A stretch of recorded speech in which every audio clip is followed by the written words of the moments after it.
take me back in time to another world. Then you can be mine. We don't have to worry when you're by my side. There's nothing I don't know. There's nothing to decide apart from where we want to go.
That car is totally gooned out.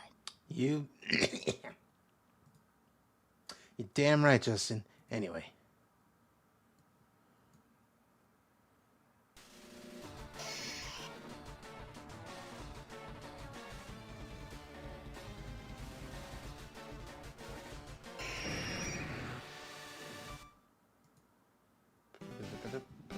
Dylan, you're here.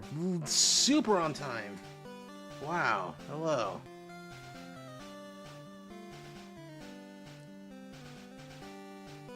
Oh, it's horrible. I don't like that, and I don't want to look at the others. Anyway. So, Pokemon Infinite Fusion. This is not where we left off last time. So we're in the Reggie's cave to look at some things. I'm grinding fates. I have no choice but to be here. Gotta have something to keep my mind from going numb. Yeah, I get that. Got a lot of balls. I need to make sure to not use my Master Ball. I also gotta... No. Okay, I gotta translate. They have like a little thing here, but I'm also gonna write it down.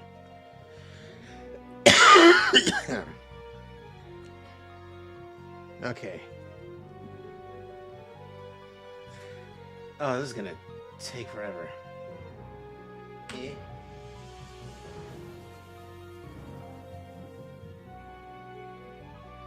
Oh, it's in.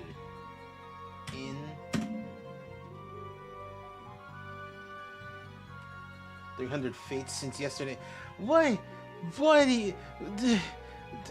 Dude! Dude! Your RNG can't be that bad. Oh my god, man.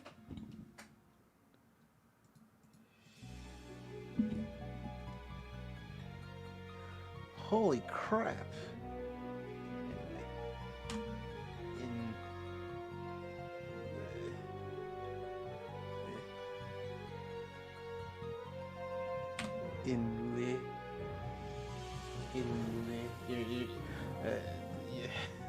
You're gonna be here for a bit, listening to me sound out words as I slowly spell them out from Braille. Did like 80 before I got 10 medals with a Grimoire, but Jesus.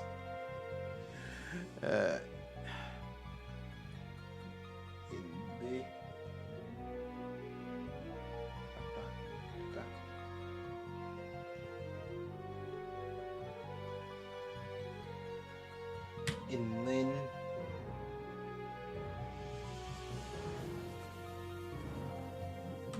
Inline. Jeez. At least this is only one line. Okay. In line. Looks like a little Z block. Two? No, it's not what it is. Just a little bit.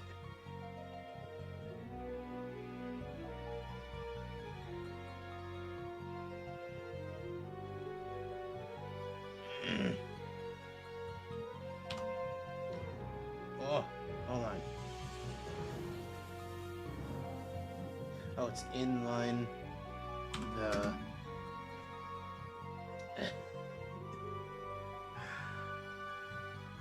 Oh man, we like starting off really slow with this.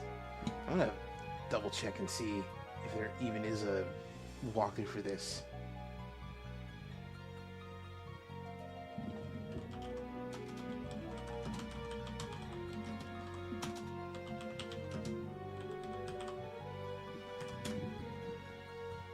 New Reggie puzzle. Oh.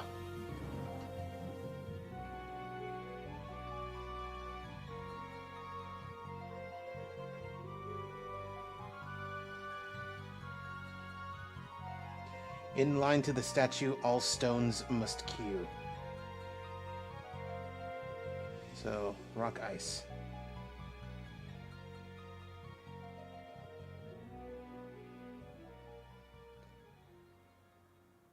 Use strength to line up the boulders vertically down the middle. Ah, okay. Okay.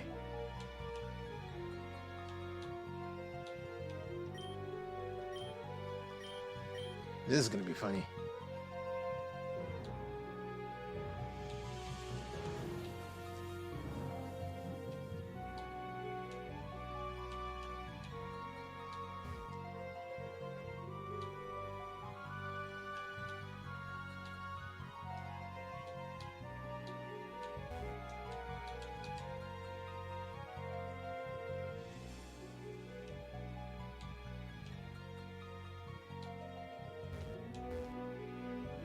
Wait, hold on.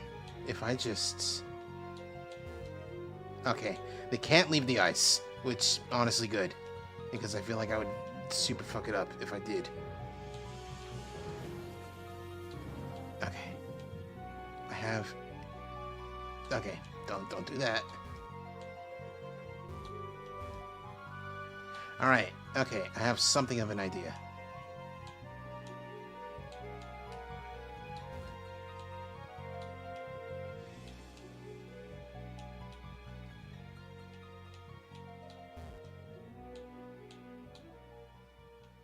Now to do the same thing over in this direction.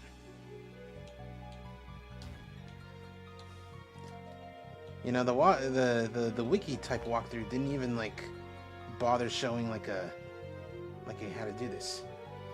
Season 1 of Adult Swim of Adventure. Okay, Season 1 of My Adventures with Superman is live on Adult Swim, yo. Very cool.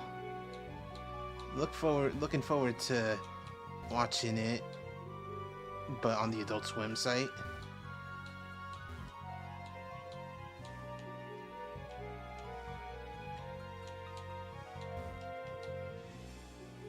Don't you need to, like, you know, tell them about your service provider? Because if that's the case, yeah, I can't do that. Okay, cool.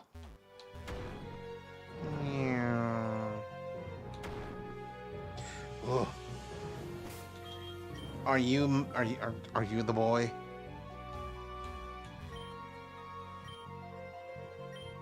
Body of ice, head of rock. Oh, you are the boy.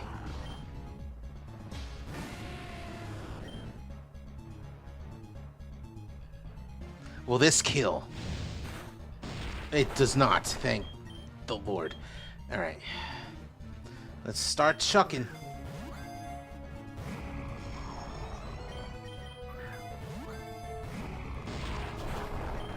I like that this is still Reggie Ice. How do you pronounce it? Reggie Ice? Nice. Reggie Ice or Reg Ice? I've always been partial to Reggie Ice. Speaking of which, have you watched The Boy? I have not. This is scary, and I like him. Nah.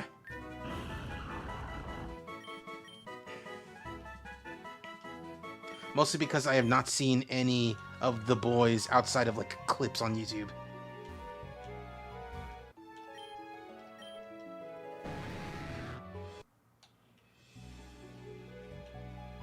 Next. Okay, wait, this is the Ice and Steel.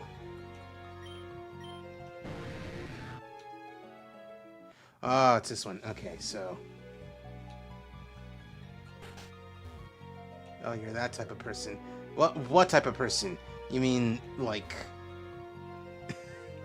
I don't have Amazon Prime, so anytime I want to watch, like, something from a show I don't watch, I watch clips on YouTube?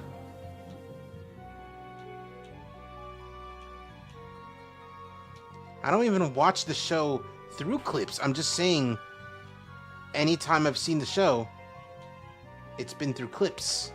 Yeah, I messed up.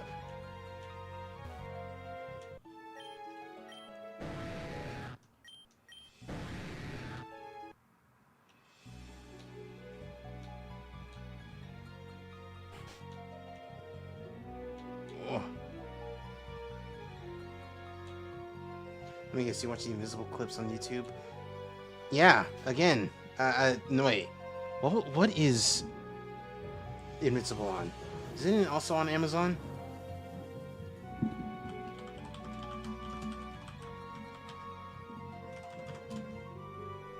Yes. So, like... yeah, I do watch clips on YouTube. But not to, like, you know, be like, oh, I'm watching Invincible right now, and it's just clips on YouTube. I'm not that kind of person.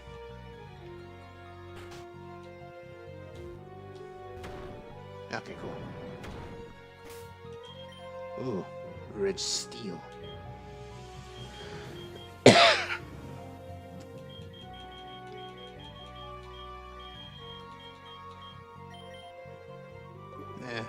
I don't know if I need it.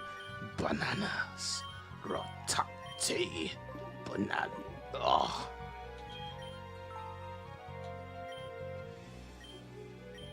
Body seal, head of ice. Oh, that's kind of cool, actually. Okay, so hydro pump, because flamethrower is gonna actually kill. But regardless, do you enjoy the show? If we're talking about Invincible, I liked what I've seen. Oh! Oh! No one is as based as I am.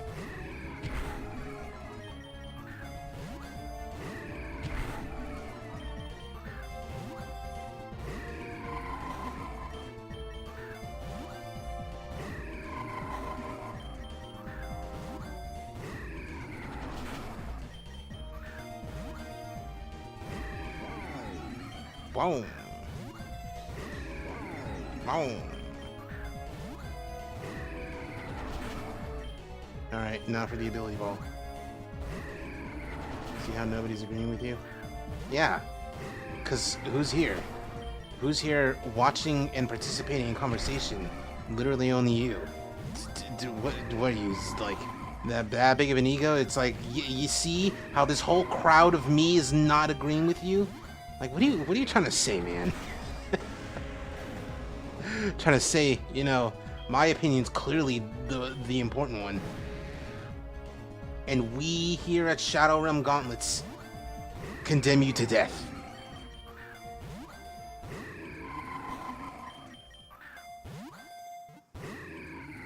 Alright. Stop chucking this. There's 4 viewers currently. They could have said something. Yeah. And I'm not calling them out because that's a shitty thing to do to lurkers. Just be like, hey man, I know you're listening. Why don't you say something? Prove to me your existence is real. Prove to me that you deserve to be watching this stream. I'm not gonna say that. It's like, not a dick. Oh my god, this dude's like refusing to go in.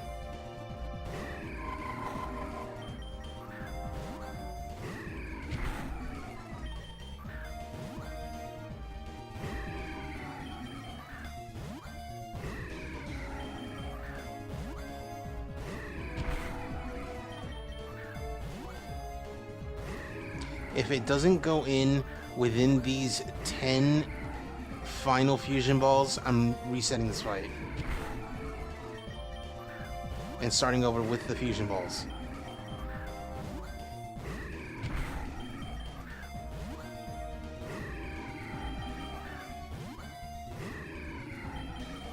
This is crazy. 3, 2. Here comes 1. Bro, what is your deal?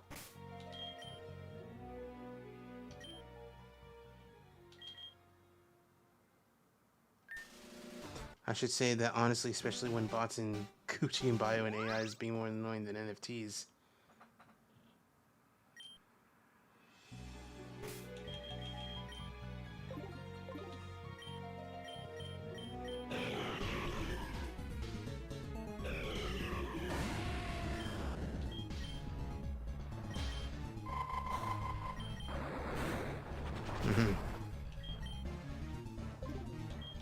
There's no. Oh, I don't have edit. Ah. Only Thunder Wave. Wait, hold on. Don't you have Thunder Wave? Shit, I didn't need to do that. Oh, you do have Thunder Wave. Alright, cool.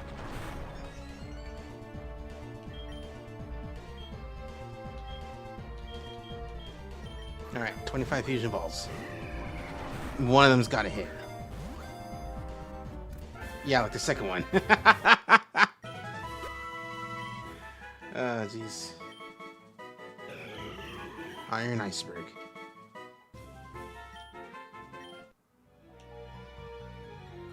You?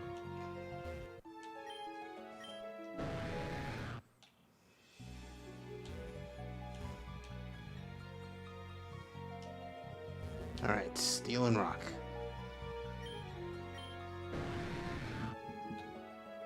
Which one's this? Use strength to push boulders on top of the gold and bronze switches. Okay.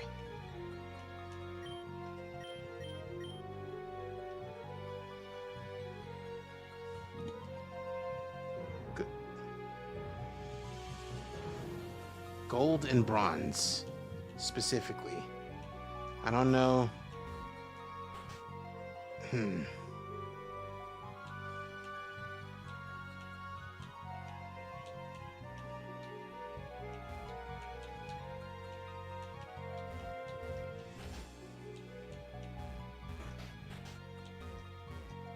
Okay, it is just gold and bronze.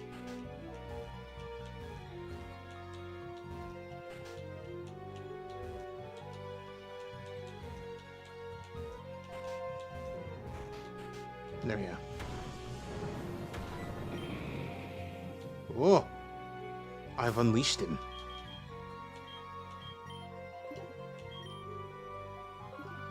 Yeah, I think we're good.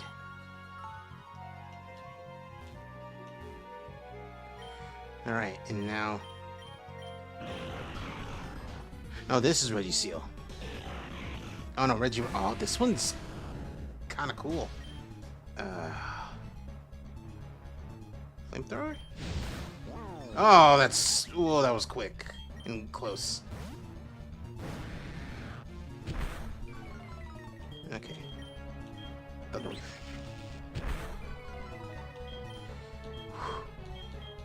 Use ball.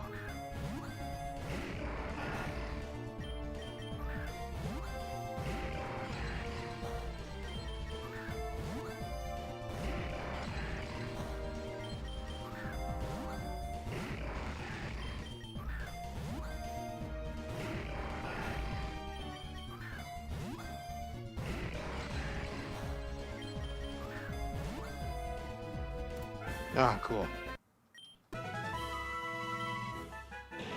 Rock Iron.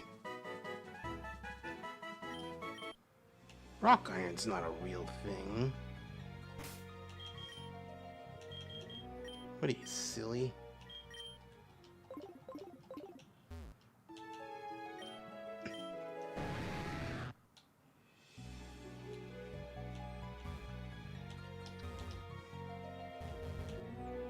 I must go in there. I gotta get... Wait, hold on. Sealed chamber. Alright. Prepare for disappointment. Are you the boy? Body of rock, body of ice, body of steel. When combined, the three Pokemon, the king shall appear.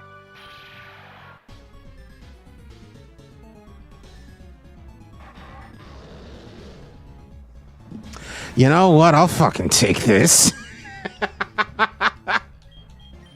This is sick, though.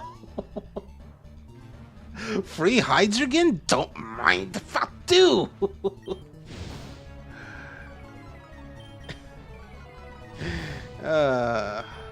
Wait, no, hold on.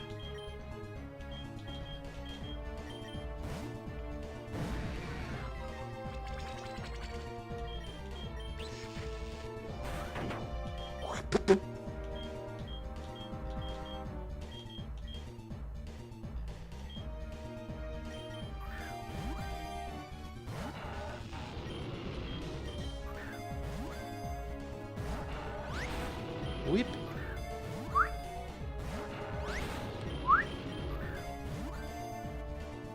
Nice.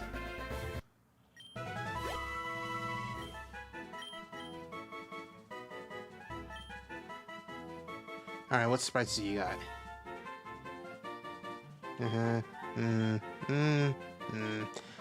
What is this? This one's weird.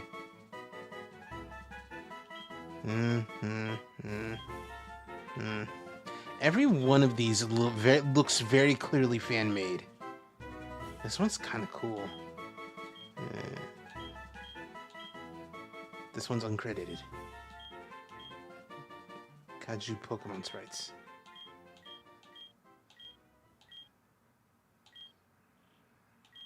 Kind of like this one, actually.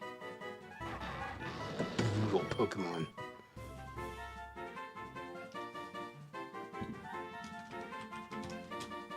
Whoa, brutal. Alright, I'm out of here. Wait, no, I have an escape rope. I can just leave.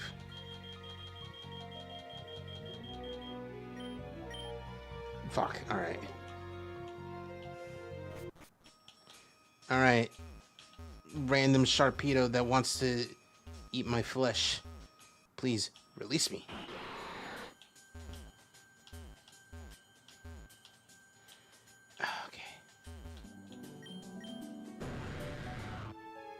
Alright, so we have one more legendary that I know how to get left. Is it possible to get? Maybe.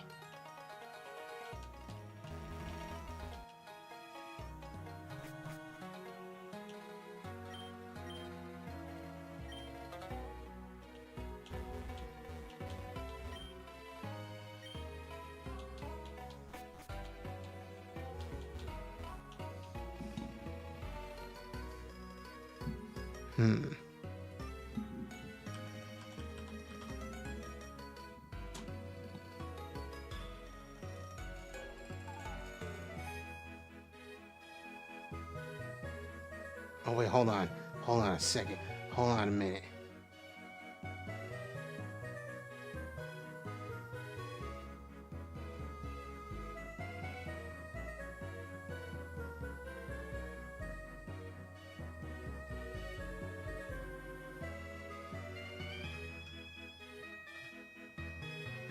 Alright.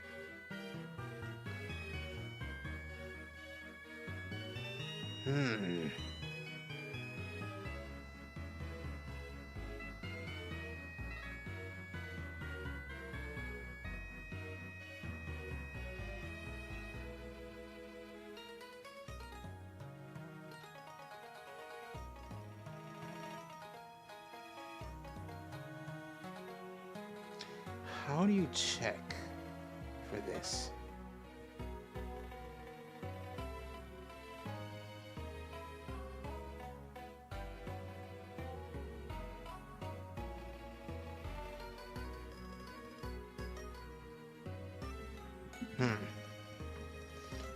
Let's go over here.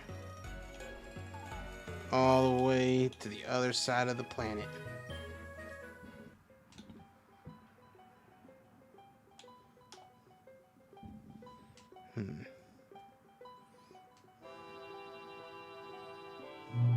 Oh.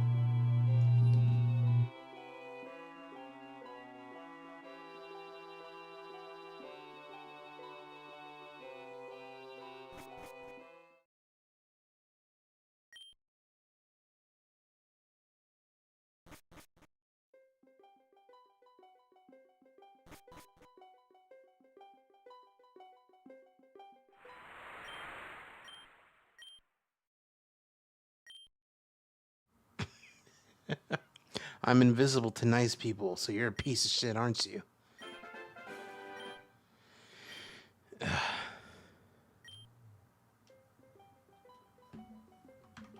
Alright, where to next?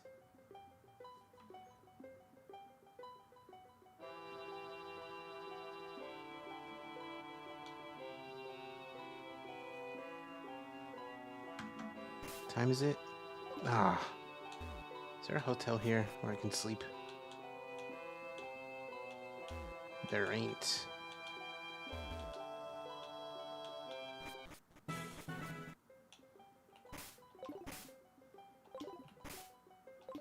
Hold on. If I do this...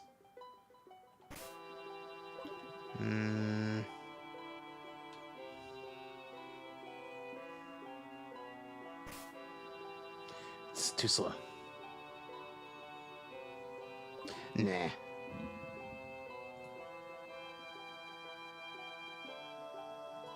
Why'd I click off the game?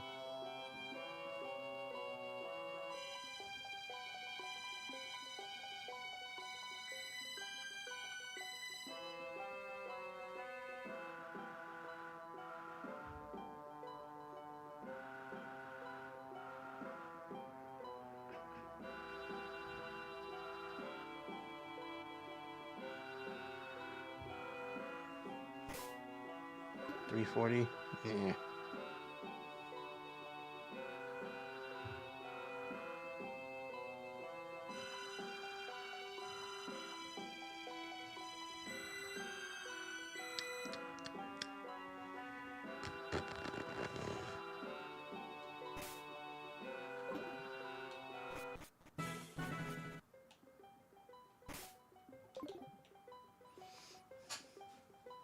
It's not night yet.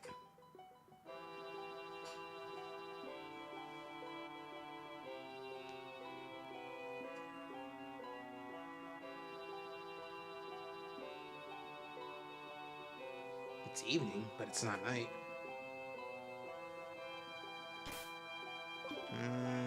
Getting there.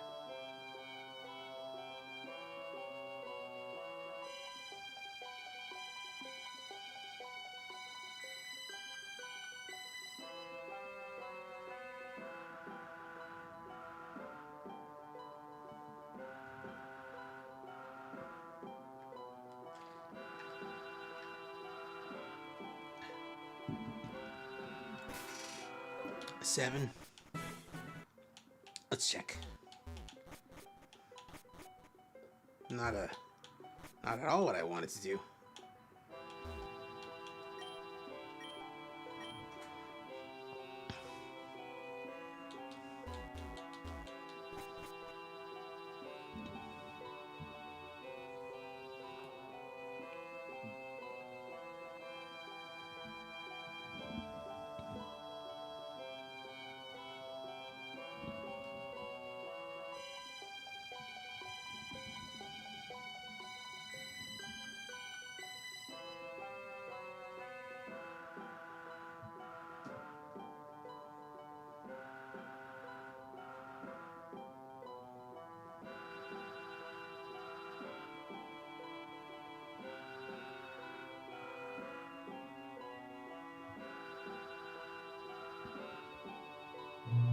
Ugh.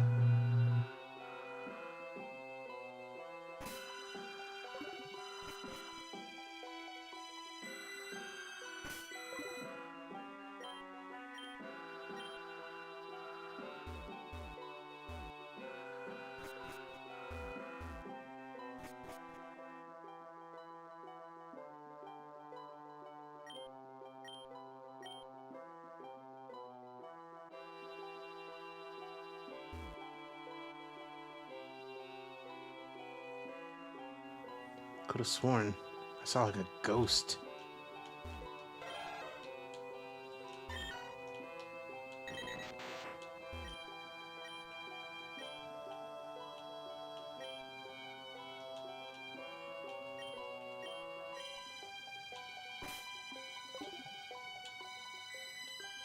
There you are.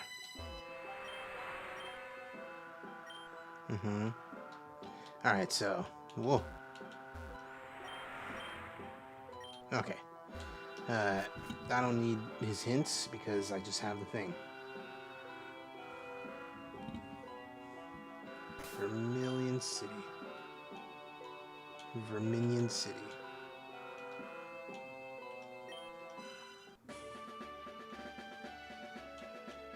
Oh god, my thing is all fucked up.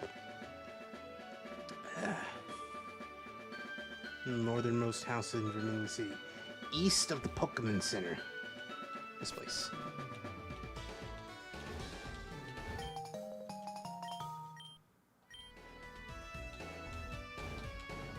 The next one. Oh, hold on. Up the stairs of the daycare in Cerulean City. Ah, no. The daycare near Cerulean City. Hi.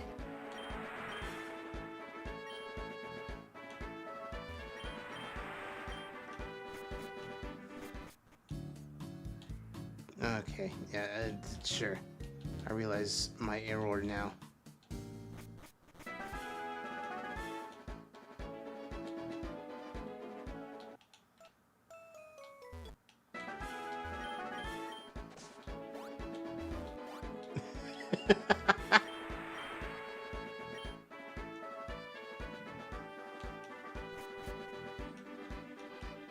I didn't even realize there was like an upstairs. Wow, what is this? Charcoal.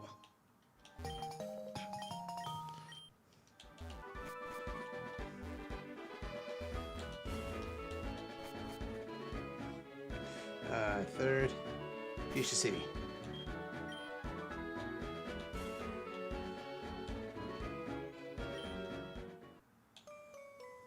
Boy.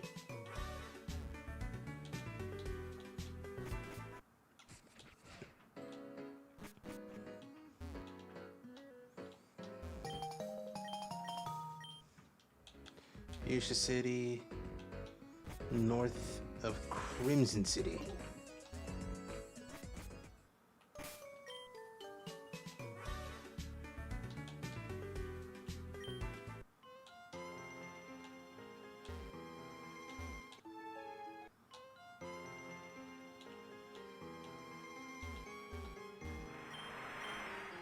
Inside the lone house at the city of the edge civilization.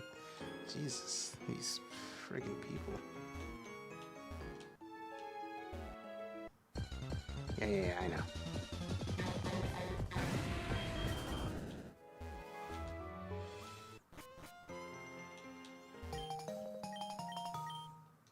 What's your deal? Pokemon scientists? Uh-huh. Yeah, okay. Okay, so Crimson City. Finally, the fifth feather's back at the orphanage.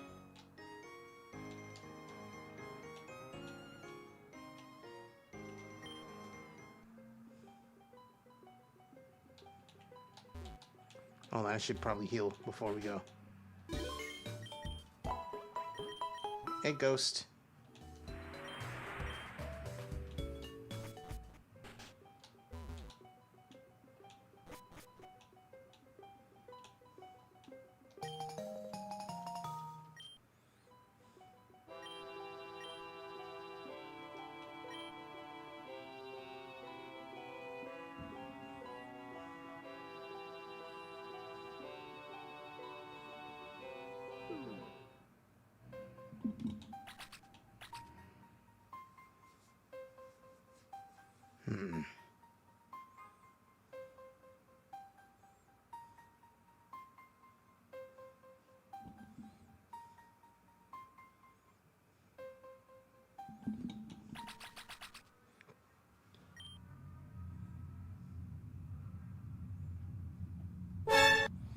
Yes, child. You have done my bidding well. Hand me the feathers that you have collected for me. No. This has all been for nothing. Hand them over to me. Okay, I have to.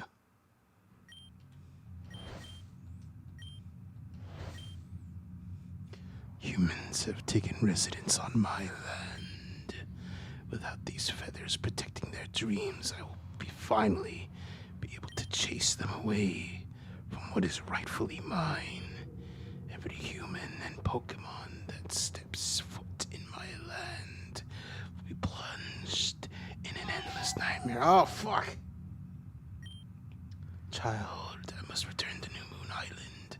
Come join me in the darkness. It's not too late. The light of the full moon can absolve you still. We must stop the horrors. The horrors must not persist. We must stop the horrors of the night from spreading further.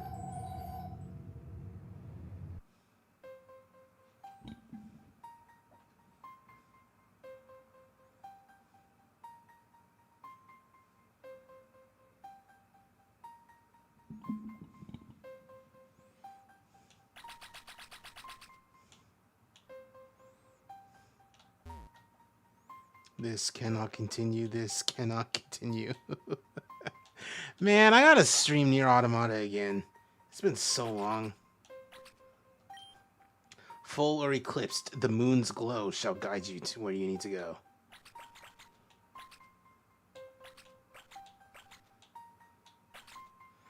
Okay.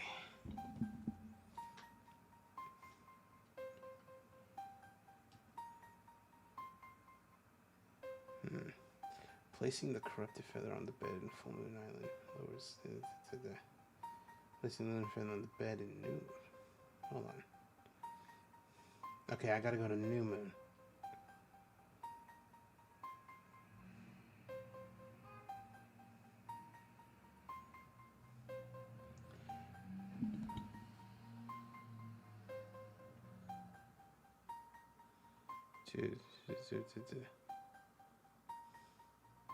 To reach Full Moon Island, you must go back into the moonlit forest, filling the circle with water. Something like a full moon, leaving the forest and taking the Full Moon Island, where Cresselia and another bed is located. And Cresselia gives a lunar feather, which is it.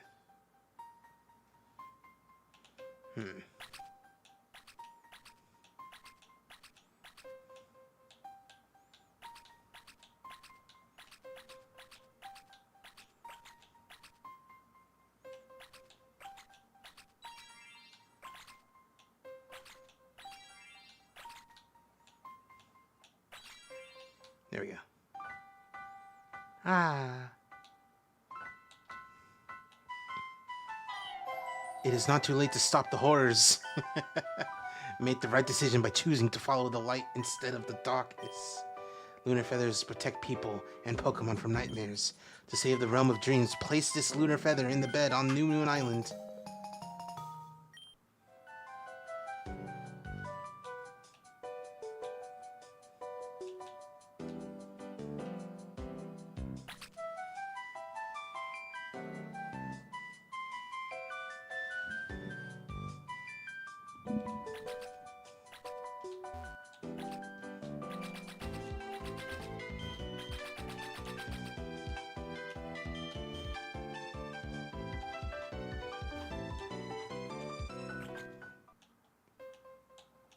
So I assume to get to the other place, I need to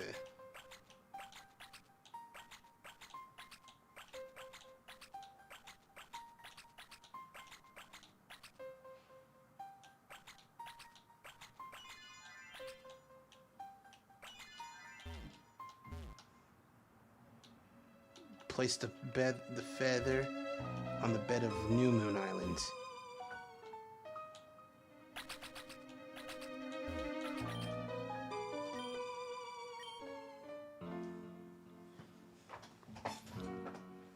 What?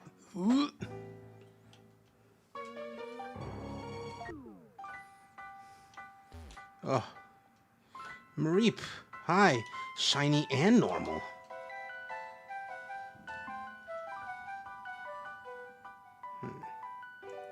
To the east is Drowsy, who will ask how many Mareep are there. Ask how many Flaffy there are. Okay, so... I should have held... Okay, so... There are 1, 2, 3, 4, 5, 6, 7, 8, 9, 10, 11, 12. Hold on. 1, 2, 3, 4, 5, 6, 7, 8, 9, 10, 11, 12, 13. Okay. There are 13 sheepy boys, little sheepy boys, and 1, 2, 3, 4, 5, 6 taller sheepy boys.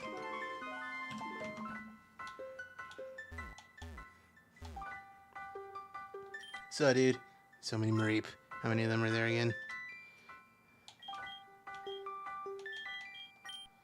Yeah, that's right. Thank you. Flaffy, can you count them too? There are 6.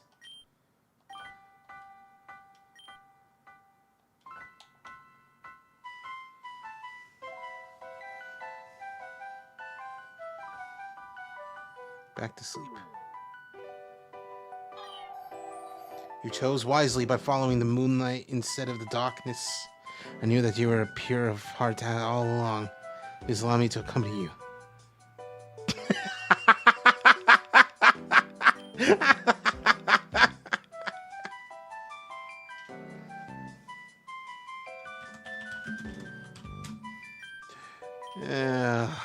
Man.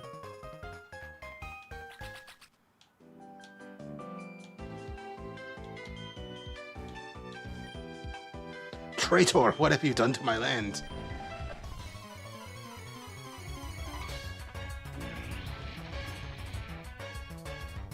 Oh, brother! I mean, I'm not gonna say no to another Volcarona, but this is also a little bit of an anticlimax.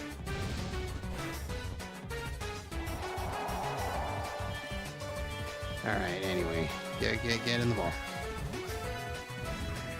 I said get in the ball.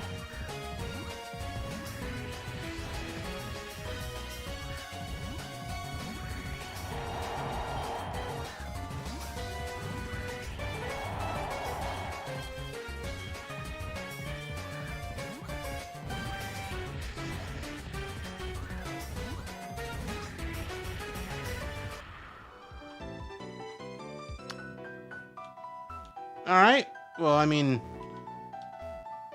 sure, okay.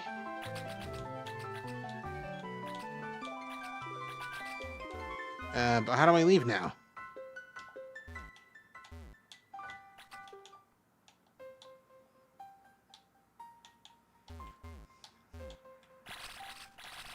Do I just,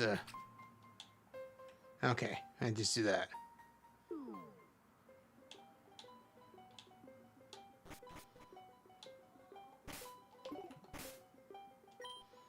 Alright, now let's check over there.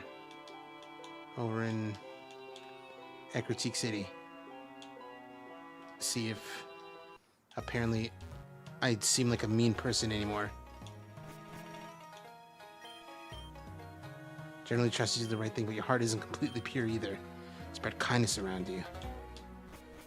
Sure. Alright. What other legendary guy am I missing? Oh, triple one of these. Ah, fuck, I need that guy.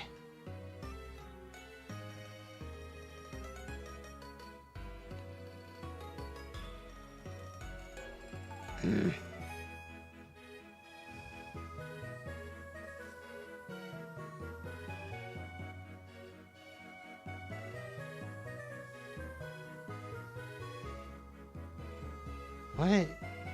Oh, that's alright. I looked up how to get the Mew. Not only do I need positive karma in this game, which I don't know how to do, but yeah, you know.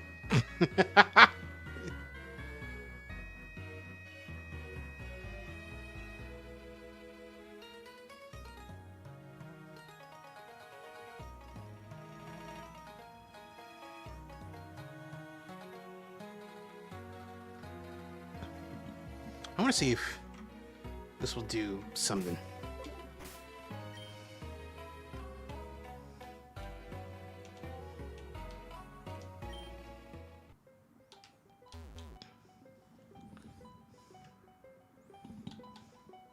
Top of Pokemon Tower.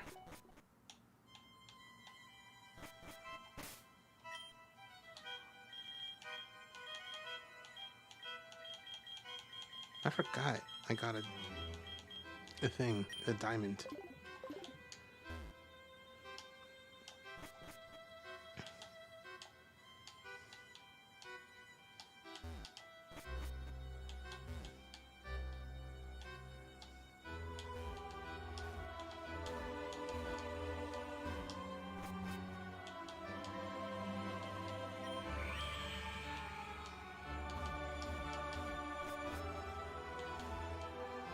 Oh, wow. Still one infected. Grandma.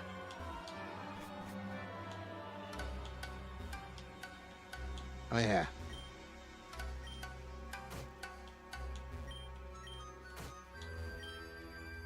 I'm missing one. Isn't it like...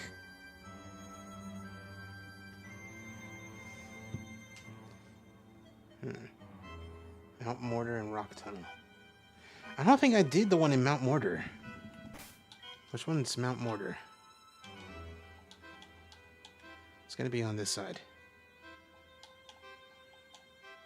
Ice Mountains. Dark Cave. That's Mount Mortar. Okay, oh, I can escape rope this time.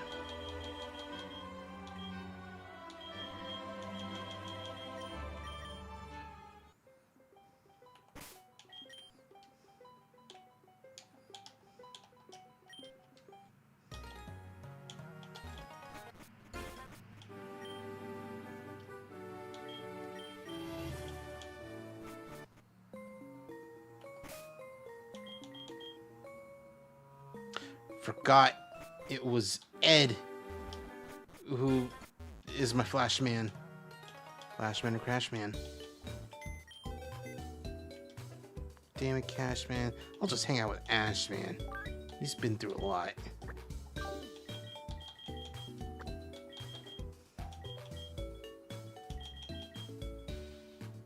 Level 50 Arcanine.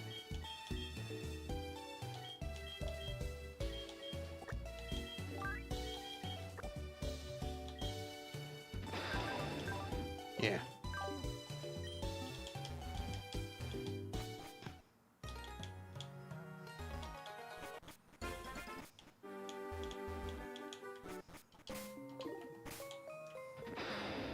Wait, I have gotten this one, I think.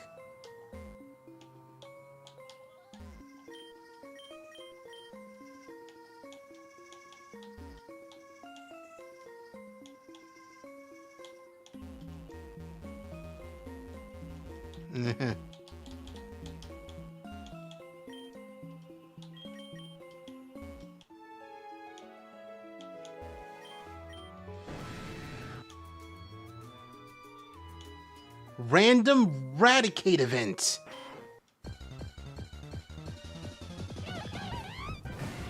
Die. What? Random Metang event. This is still gonna kill. I'm just gonna chuck. I'm just gonna start chucking.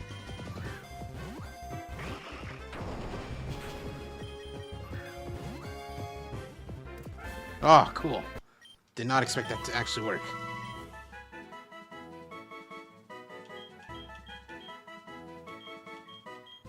Nah, I like this one. That was weird.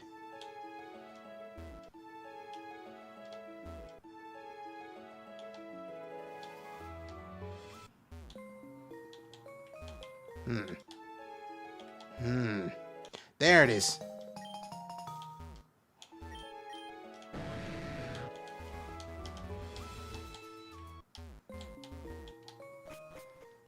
Finally, the last strange prism, probably.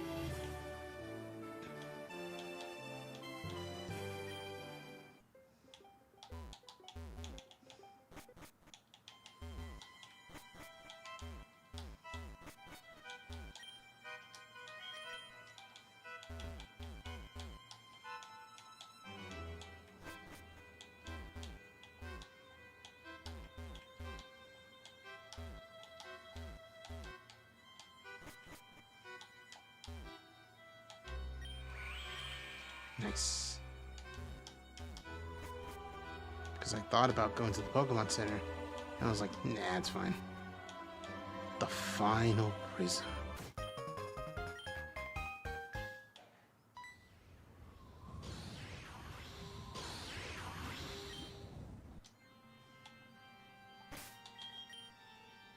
Oh, I am for real pogging, actually.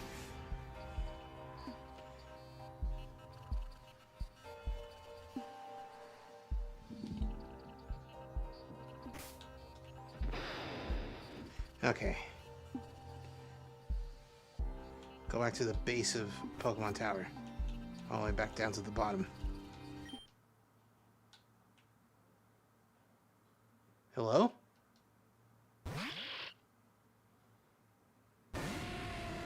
Music?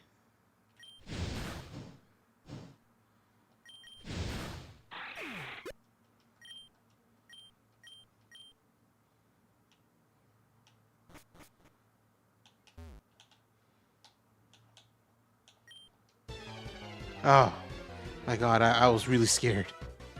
Sablegar. Oh my God, I love this man. I need him in my life. That hurt.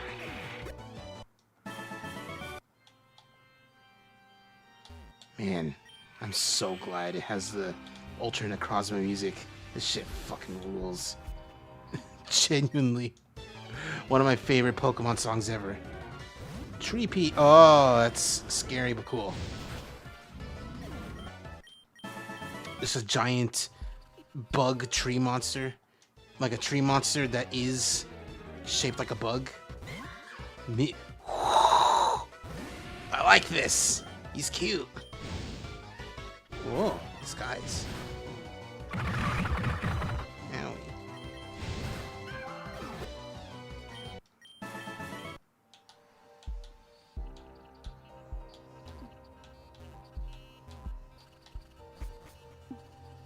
Duh.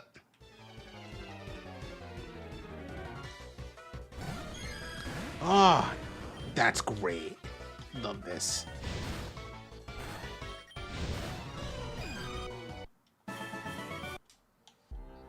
Another one.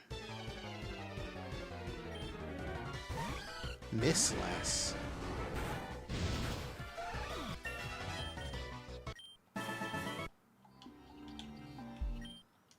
Oh, just a 3 triple gauntlet.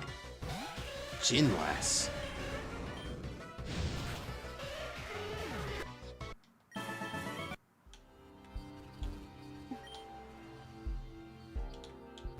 Wonder if there's like new encounters now.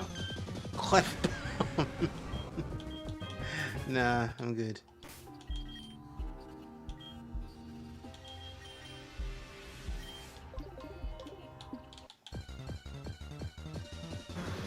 No, I don't think there's any.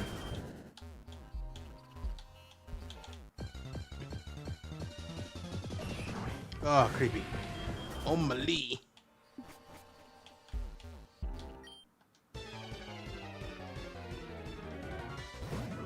Factrum. I don't know if, you know, anyone else apart from like certain people are allowed to say that word.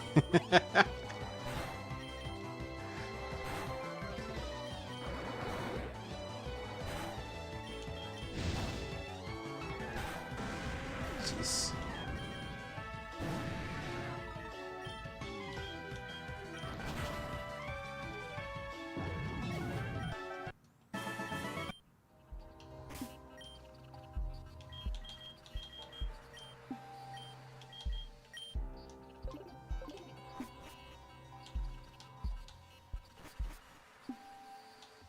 Oh my God, Sabrina, what is this? The darkness. Oh, I don't know what this is. We gotta stay. Oh, it's dark outside. Hey, Cheese, I need your help with this. Gotta go to Saffron City.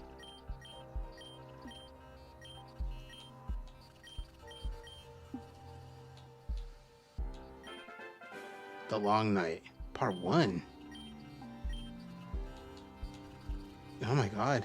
Am I able to like actually use things? Okay. Yes. I was a little worried. Everything else? Nah. Alright. But Fuchsia City. No, Saffron.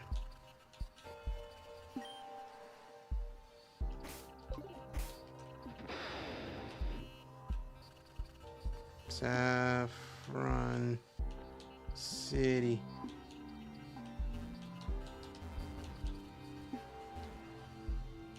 There, no, here's someone else.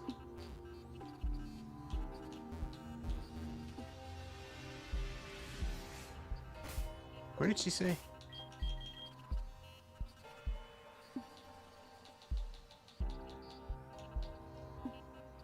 Western Gate.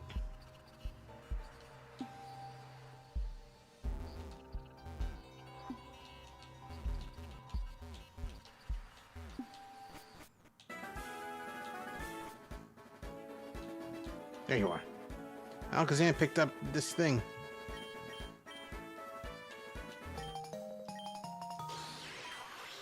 Whoa, you hear that? Oh fuck, it's dark again.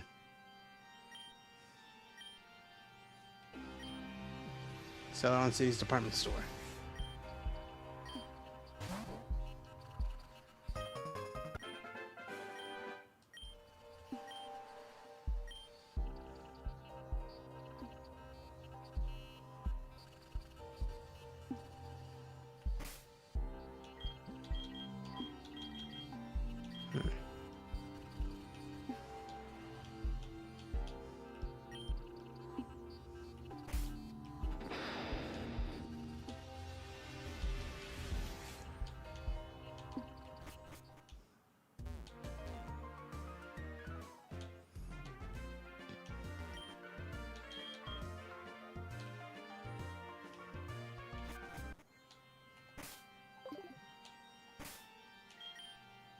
Hello?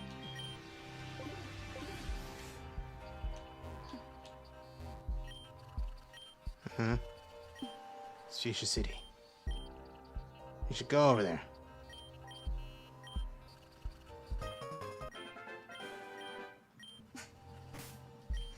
Ah, fine.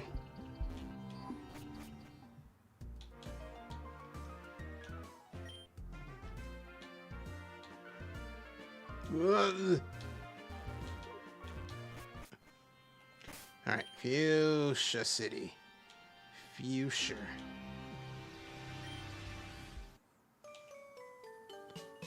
Okay. Hey, Koga. What a strange contraption. Alright, put the thing here. Oh, God. The darkness. It's chilling embrace, like tendrils of poison. You gotta see this. Look at this plant. I'm gonna smoke it.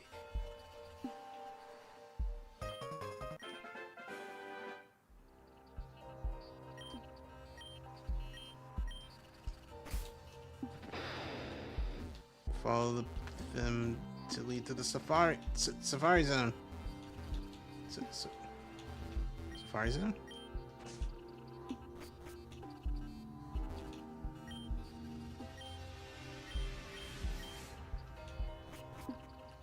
Ah, free safari zone.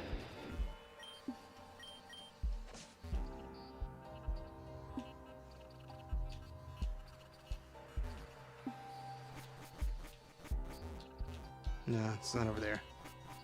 It's like over here.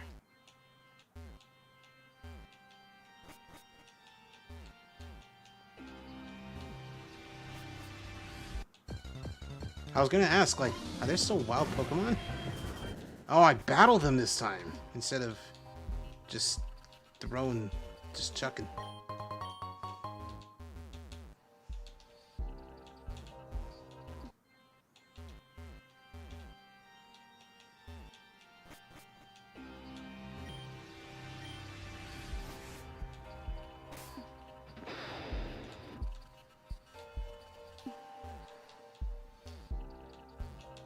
Guys, why are you still at the safari zone?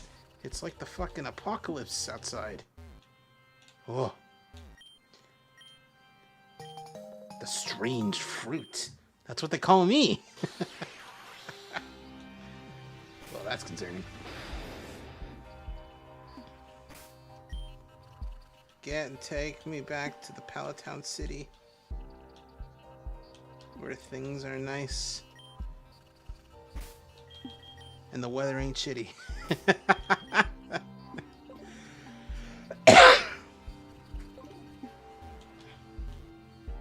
What the? Dr. Oak. Sin of our islands in darkness. This could be related.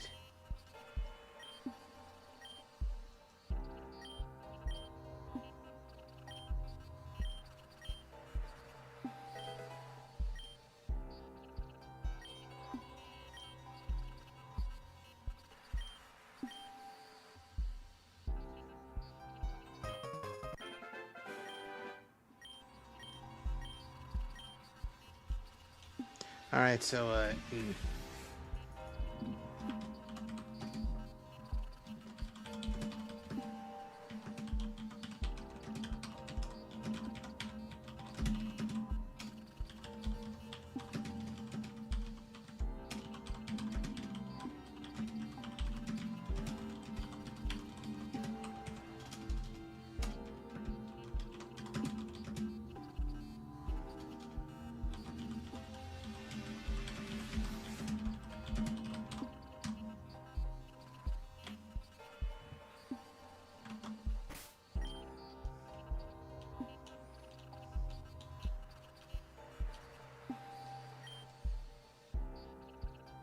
There is a flashing lights warning in effect. Be advised. Don't look at the screen until the streamer says it's okay.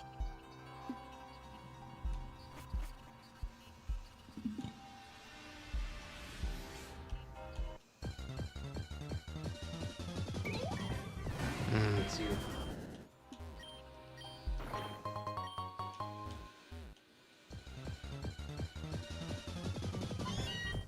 Oh, it's you.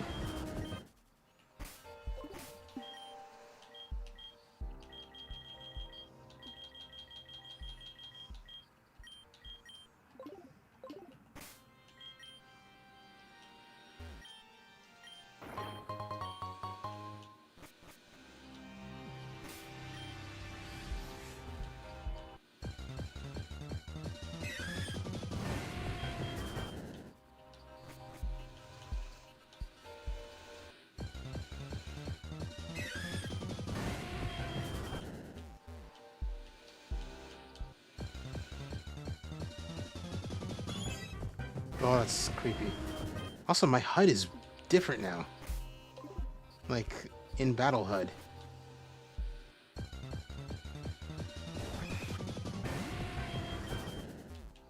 Or have I just never noticed that it looks like that?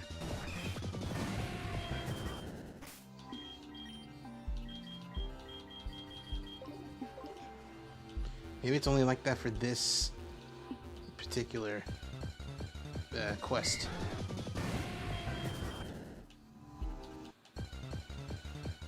Alright, we're gonna need to break up the smell stuff. Give me something to smell. Give me something to smell.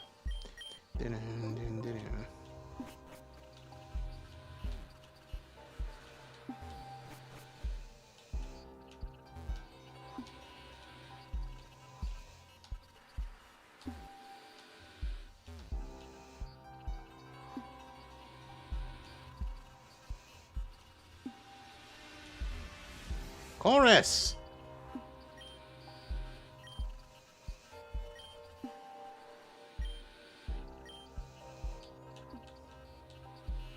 Very cool. Epic for you. Happy for you. I'm feeling very epic for you. So weird.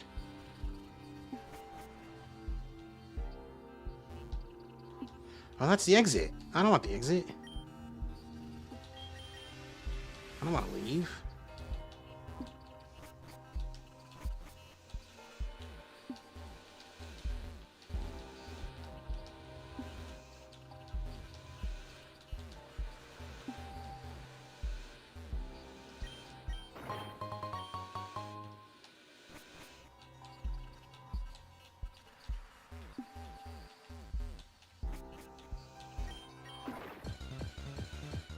Goomy, everyone's favorite boy.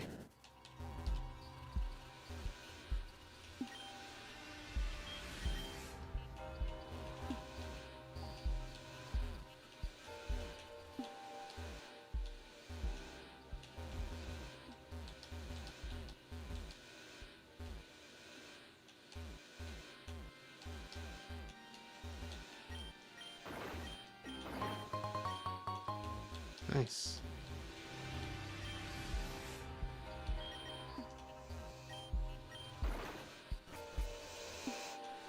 Oh, here's the big flashing.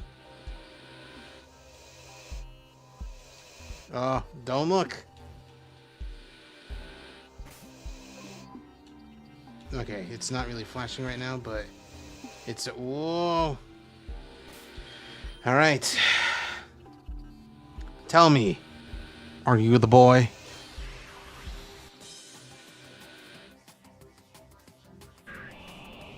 You're not the boy. This is probably the biggest disappointment. I'm fucking out of here.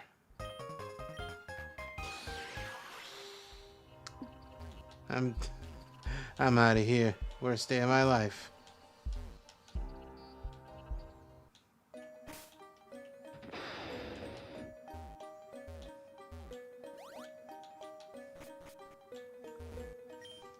Probably the most disappointed this game has left me. In terms of like the randomizing things. I'm just gonna leave. I'm just gonna actually just get out of here. We have a thing to do. We have something important business to take care of.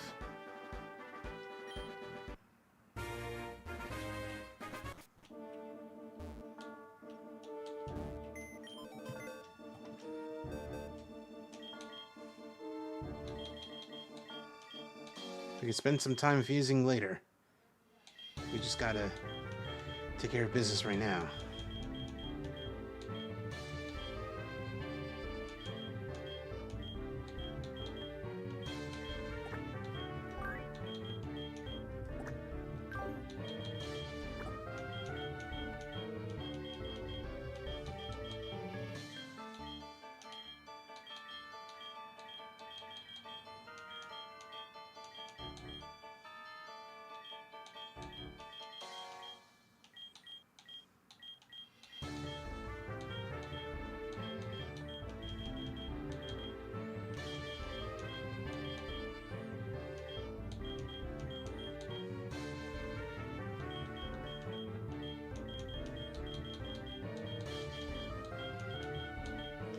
Ah, Klampatsa, you're a little behind, but I think we can make an exception for you as one of the boys.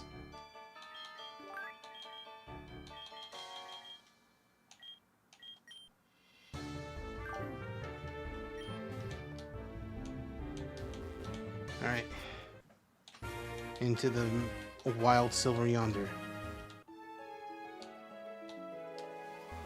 Wait. We're not actually ready.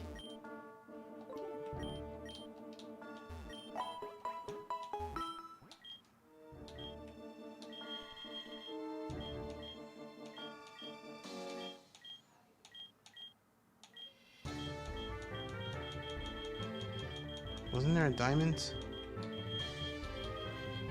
There's a diamond.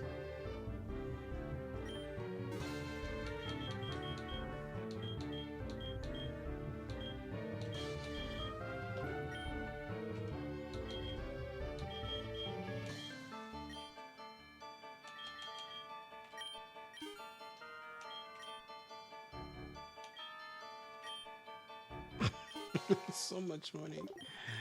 All right. In we go.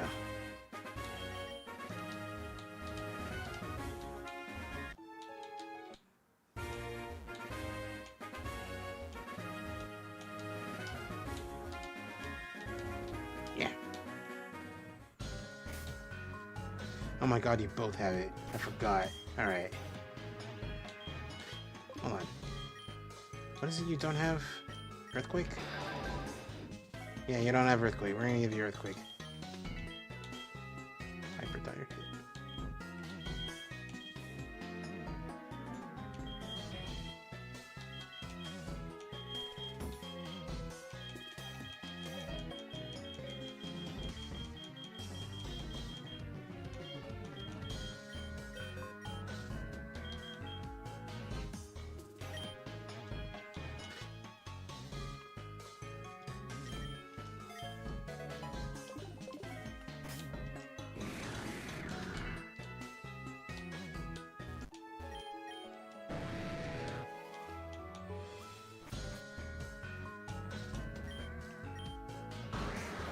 Forgot you have it.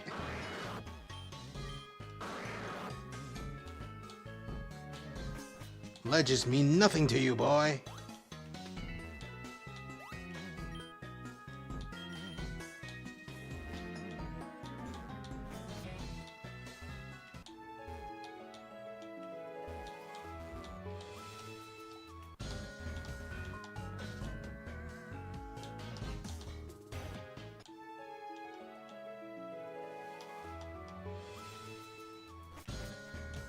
Yeah, okay. It's one of those situations.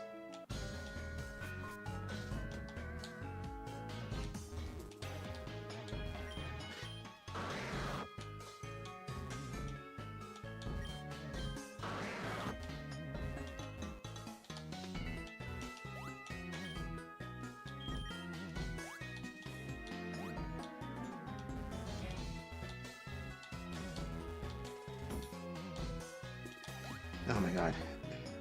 Wait, hold on. 19. Hello, Scarzo. Welcome back. You missed some legendaries, both real and real disappointing.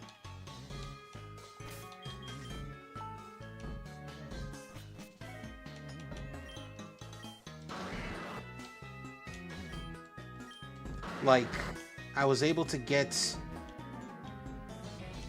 do we have Arceus yet? No, because unfortunately Arceus is locked out to me.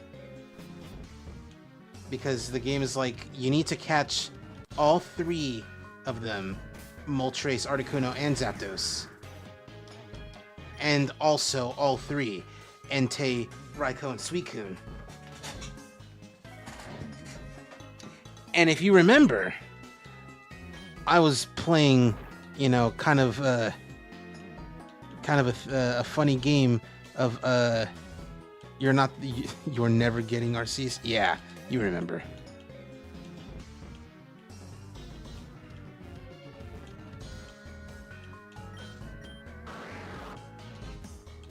You know, we came from there.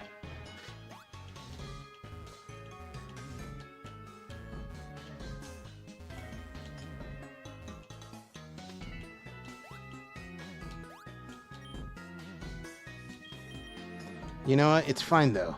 We don't have. We don't need Arceus anymore. I know. Oh god, I came from here. We need to get out of here.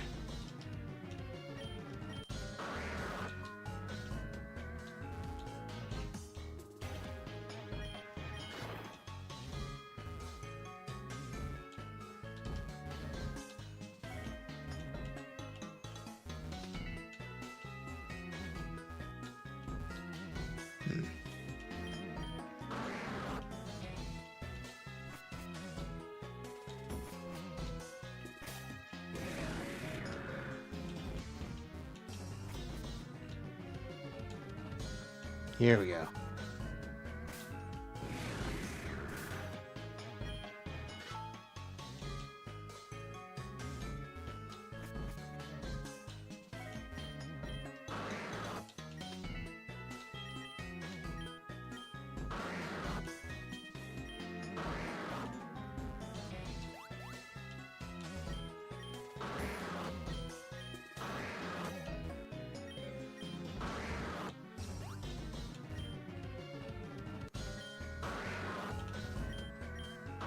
What are we trying to find? We're not trying to find the legendary. We're trying to make story progress.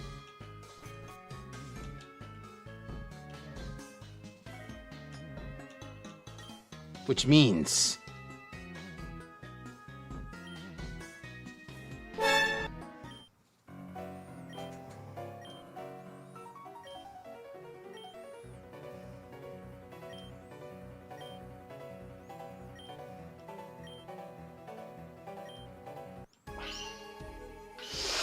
Let's go.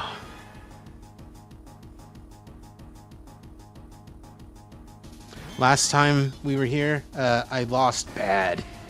So, you know, I really have to play a 4th gen. I need to experience Legend. She's so fine. You're goddamn right.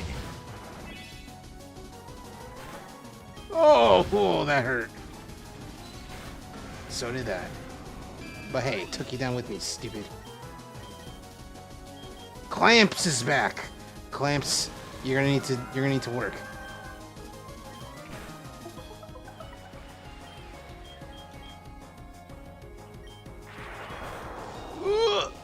All right, you did a good job. You made your first impression.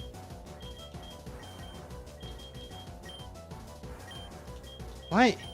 Oh, it's full restore. It's the wrong one.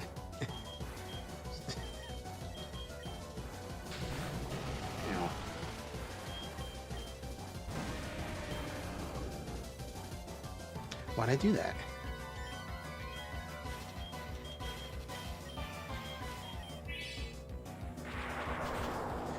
Okay.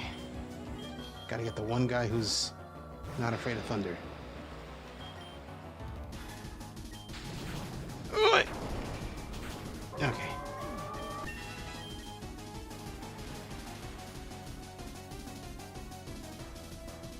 Vaporeon Garchomp. Water Dragon. Water Ground.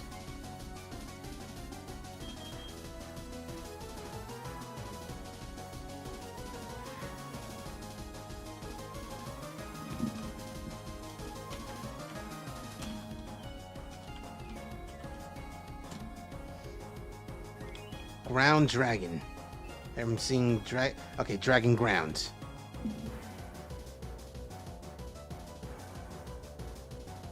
Dragon Ground. Okay, I'm trusting you guys.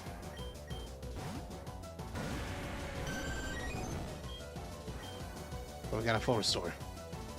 Also, that cry with that sprite. Fuck, forgot. Oh, this is not good. It's a good thing I saved before this, but frick, man. Ow. Is there another chat I'm not aware of? No, I asked chat as in like looking it up on Google. Psycho Cut. Ouch. Chomper, please. For the love of Mike. Head smash. Fuck. It's just not working. Fuck, I forgot. Your ground type. Just gotta crunch. Just gotta crunch. This is fucked up.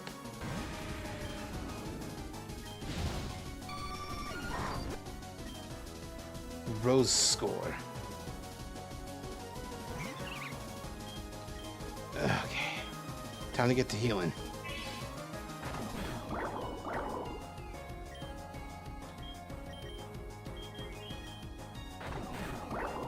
Hey.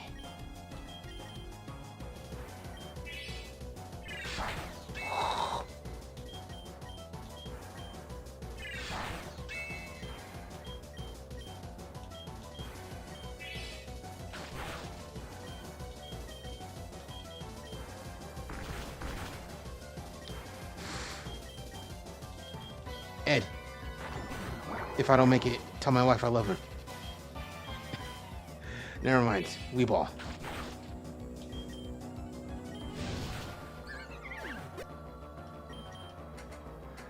Togesion. Steel. I don't have any steel moves.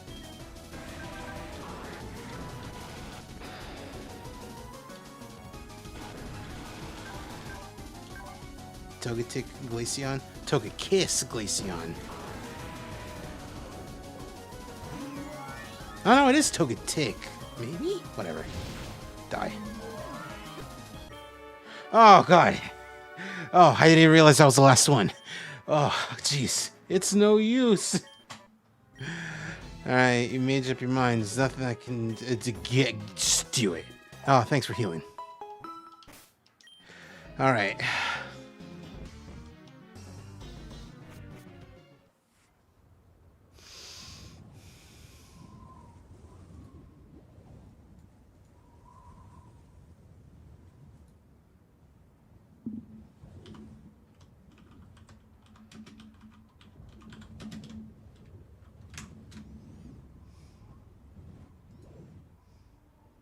What a thrill,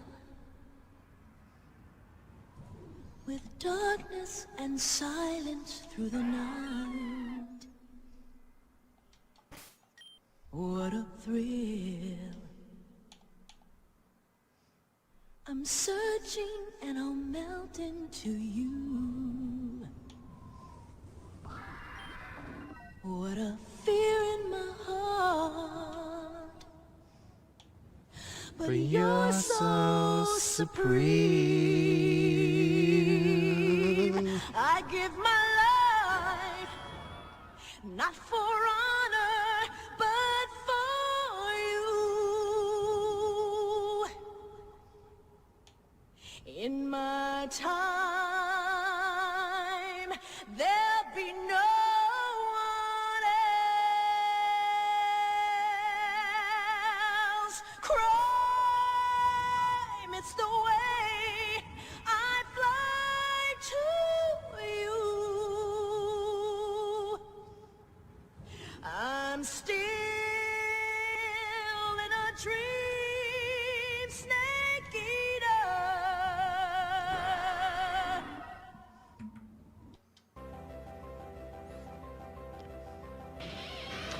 Oh my god! I was wondering where this guy was. Oh, this is terrifying.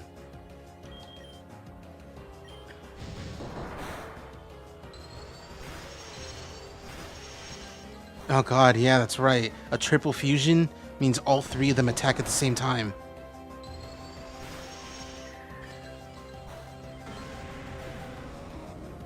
So I gotta be very careful. Earthquake. Oh, I missed one? Oh no, one of them's flying. Fuck. Alright.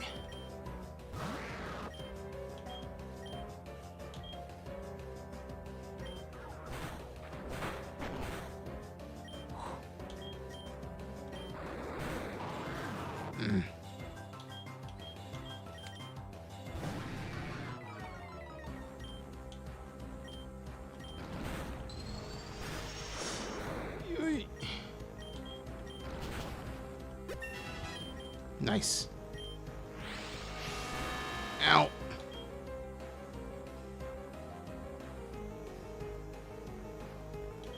Paralyze it with Thunderwave.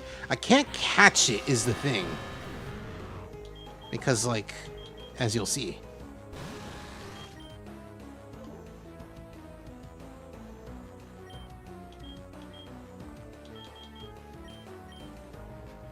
It's too agitated to aim.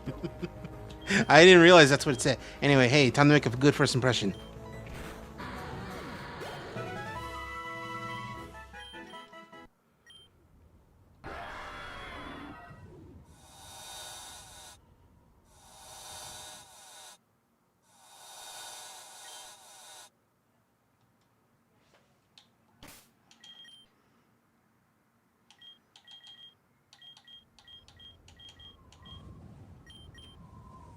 Oh, I have 4 exactly.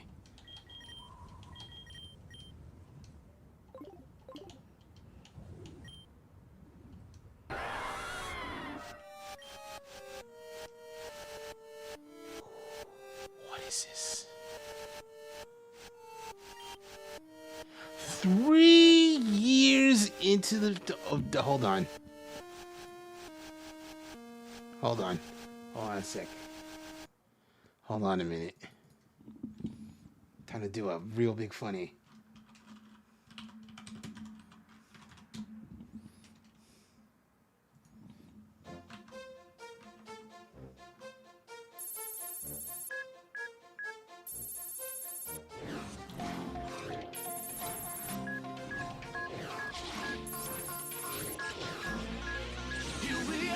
All right. What is this?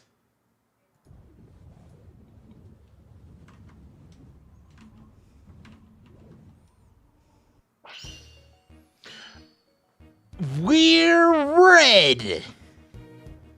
Oh, it's a good thing I healed. Oh, this is fucked up. All right, I got this though. Ow.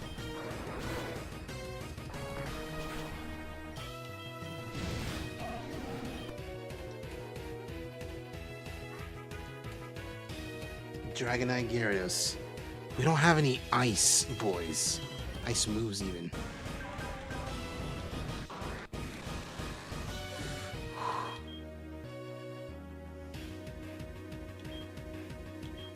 Alright, Clamps. Get in there. Make your good first impression. Oh, he's weird.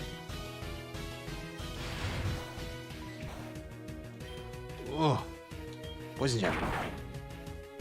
Night slash. Night slash. Night slash. Alright. It's not working. My spoon is too big.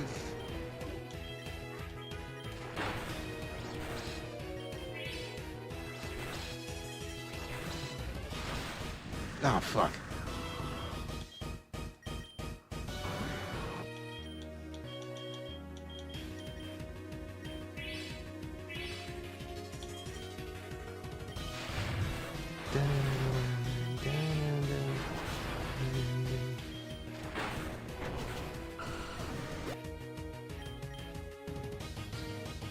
Typhoon. Water, fire, water.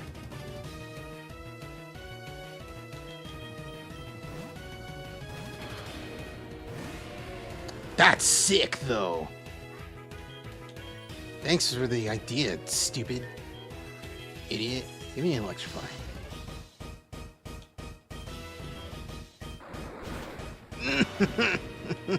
No. Oh, we're kind of fucked.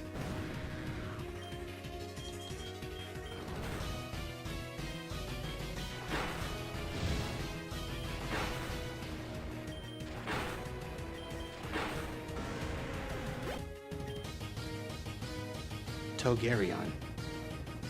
Togetic. Rion. Umbreon? Umbreon.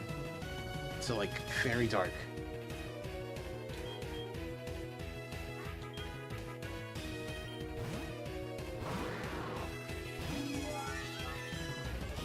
It's cute. It's gonna kick my ass.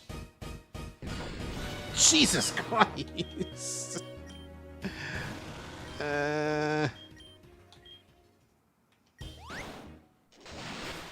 Oh, that's not good. Poison jab. This is real bad. I should have totally healed before we got here.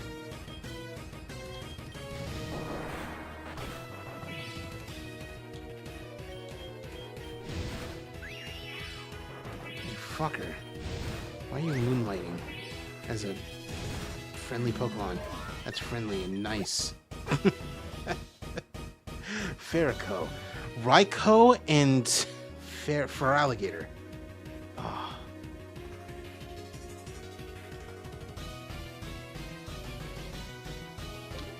Oh, this is gonna suck. That's weird.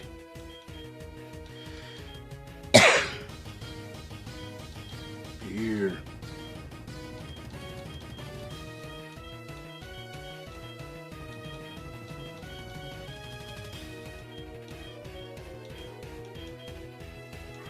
I have one revival herb.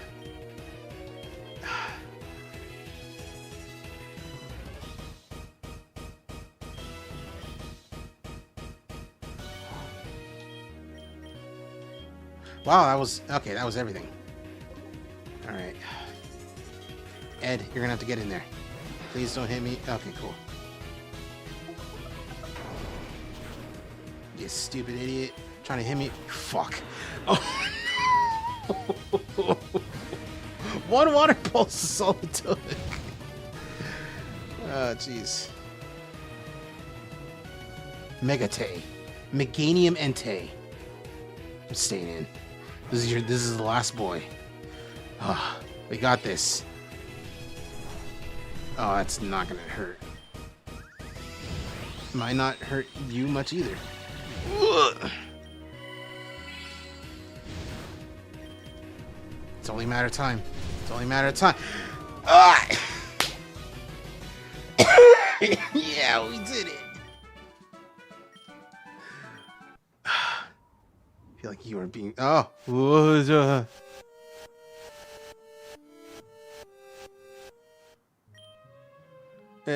Yes. Is that it? Are we done? Jeez. Oh, you're back. You vanished out of thin air when you went in that portal. You've been gone for days. Oh, you're safe and sound though. Cynthia left you something though.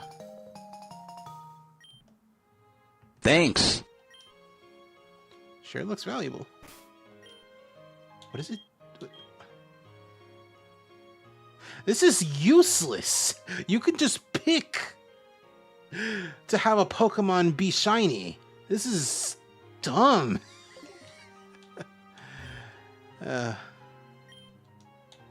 Alright. I guess that's it. Without any fanfare? Without any Fafnir? With no fanfare. Pokemon Infinite Fusion is done.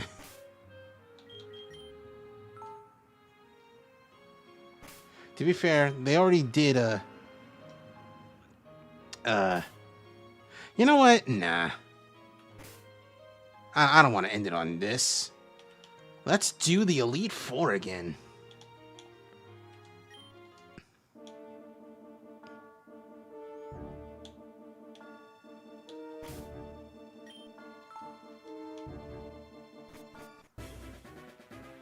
Wait, hold on. Okay, cool.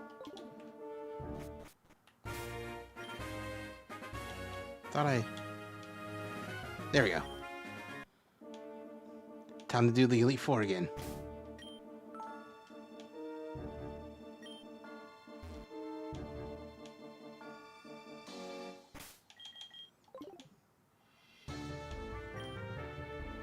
Lorelei, the Elite Four. Have these guys gotten any stronger? Yeah, they have. Also, Jesus Christ. Actually, I don't know if they've gotten that much stronger. Weaverus. Weavile Lapras. Oh, that's kind of horrible.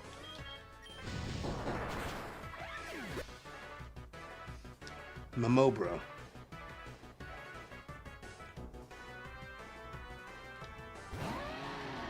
Oh, that's also horrible. Why is all of Mamoswine's so scary?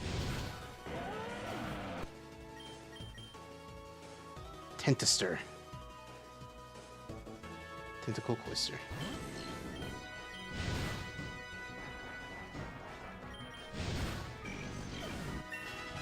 Because Mamoswine is ass, honestly. I agree. Jingigroth. It's you. Oops, you're already dead.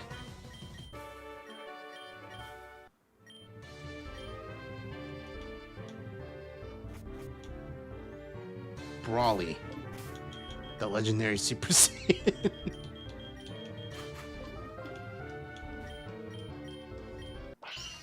Ooh, ha! Whoa! Broly. Go, Broly, go, go! Go, Broly, go, go! Steechamp. Whoa.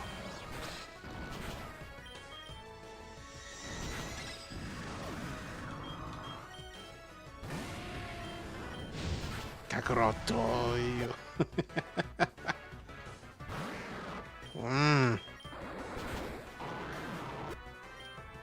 Magnetics. Star, hello. We need to come in. Cycross. Oh, God, he's cool. It's epic. My job's done. Ghost. Alright, Clamps. Get in there. This is all you, buddy.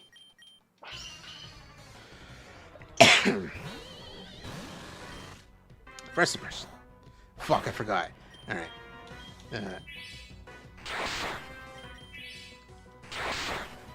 Just Night Slash it. Wow. They do not want this Misbat to get hurt. Oh, that's sick.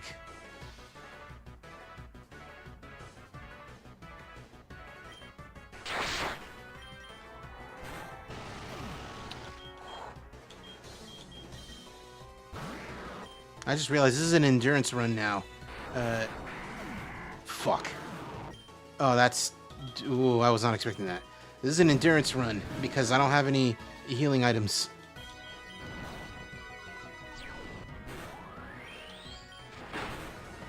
No, I don't have any revival items. Snorgar.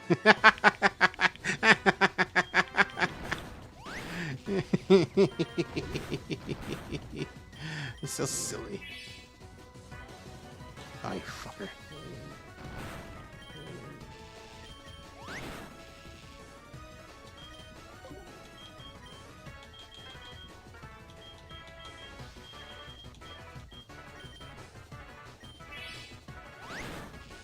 Ay, goddamn pizza shit.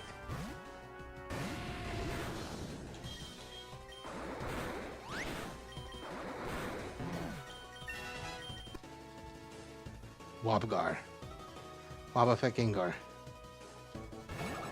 Scary individual. Motherfucker unlimited. Okay, never mind.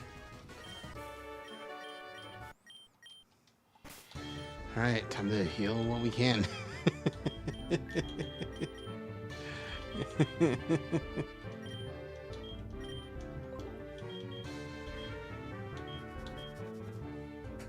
Raises one of its stats in a pinch.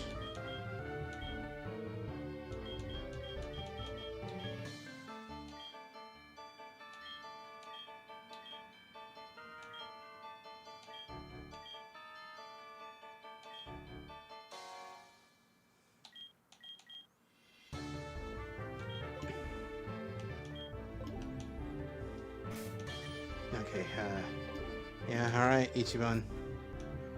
Wait, dragon. Dragon. Dragon. Will toilets be added as a Pokemon? Great question. I mean, Yokai Watch has one probably. Yeah, but that's a yokai. Akamanto? Yeah. Well, I mean, Akamanto's not a toilet yokai. It's a yokai that resides in a toilet.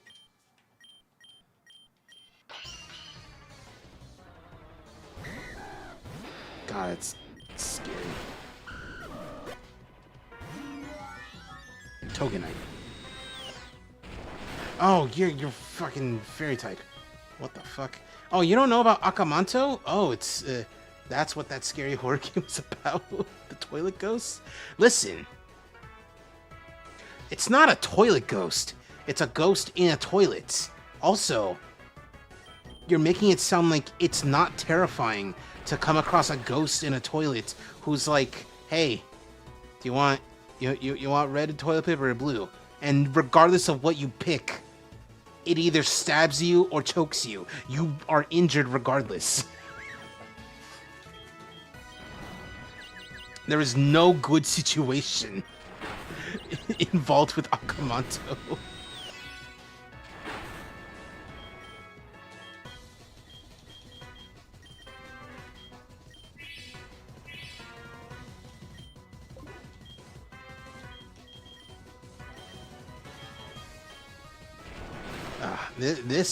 This is the fight where it's like, oh god, this is gonna freaking suck. Excuse me.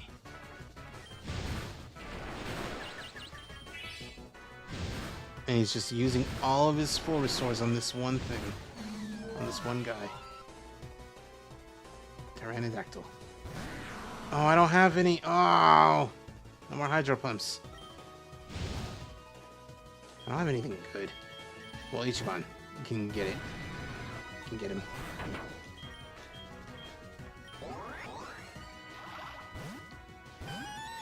Why? But why? But why? Why would you do that? Except to fool me specifically.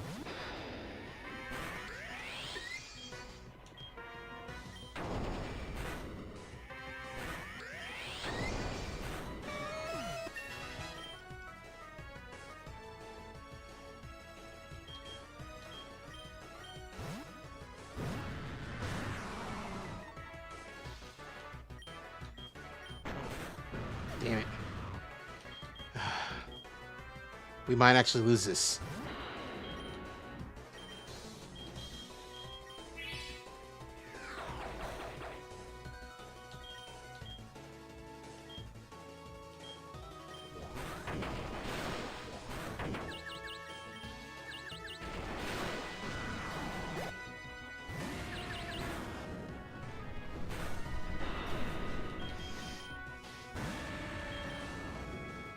We may be going down, but we're going down swinging.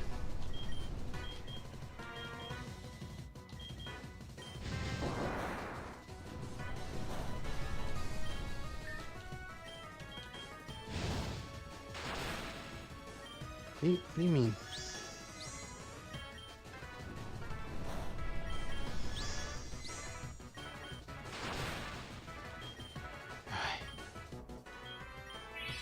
Yeah, that's all we got.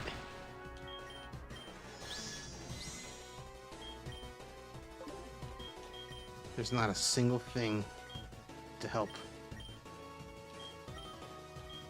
I don't get what the whole boot is about.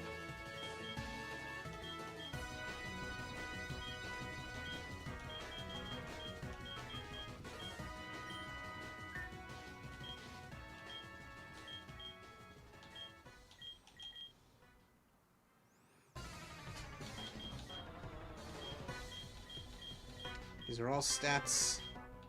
Nothing for PP.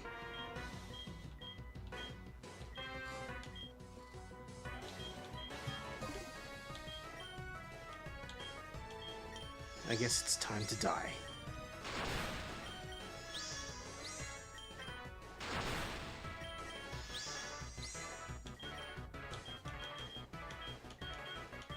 So let's die.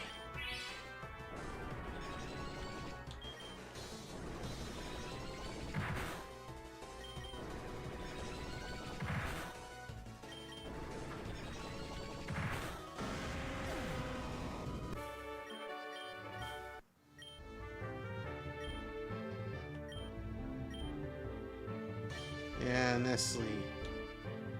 Nestle, the champion. You know what? I've never been one to back down from a challenge that's actually impossible.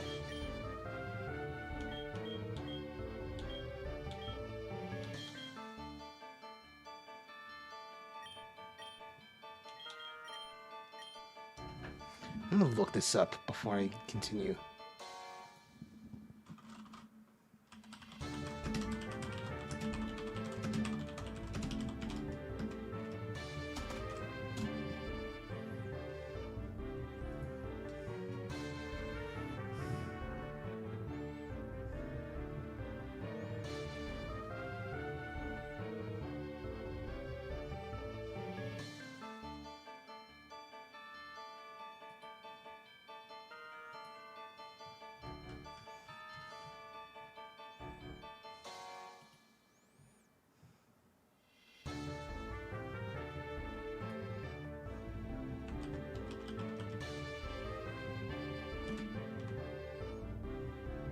Banana. Yeah, I know banana. It's literally just a banana item.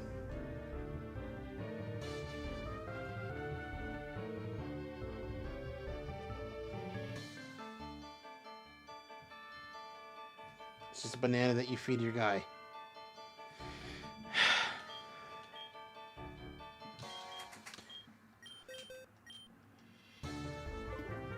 So, the only thing I could think is to just take out as many things we can do. Because we're all out. Thankfully, we can reteach Shocker how to do all these things.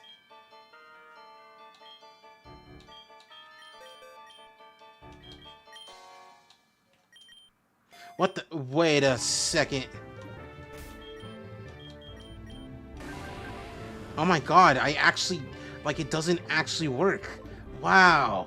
Alright, in, like, fucking, what's it called?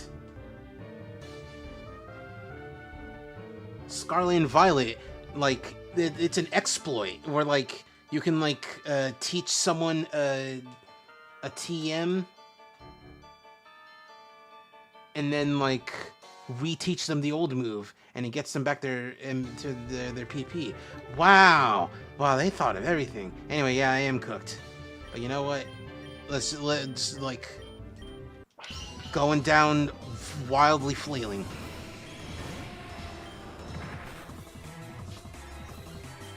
I can't even. Oh, struggling does hit regardless. Goodbye.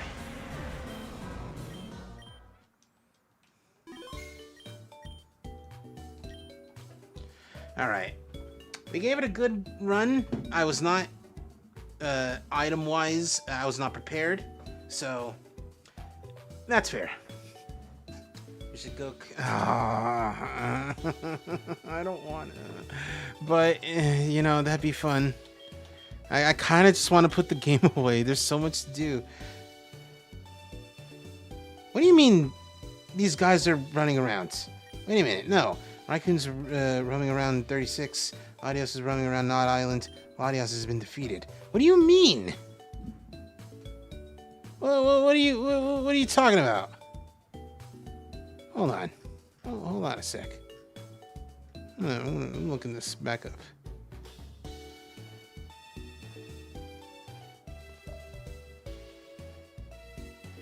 Wait a sec.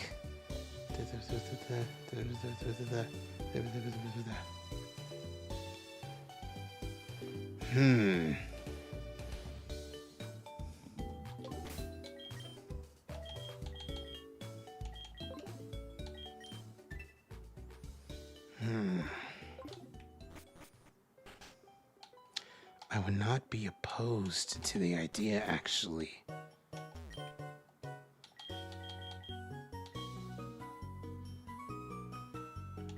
Or using fusion balls. Phone. Email. Oh.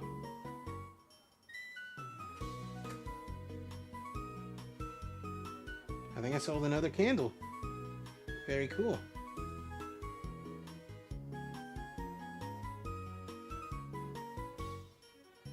I'm gonna look this up actually.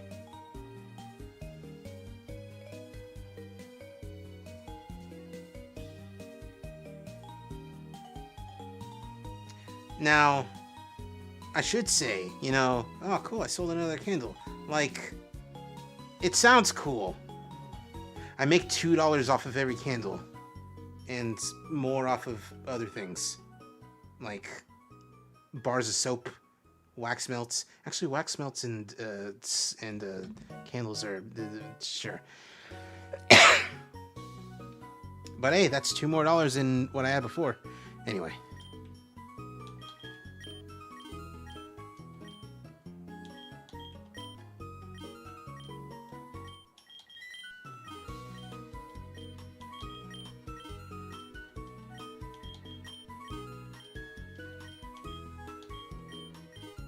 Alright. Okay. Let us actually do these. Wait, before we go, I have to give... Wait, frick. I messed up. Because I wanted to give time... I wanted to give Dr. Thunder, whatever his name is, back his moves. And I sold a bunch of stuff. I bought a bunch of stuff. So, yeah, we're gonna need to... sell some things till I get the money back.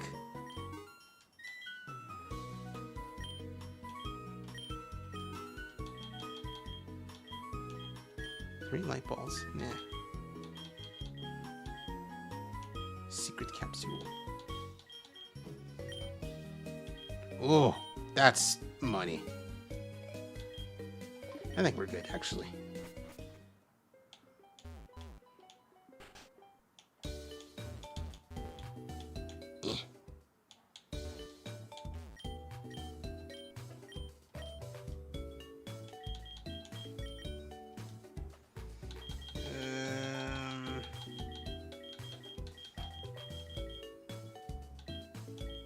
Flamethrower.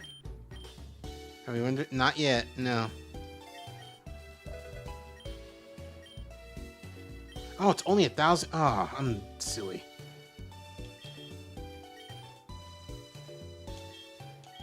Burn up. Burn up. No longer be fire type. That's pretty sick, though.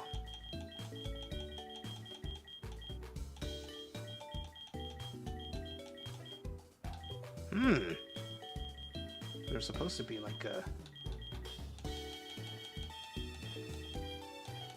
Wait, no, it was protect. I got rid of Protect. I thought I got rid of Hydro Pump. I was like, where's Hydro Pump?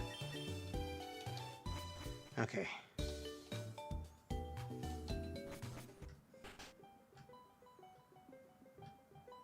Alright, where are the boys?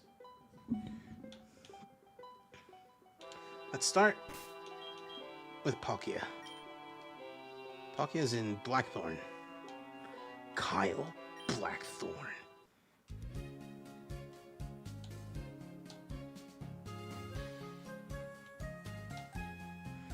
There they is. I'm gonna see if these are all, you know, it's like you're not the boy.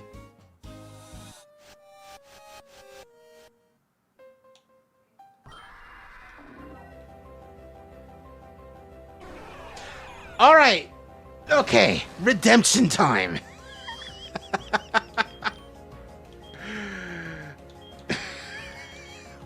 Wow, I was not expecting him. I'll take this. It ain't Palkia, but, you know, to be fair, I kind of... Oh, shit. Wrong guy. Oh, this is going to be a long night, chat.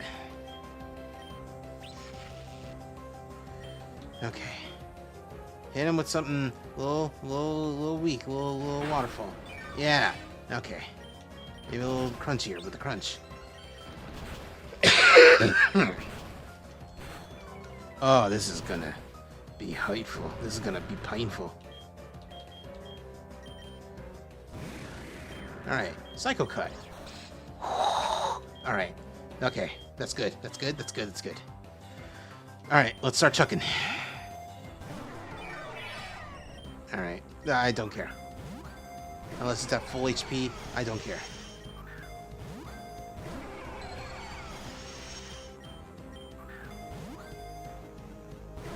Fuck you.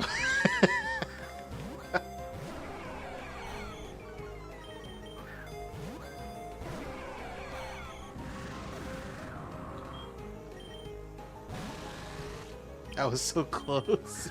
I love that you're freaking out with me. Okay, Night Slash. Ooh, you are tanky. Poison Jab. Fell Stinger.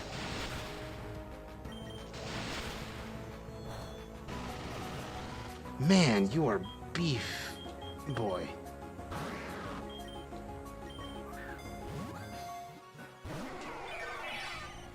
Alright. Dragon Claw. And Smash. You've got big defense.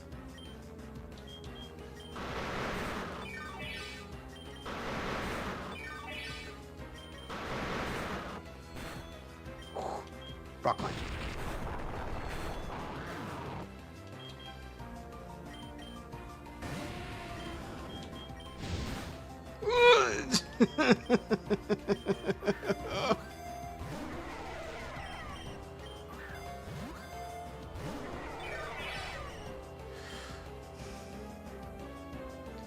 If I run out of Premier Balls, 16 of these, if I run out, then I'm using my Master Ball. Yes, I did save.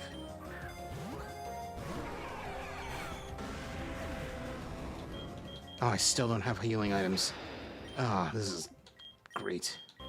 Electrify. There. Now we're gonna be here for a bit.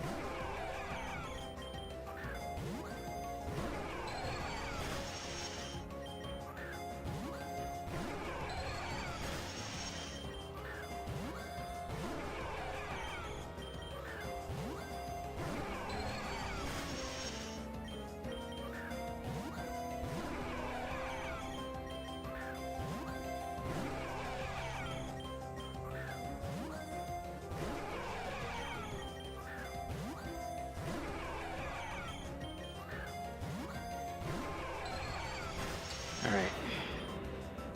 You know what? You know what? I don't even... Okay. I don't even mind using a Master Ball for this. This is important. This is integral. But what do the other ones have? That's the scary part.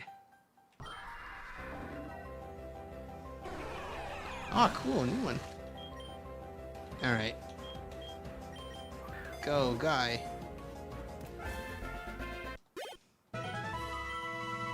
All right, what do we got?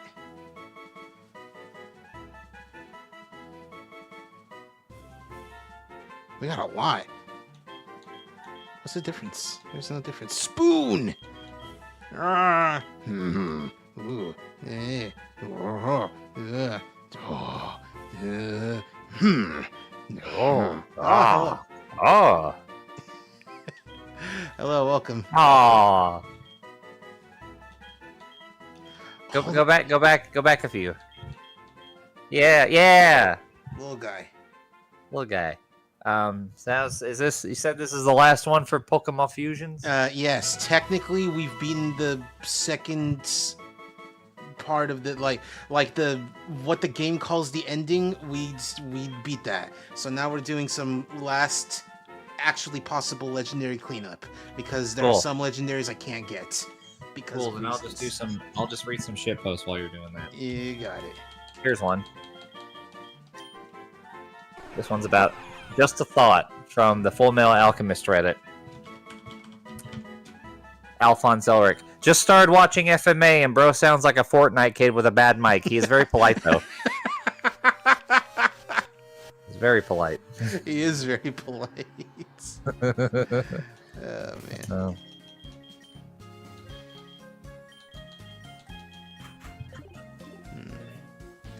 Okay, we gotta go to this place. That's the Ed Boon Island. So you can't Ed Boonify Pokemon. It already has a K in it. Uh-huh.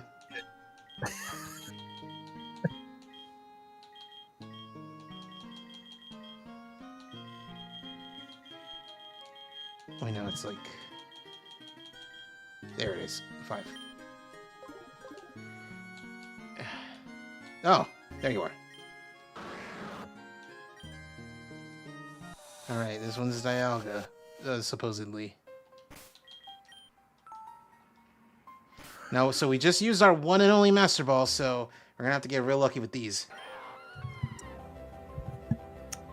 Hideo Kojima Ooh. tweeted, I watched episode of The Boys Season 4, which aired yesterday. The story reached a climax once in Season 3, and in Season 4 the characters are explored further, and there's some foreshadowing, as a fresh start is made towards the conclusion of the series, Season 5. The irony of a bloody hero, which in a sense is a metaphor for America and modern society today, is what sets it apart from just another hero movie. Did not mean to do that. Didn't think it would be that good. Well, I guess we have to watch it now. Hideo Kojima liked it. Uh-huh.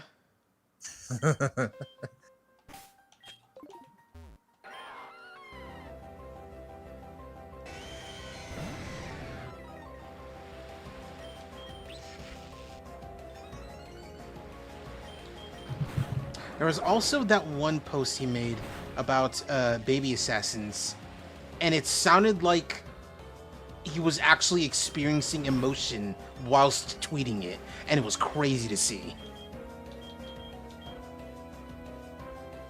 Yeah. You know what I'm really happy about? I'm happy I'm seeing so much Morgan and Spider-Man fan art. Yeah. It's really taken off. Yeah, and I'm really happy about that. For those who are too young to really understand what that means, because, you know, Marvel vs. Capcom 1, Jesus Christ, was like many years ago. It was when I was a kid. You know, isn't Spider-Man married? Yes and no. Don't ask questions you're not ready for the answer for, because it's complicated. Don't. Yo, we got unless you're reading Spider-Man right now. Yeah.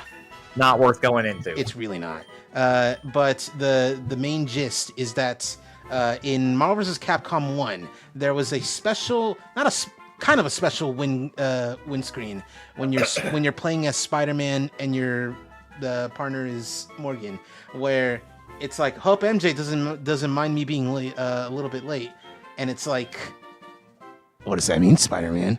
But Well, I mean, here's the thing. It's not a special win quote. It's not. He'll say that. it's not. It's just one of his generic win ones. The problem is when you have Spider-Man saying that directly next to Morgan's win sprite, which is suggestive as hell. Extremely suggestive. It doesn't look good. I mean, it does, but like, it doesn't I look wouldn't wanna good be when MJ. Spidey's saying that. I wouldn't want to be MJ, is what I'm saying. Yeah. But that's sort of been like a meme.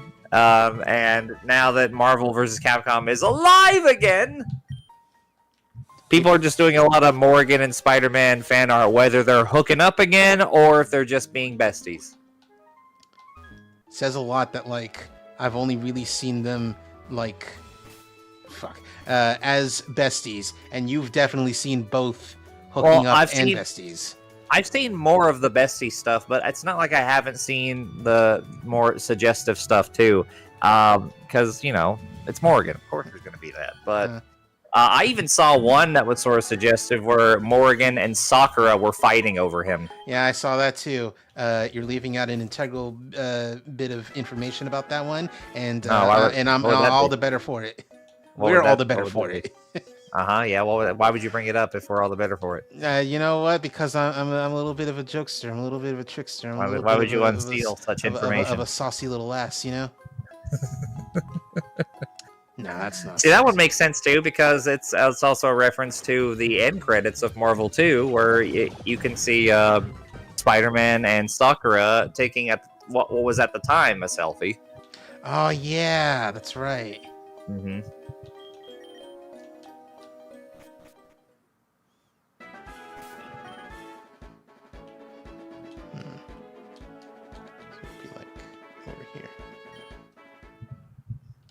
Just date Sakura, Spidey. Just do that. You don't have to worry about villains getting her. She could probably kick Shocker's ass. Yep. Specifically Shocker and no one else.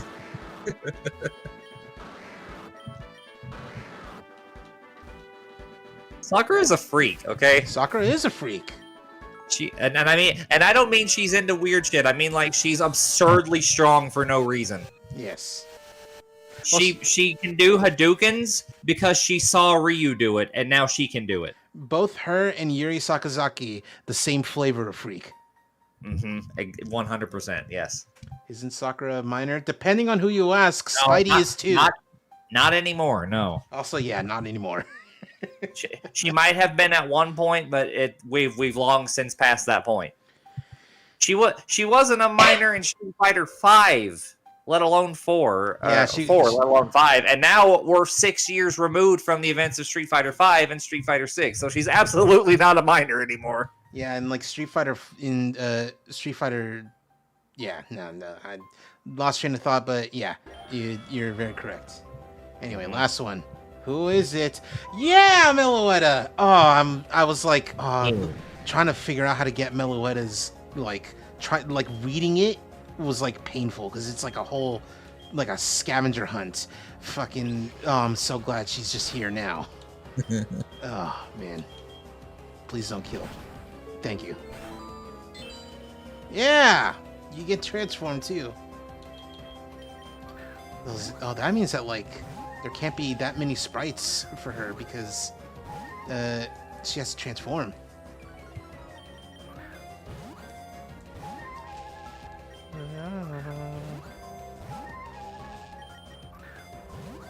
Oh, by the way, on the Japanese Marvel site, yeah, I saw this Capcom site, they got high quality rips of all the character portraits, which is apparently crazy because art preservation for Marvel 2 has been terrible. Yeah, so I'm glad those wonderful pieces by Bingus can be admired by all. In the highest quality you can find online. Which they deserve it, because Bingus' stuff is great when he was given time. Oh, absolutely. If he's not given time, it's hit or miss, like it was in Street Fighter V. Sometimes you get nice Bingus Laura. Sometimes you get Kage, where he just refuses to draw the little horns on him. Like you have to understand, even if it's someone as good as Bingus, no one bats 1,000. All right? Yeah. I commented on that tweet that was talking about the high quality art, and I was like, did not know that like Psylocke just has like a little scar / marking on her face. That's like over her left eye. That was neat to find out. Oh, this is cute. Ah, sick. Yeah. Oh, this is really cute.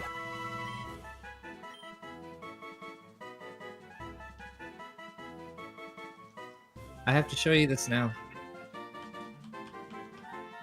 This is I'm showing you because this is now an official, apparently official Capcom piece of art, fan art. I don't know what this means that this is official. I don't know what this means, but check this out. Morgan with Magic or Magique from X-Men. Let's take a look.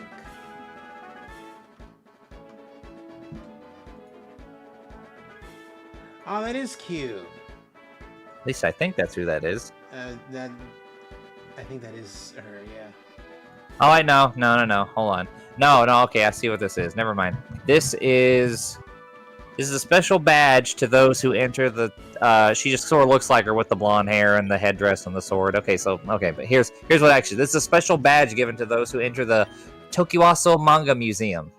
Ooh. This is their mascot character, Emiya.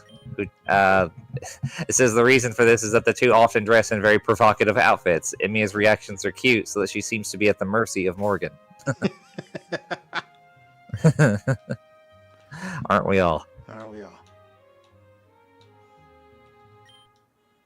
I got really excited and thought it was an official Morgan versus X-Men thing.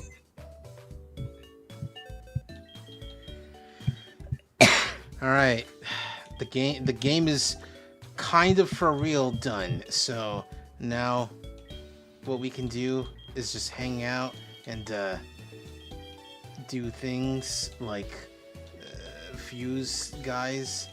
I have the Mewtwo is here, you guys. So I don't know why. I was like, I had to reiterate that. Wario64 says that Marvel vs. Capcom Fighting Collection Arcade Classics is up for pre-order at Best Buy. And they retweeted, I have a feeling it's a good idea to secure a physical for this over digital. Yeah. Might be a good idea.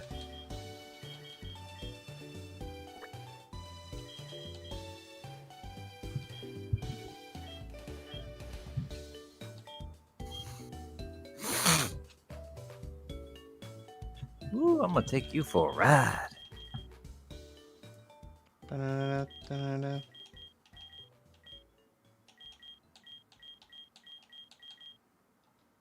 Like how, like, back in the day, Cyclops and Ryu shook hands. It was like, Cyclops, Ryu. Now it's like Ryu. It's like, how's it hanging? It's like, Cyclops, you son of a bitch. Son of a bitch.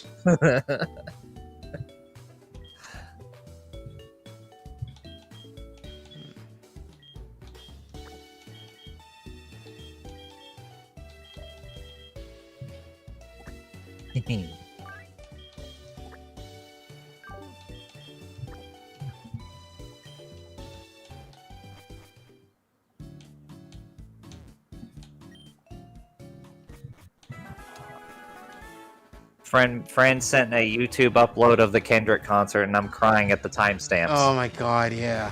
Did you see that? Like, holy shit, man. California, love, not like us, not like us, not like us, not like us, not like us, not like us, instrumental. Like, there's being a hater, and then there's this. I could never hate this hard. Someone said it best. This is like Genghis Khan levels of hater.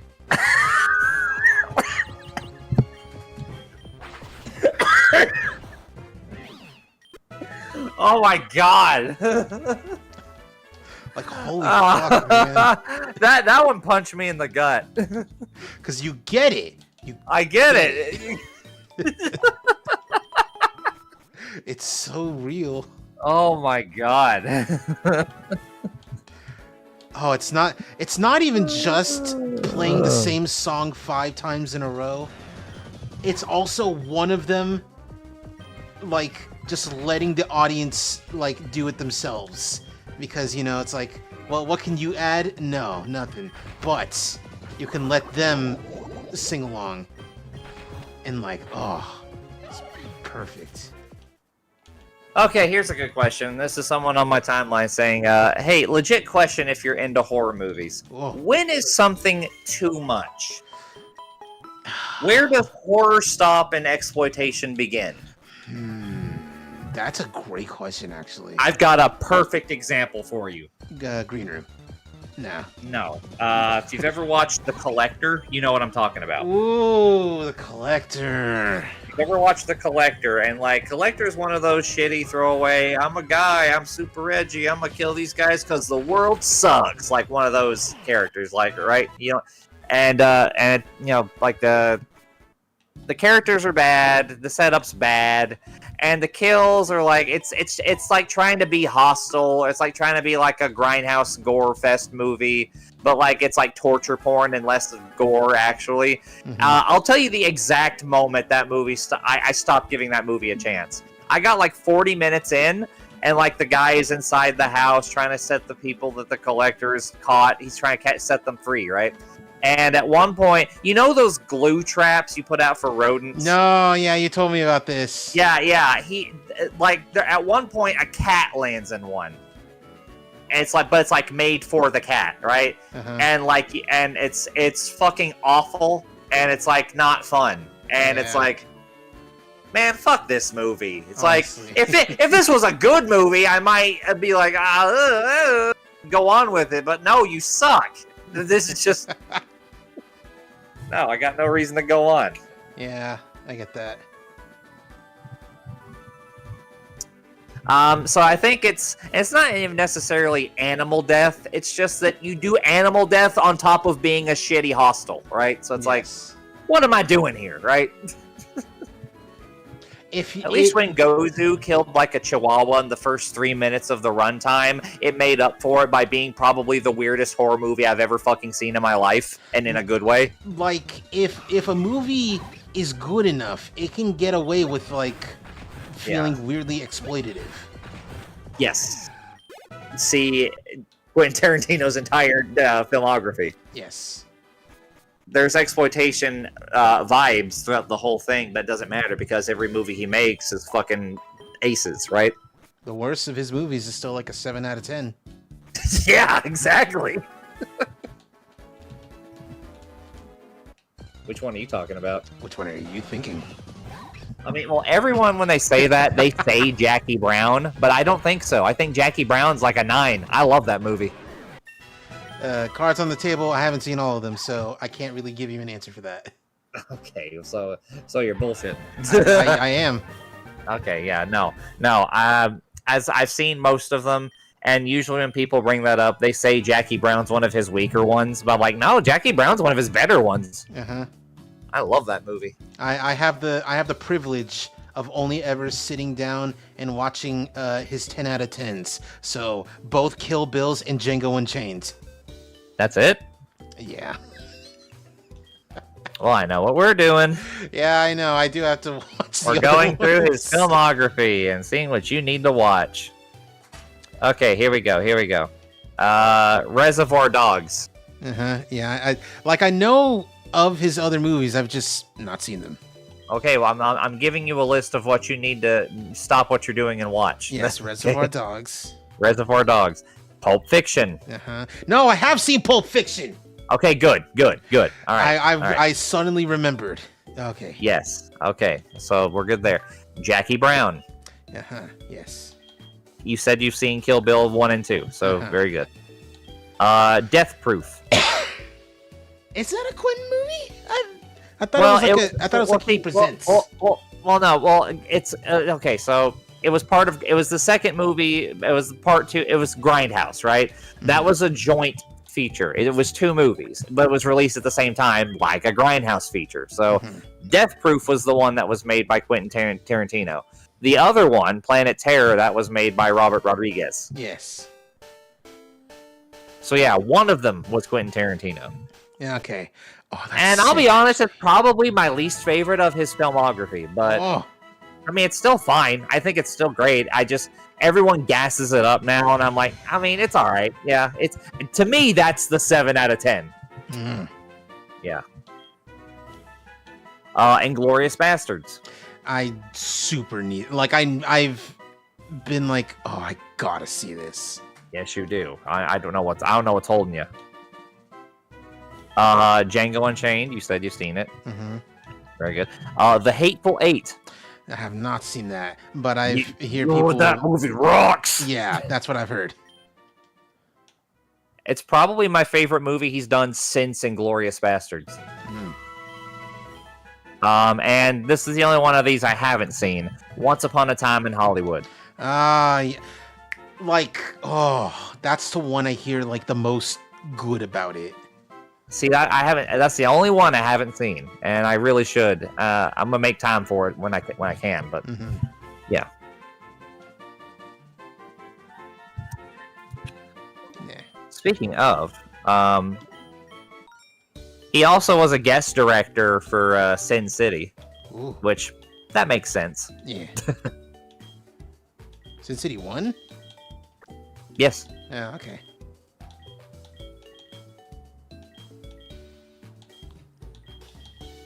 He also did the screenplay for, and also helped write From Dusk Till Dawn, one of my favorite horror movies. Yeah, that sounds about right. Yeah. But both. But that one helped is a write Robert and also- Rodriguez film. Yeah. That sounds about right. Both that he wrote it and that it's one of your big favorites. So Robert Rodriguez's filmography is a lot more spotted, let's say, right? Spotted. Because the guy, I love him. The guy has 2 modes. Yes.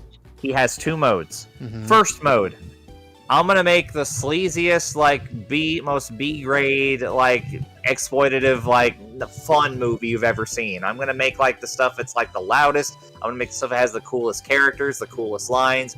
This is what I think is cool, and most of the time it is cool, right? Mhm.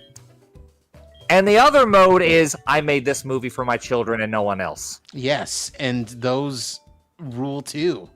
Mm-hmm. Mr. Electric, kill him! Yeah. You have Mr. Robert Electric Rodriguez to killed thank for that this meme. You have him to thank. Yes, because and I do thank him because I fucking love Shark Boy and Lava Girl. Okay, so here's his filmography. Here we go. Right out the gate, he started out strong with El Mariachi. Yes. Then there was 4 Rooms. Then he did Desperado. Mm-hmm. And then From Dusk Till Dawn. Oh. 2 years later, he did The Faculty, which is one I haven't seen. I didn't know he made that. It's a horror sci-fi movie, which is a little... Like, horror is in his wheelhouse. Science fiction, not so much. Until his next film, Spy Kids. Yeah. Spy Kids, and then Spy Kids 2, Island of Lost Dreams, and then Spy Kids 3, The Game Over. He did those year back to back to back. And we're better off for them. Man. Somebody ring the Dinkster! And then he did the finale of his Mexico trilogy with El Mariachi and Desperado. He did Once Upon a Time in Mexico. Yeah. Then he did Sin City. He was the major director for that. Then there was The Adventures of Shark Boy and Lava Girl. Yeah. After that, he did his half of Grindhouse in Planet Terror. Then after that, he did the movie from 2009, Shorts. Oh my god, I forgot about Shorts. Most people did. Yeah, he did that, yeah. Then the year after that, he did Machete. Yeah. Yeah. Fucking And then Machete, dude. It's funny how he made one of his best movies with Machete, and then he followed that up with probably his worst movie. Spy Kids all the time in the world. Yeah, even Spy Kids people, enjoyers were like, what the fuck is this? What the fuck is this? Why is this Ricky Gervais dog shitting bombs and talking about putting it on YouTube? Yeah. It's weird. What? Huh? Like, I get it. Famous comedy guy doing, like, a film for tiny babies. But, like, even Jason Lee didn't lose this much dignity when he went to the Alvin and the Chipmunks movies, right?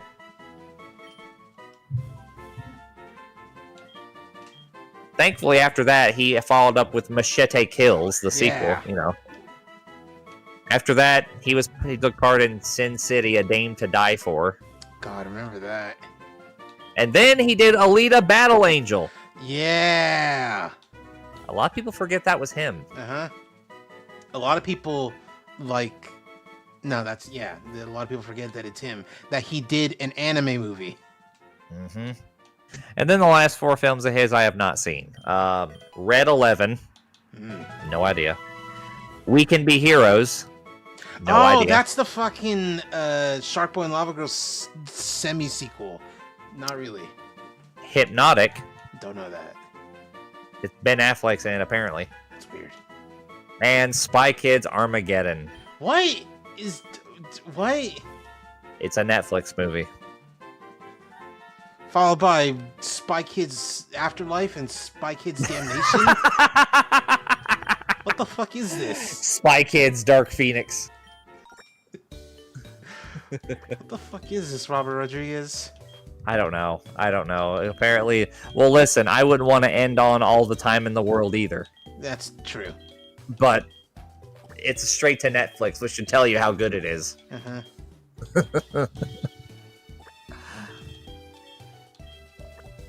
I guess that's one plus side to less films coming to theaters lately. You get to cut out some of the chaff, like Spy Kids Armageddon. Yep. Oh man. Oh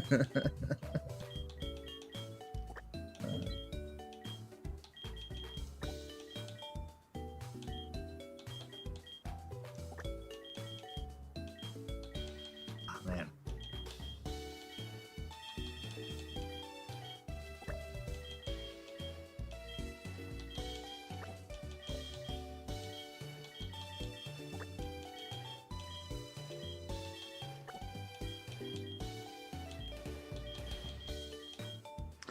Okay, we gotta look at this and see what we can do with Meloetta. I also gotta figure out where to find fucking Beware.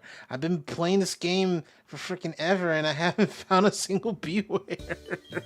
Have you considered that they're not in it? They are in it. I'm literally looking at the Pokédex for like the current version of the game.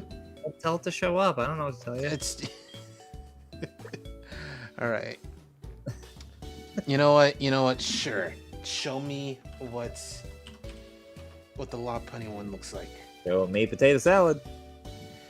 Oh my god, that one's so cute. They're both really cute, but if we're gonna be for real, one of them's way cuter than the other. So we gotta go with, excuse me, this, and it's gotta be the just normal one. This one's super fucking cute. It also doesn't look really like a Lopunny. It just looks like... Oh, that's... Okay, that's not what the sprite I was looking at looked like. I mean, that's I like that, but yeah, it doesn't look much like it doesn't look a whole lot like a Lopunny. What one are you looking at? I was looking at this, which looks like a Miku. Yeah, we're keeping this because this is just Miku, and I kind of love it. That's just that's a Digimon. That's a Digimiku. Digimiku. Yeah. I like that. Well, can you choose the nature when that happens? Only of the 2 Pokemon that are fused. I was fixing to say, like, fucking what? Yeah, so you gotta like be careful with which Pokemon you're fusing because it's like. Can we just? What? Can we just make that a feature in the actual Pokemon games and save people a whole bunch of headache? No. Damn it. That's too much. That's too much of a quality of life.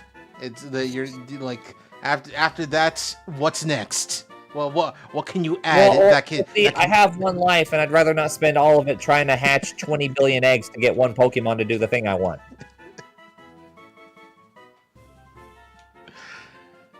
I'm not one to talk because that was like the thing that turned me off of competitive Pokemon, was just getting the Pokemon in the first place. Meanwhile, I was like, hey, I'm gonna get a shiny Pokemon. The very first time, I was like, I'm gonna hatch a shiny Pokemon. No fucking joke, it was the second egg.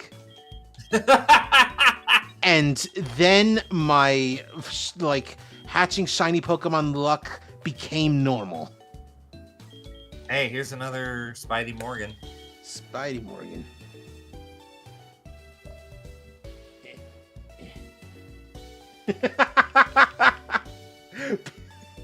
I have seen people are being like, bro, what the fuck is this Spider-Man Morgan fan art? Why is it everywhere? So that's appropriate. He gets all the bitches. He gets her. He gets Lucina. Someone stop him. Someone stop this man. I love the guys with trauma. What can I say? He's a sad little meow meow. Very sad little meow meow.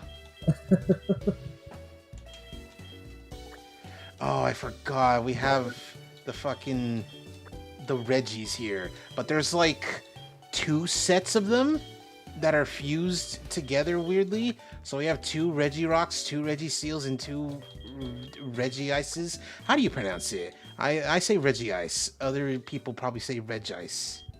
I say Regice, but it doesn't matter. It really doesn't. What is the other one? Because like if it was, I would say Regice if it was 2 eyes. Yeah, but there ain't. Yeah.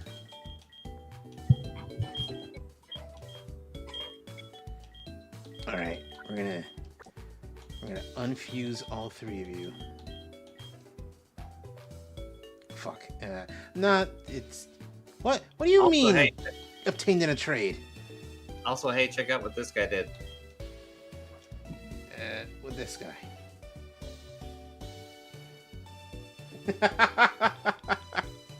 That's funny. How am I supposed to fit in there? Well, don't worry, you'll get smaller the closer you get to it.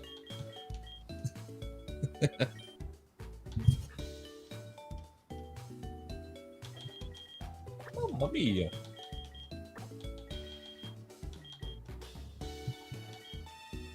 Why is this the only one I can't unfuse? This is bullshit. Don't like it. Fine, I'll at least reverse it. See what it gives me. Ah, that's cool, actually. Oh, there's more sprites. What is this? I like this one better. Now can I unfuse? Apparently not. Whatever.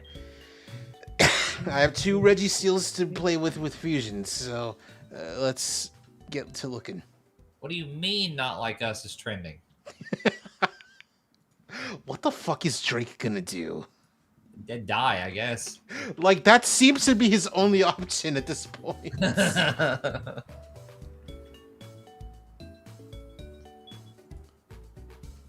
You know, if I was Pusha T and I was like, hey, Drake, I'm gonna make you extremely well known by, you know, revealing the fact that you have a secret child, so that way you spend more time with him. If I was Pusha T in this situation, I'd be really pissed. Because it's like, Kendrick, I wanted him to spend time with his fucking child. You're making him a pariah. Okay, guys, here's... I hate to get serious looking down at my timeline for a second, but so the presidential debates are next week. Oh, jeez. Like a week out. They're a week from today. And they're apparently putting in a bunch of stipulations, right? Like there's not going to be a live audience. There's not going to be like miking over people so that one guy just talks over the other the whole time, which was the entire problem last time, right? Yeah. Because the whole last time they debated, Trump came off as like super unhinged and like mega mean because like which made it look like Biden won. Which people always do that. Yeah. Not always talk over, but like they always like underestimate Biden that way. Because it's or rather they overestimate that Trump will be normal and then he doesn't. So people are like surprised when it turns out he's a fucking lunatic, right? Yeah. But here's the problem, right? Here's where we're at right now. That debate needs to change some minds. Yep. Because here's where we're at right now. An Emerson Swing State poll was just had. They just had one. For the U.S. Senate, the people wanted in the Senate for these states, and people who they wanted for president in these states. Here we go. Arizona in the Senate, Gallego, Blue Party. Nevada, Rosen, 12 points, Blue Party. Wisconsin, Baldwin, plus 2 points, Blue Party. Pennsylvania, Casey, plus 6, Blue Party. Michigan, Slotkin, plus 4 points, Blue Party. Minnesota, Klobuchar, plus 11, Blue Party, right? So Democrats and the Senate sweeping, right? Mm-hmm. The same states, when they asked who do you want for president, Arizona, Trump, plus 4. Nevada, Trump, plus 3. Wisconsin, Trump, plus 3. Pennsylvania, Trump, plus 2. Michigan, Trump, plus 1. Minnesota's the only one where they're tied. Biden's not winning a single one of those in this poll. That is not good. Yeah. And this was taken last week. This is a recent poll. I'm like, dude, that debate's going to have to change some minds because it's bad.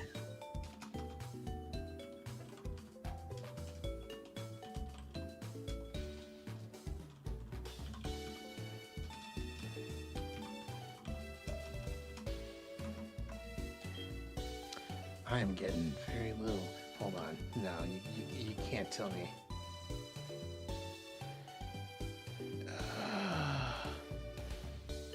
You know what? You know what? Sure. Okay.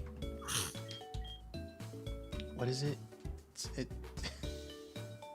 Okay, so this one looks like that. Hey, chat. Do you remember the hit animated film, Rock Dog?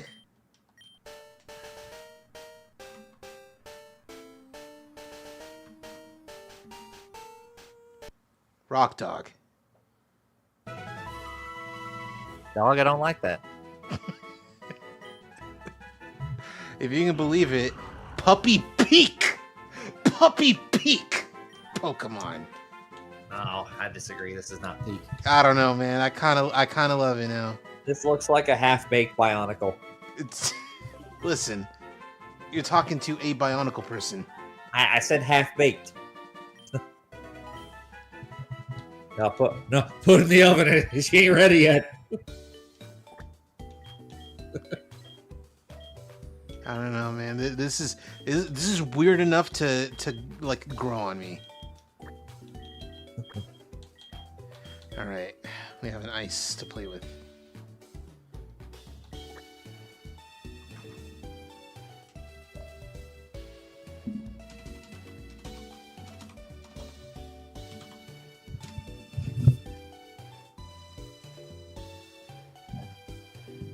Make it only the customs.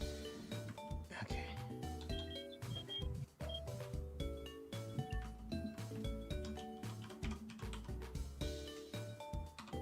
Nope. Nope. Oh. All right, I can't make this because I don't have a Slack King, but Slack King and Regice in that order just become fucking.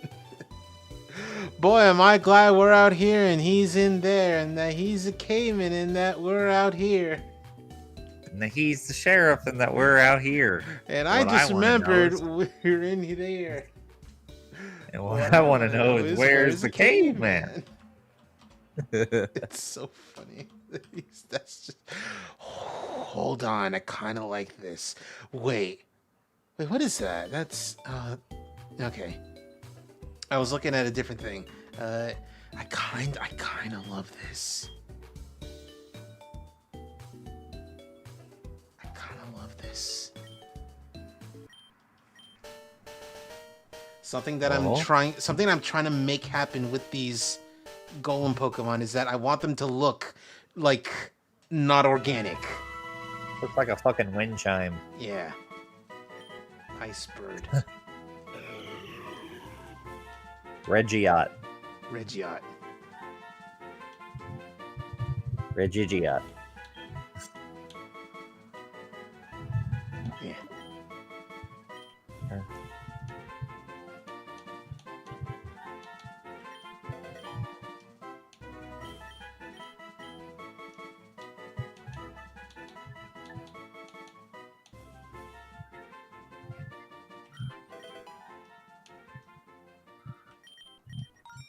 Alright. Now we have 2 Registeels to play with. But what does Registeel with himself look like? Triple Q dropping the gaming wisdom on us all. The only Square Enix IP that matters is Gex. Correct. Because technically, yeah, that's them because they're owned by Eidos. And Eidos is Square Enix.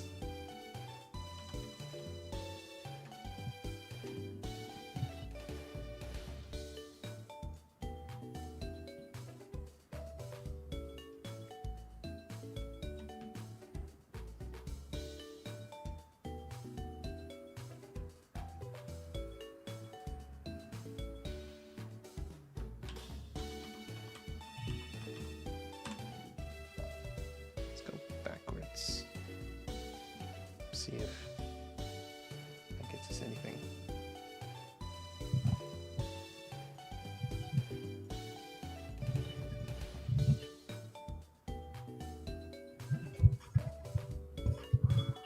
I know, if I look here, it'll probably show me.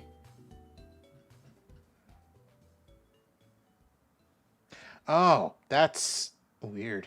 Yeah, I don't like that. Okay. You're coming with me.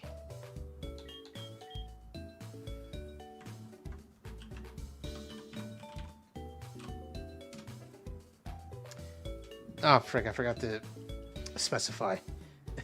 I want the custom sprites, not the auto-gen ones.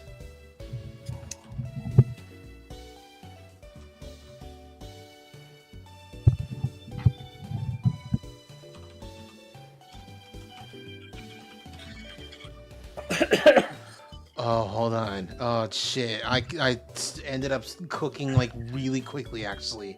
Oh, remembering fuck. that one Saturday Night Live, the Celebrity Jeopardy, that one with Norm Macdonald as Burt Reynolds. One of the categories was a petite déjeuner, and they said, "Mr. Reynolds," he said, "Yeah, why don't you give me 8 tit for 800?" It's not 8 tit.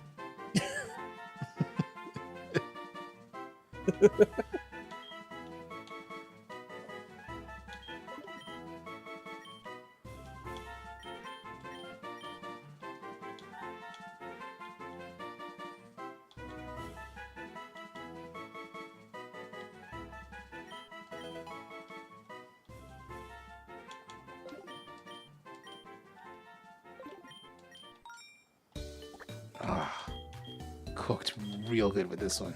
Now we have another one. I don't know what to do with this boy. Let me see the one you just made that you said you cooked with. Let me see it. It's Registeel and Ampharos. Yeah, that's pretty sick. Yeah. I don't know where the red came from, other than the eyes, I guess. Eyes and knuckles. Those are like gems. Yeah. Normal DNA slices, not the super ones, because we only got one left. Okay, let's keep looking. One of them's. Oh, by the way, did you see Donkey's new video? I haven't finished it because I got distracted with something. It's pretty good. That's pretty alright. What about this one? Oh, I don't know how that happened, but that's cool though. Let's keep looking. Wait, come on, you gotta. Whoa! That's the one. Here's a good post. That's the one. If a monkey hoarded more bananas than it could eat while most of the other monkeys starved, scientists would study that monkey to figure out what the hell was wrong with it. When humans do it, we put it on the cover of Forbes. Yep. All right, what we got here? Oh, this is different. Ah, but this is still cool. I like that. Hold on. You got to see the one. Reggie Dregion, I like that. It was this that I saw.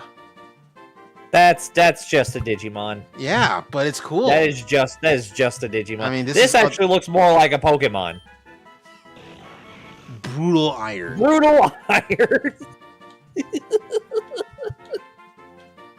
Yeah, that one was just like Gundramon earlier. Yeah. Technically, by the laws of Texas, he's not carrying a concealed weapon. By the laws of Kentucky, too, apparently. Yeah.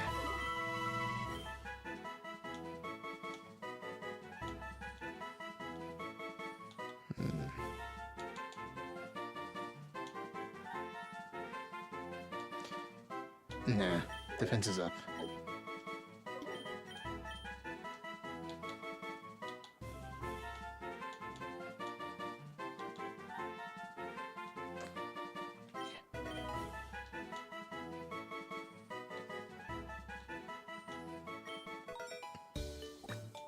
All right, we got one last one, and then we're done with this game for a while. This is gonna be this is gonna be in the future. I don't know, months in the future. I'm gonna do a new game plus, and the gimmick with this new game plus run is that it's I only use the guys here. I only use legendary fusions. And I have a good starter with Rowdy Rockruff. Okay, but we need to do this. Okay. Who do we got? It's Mewtwo, so it's got to be, you know, a bunch of people.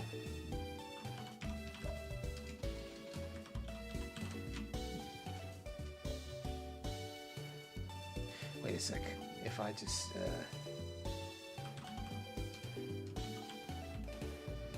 that's okay. Hey, Cheese, can you explain something to me? I can probably. See this? Why is Daphne's hip-to-hip ratio so crazy? I can actually tell you why. I don't know. If What are they feeding that girl? Yeah, I was gonna say, like, I can tell you why. I don't know if you'd like that answer though. What would that be? That the animators kind of got a little bit lazy and decided to draw off model. Yeah, okay. I told you.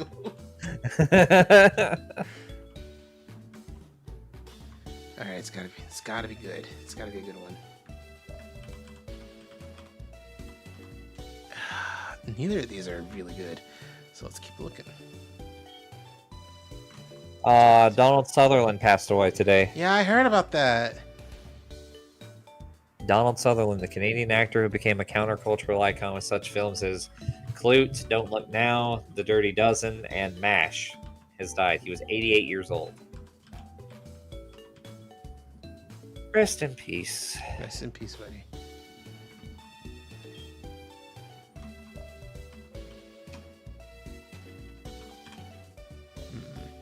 That one looks alright. That one's kind of weird. Both of these are something.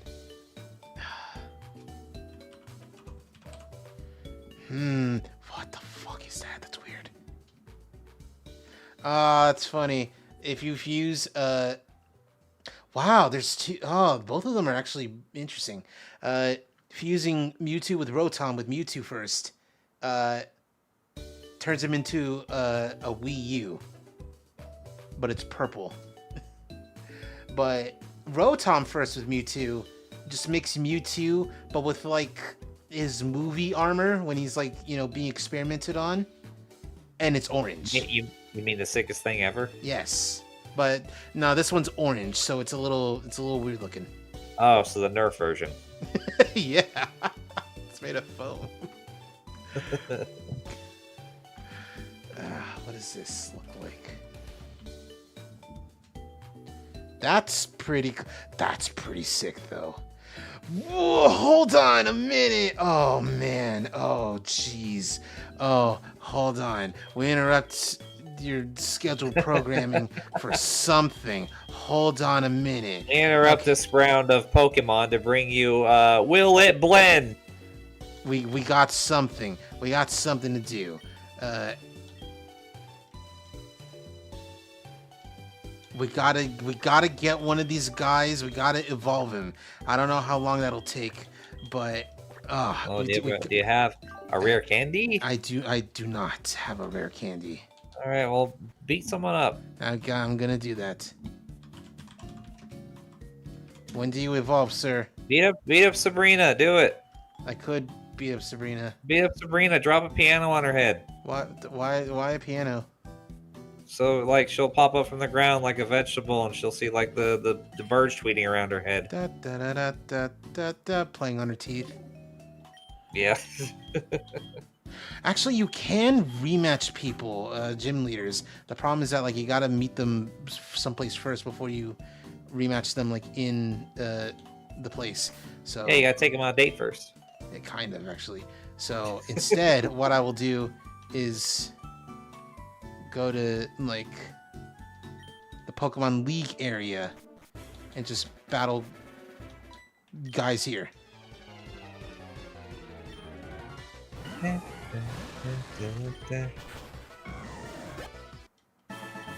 Hold on, I got it. Don't I have... Wait, no, someone has... You have the egg. Ridge Racers. Remember that one?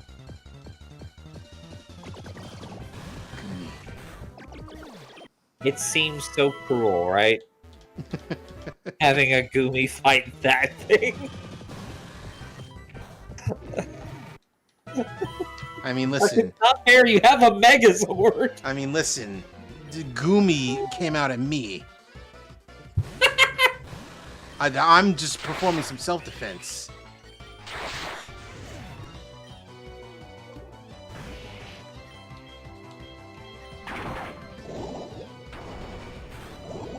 I made the decision that it's gotta be Mewtwo and Golett because it is incredible.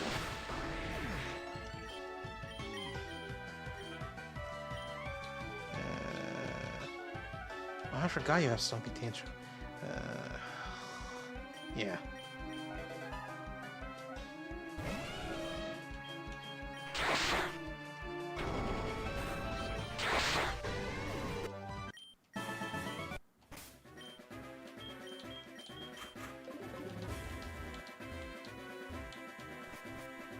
I actually did a decent job of, like, avoiding people when I first came here, so now I have all these people to fight.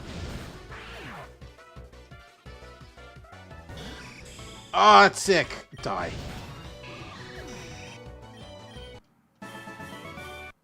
Just one more.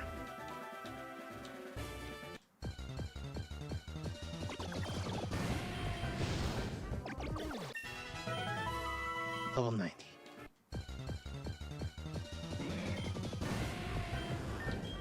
Yeah. Oh, okay. What do you mean a kid named Blue? That's not what I named him. I named him after my arch nemesis in the real world, Nestle.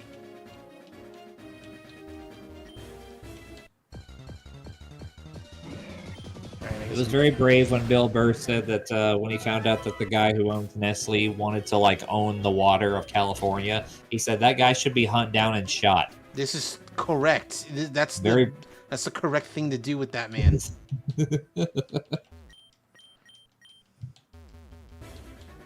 Tried to make the actual argument that no, water is not a human right, actually.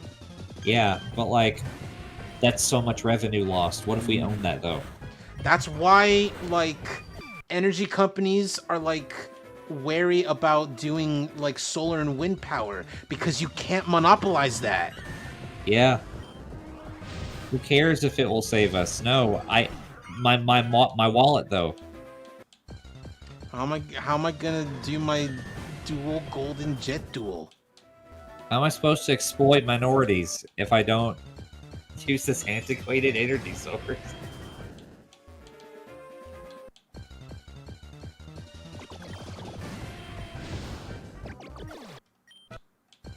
Yeah. Yeah, cool guy. Alright, we're getting there.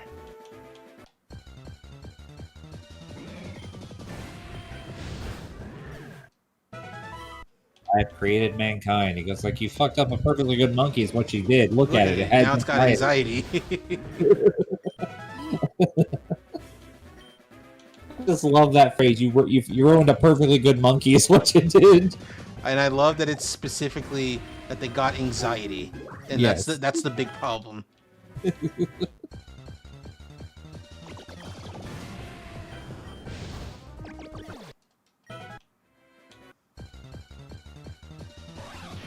Oh, that's a weird Kabutops spread. I've not actually seen that. Remember, kids, Goku would not be the good person he is today if he didn't suffer brain damage as an infant. Correct. Which is so fucked up to think about. Yep.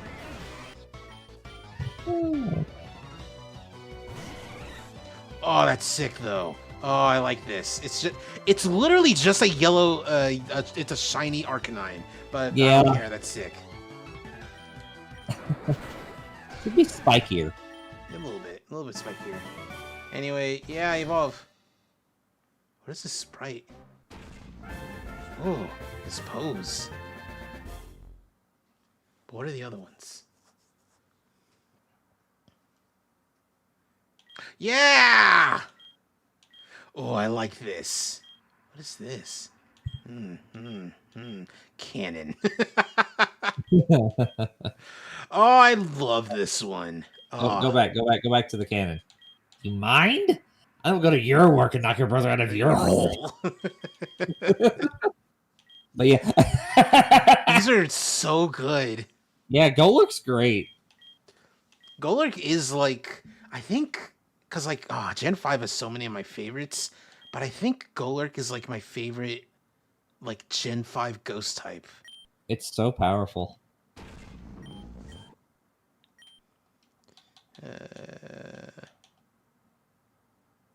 Heavier the user? Yeah.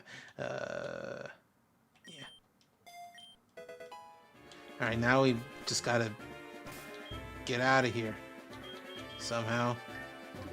Not somehow, but like, eventually. Yeah.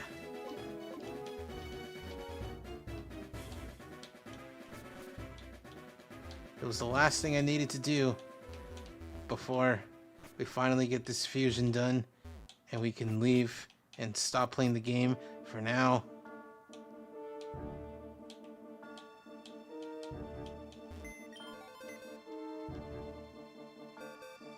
Alright, what am I looking for?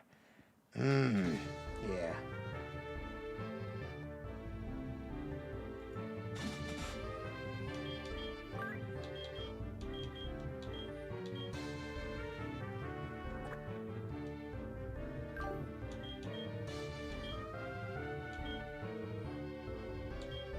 Where'd I put him? Oh no, there he is.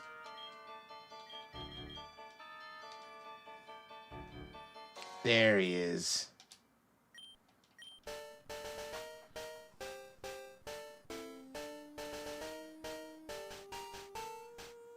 Yeah.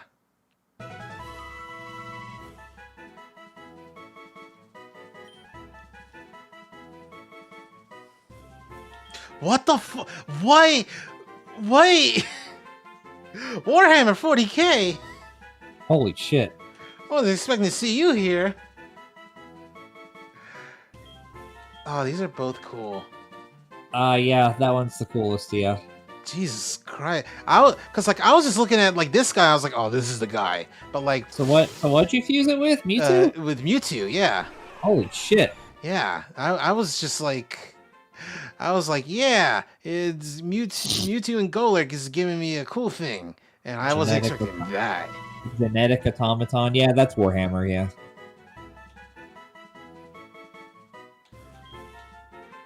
Yeah. Combine. Brotherly combining. Log on.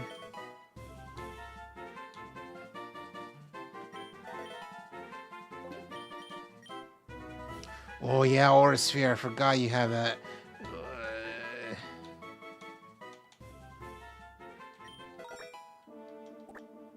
Man. That's so sick. Is that every single legendary I have? I think so.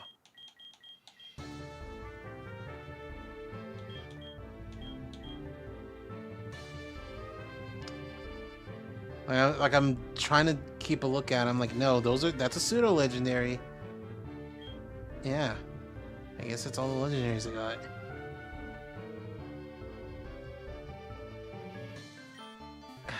Oh, righty then.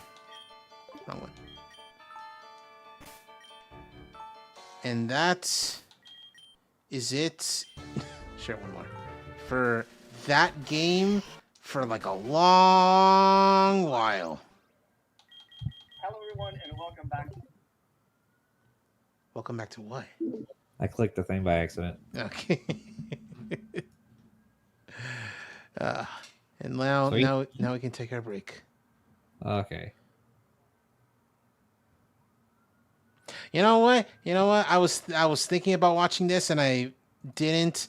Sure. All right. Let's watch the new Babe Ruthless fighting game films.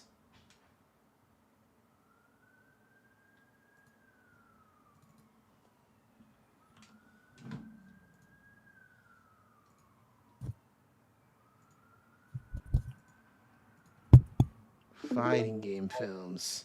Starting with Mario and Luigi. Blah blah blah, video game movies are bad. Yes, we get it. But I think we're witnessing the tide turning on that notion. I never really identified with the blanket statement that all video game movies are bad. Perhaps they're not amazing high art to a general audience, but to the target audience, me, they have been some of the most entertaining movies I've seen, for better or for worse. But even when it's for the worse, it doesn't mean the movie isn't entertaining. A lot of people cite The Room and Birdemic as their so bad they're good movies. For me, it's specifically fighting game movies. Now, the worst crime a bad movie can do is be boring as hell. If it's gonna be a bad movie, I'd want it to go full throttle. Not talking about every fighting game movie ever yet. I want to focus on films that had a wide release in theaters and not limited releases if I can help it. Going by order of release, the first fighting game film in theaters was Street Fighter II, the animated film in 1994. That Street Fighter II branding was so strong at this time, they just had to add the 2 to the film's title. It was released in theaters pretty much everywhere but North America. This film is a classic and set the bar on how fighting game films could be done effectively. A bar, mind you, that is rarely met, but I digress.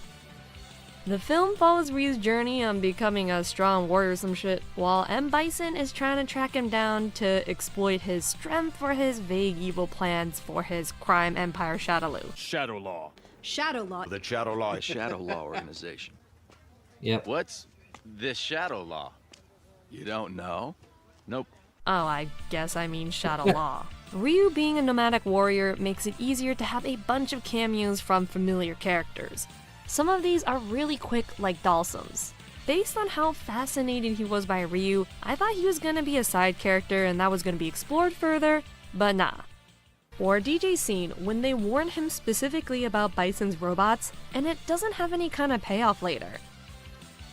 Scenes like this are obviously for the fans to point out when their character shows up and gawk at them for a bit. If you're watching this with no knowledge of Street Fighter, I don't think this film would be appealing unless you're watching this to perhaps learn the lore of the series. The fights here are very well animated and well paced. A highlight for me is, at the climax, you really feel Ryu, Ken, and Guile struggle to take down Bison. I think what adds to that is this fight goes on for a while, and I miss when action movies in general would have really long singular fight scenes. It just seems so real and gritty that way. I do like that this film can take its time and have slower scenes too, showing it's not all just fighting.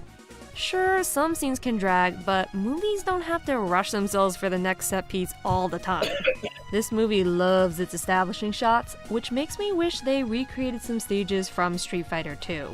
The film went beyond just being accurate to the game, since eventually the games were trying to be accurate to this movie. Street Fighter Alpha was heavily inspired by the film, having a similar anime style. A pixelated poster of this movie even shows up at the Sansan Mart stage. Also, the Ryu and Ken dramatic battle against M. Bison pays homage to the film as well. There was a game on the Saturn and PS1 called Street Fighter II, the interactive movie, that covered a majority of the film, but you're watching and scanning scenes in the perspective of M. Bison's robot. This movie in its entirety was an extra in the Street Fighter Anniversary Collection, albeit with some mild censorship. In Capcom Fighting Evolution, Dimitri's gender-bending Maniplus move turns Ryu into the little girl buying milk for some reason, so that's neat. This film was probably the gold standard for a while on how characters should look and act in their games and in other media. In addition, some details on the lore, like how Ryu got his red bandana. If you're a Street Fighter fan, this is a must-watch, otherwise might be a tough sell since mileage may vary. A couple months later in the same year, the live-action Van Damme adaptation was released, simply called Street Fighter. I bet money they debated calling it Street Fighter 2 for stronger brand recognition. This is one of my favorites for the absolute cheese it oozes in every scene. Like, I feel like something can be so corny, it starts to become charming. Quick, change the channel! The movie got itself a decent budget too. From the insane sets, extras, and actors here, there was a lot invested. In terms of accuracy to the game, I guess it kinda is. Like, the costumes are dead on here, and some of these actors just look like the real-life versions of these characters, like Andrew Bernarski here. From his build and voice, I'm essentially looking at the real-life Zangief. Hey, this way! It also can't be stated enough how much Raul Julia killed it as M. Bison, giving some of the most iconic and meme pieces of dialogue in his final performance. For I beheld Satan, and he fell from heaven like lightning! That scene unironically gives me goosebumps. That line read, holy shit. One of the hardest lines in a movie, period. Your village was the most important day of your life. But for me, it was Tuesday. This Bison is so good, I forget the Bison from the games is a bit more generic flair in comparison. Raul Julia's Bison has so much sass and personality, it kinda ruined regular Bison for me. We do have some weird creative choices though, like Zangief being a villain that works for Shadow Law. Welcome to the Shadaloo front. Okay, I guess I was right the first time. Anyways, Zangief never works for Bison in the games and isn't evil, just evil looking. Also having Chun-Li, E Honda, and Balrog being news reporters, Ken and Ryu are arms dealers, Dalsum is a scientist, Charlie and Blanca being the same person, etc, etc. So the thing about Zangief being a villain is because, Russian, communist. And that's kind of it.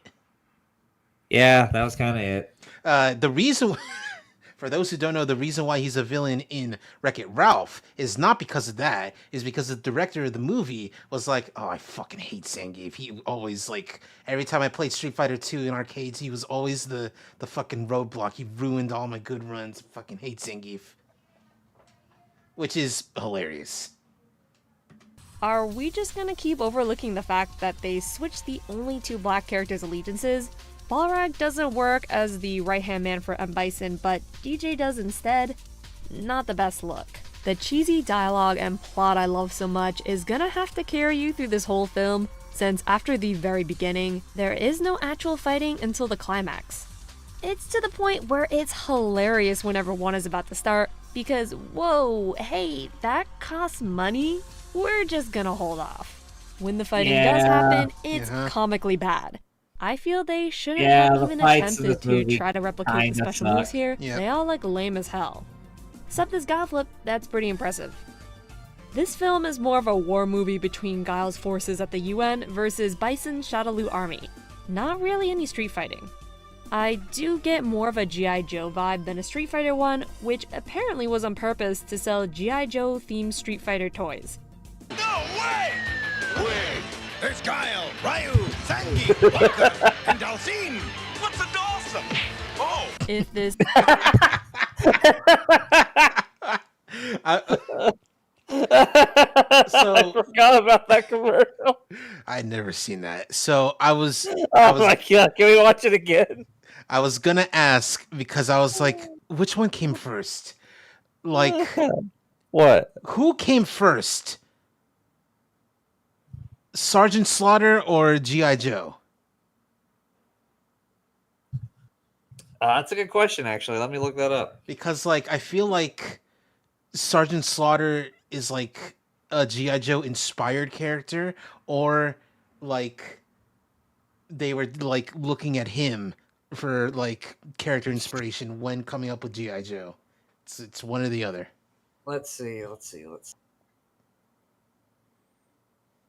It feels like he should be like more affiliated with them, but Okay. G.I. Joe. When did G.I. Joe come out? G.I. Joe happened.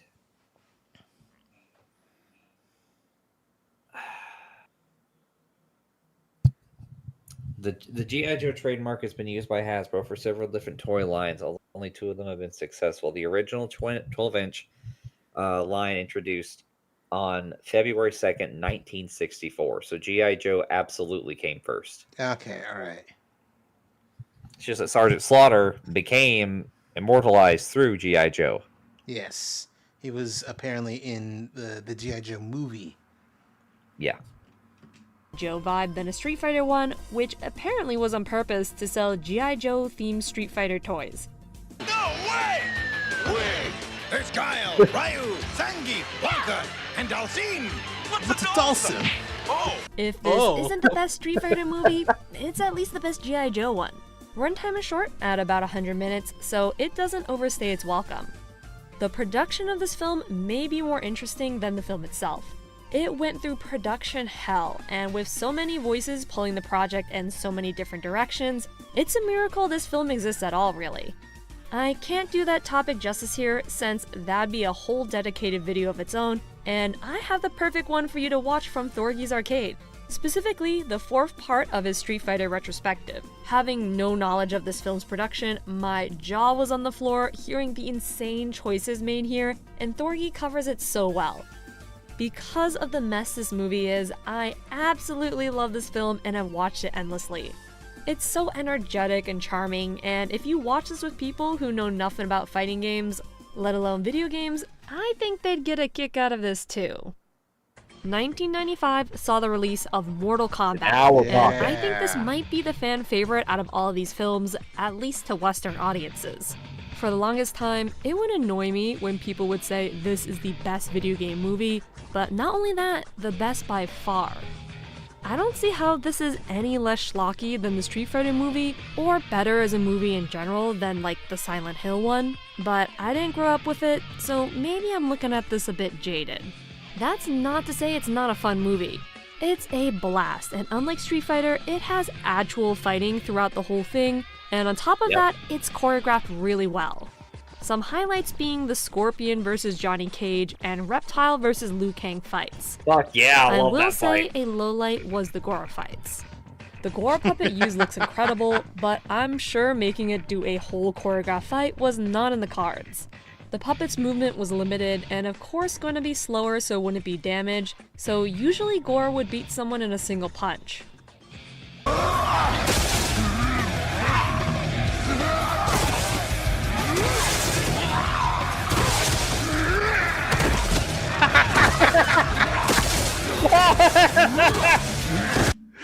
I was wondering. I was like, she's really focusing on this montage. I love it. Oh, that was great. Incredible.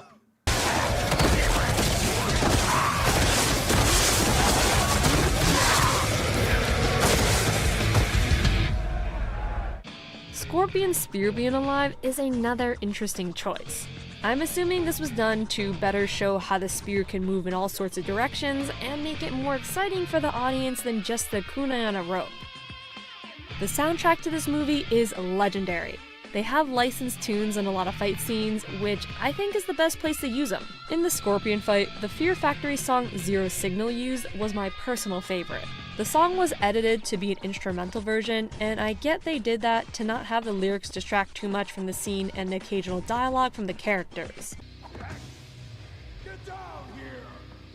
Obviously, the Mortal Kombat theme speaks for itself. What can I say about the song that haven't already heard like 100 times? Well, maybe that the song isn't called the Mortal Kombat theme, but rather Techno Syndrome. Yeah. The song went super mainstream and became the Taibo class song of choice in the 90s. Funnily enough, this song wasn't referenced by the games at all until the Mortal Kombat 11 launch trailer.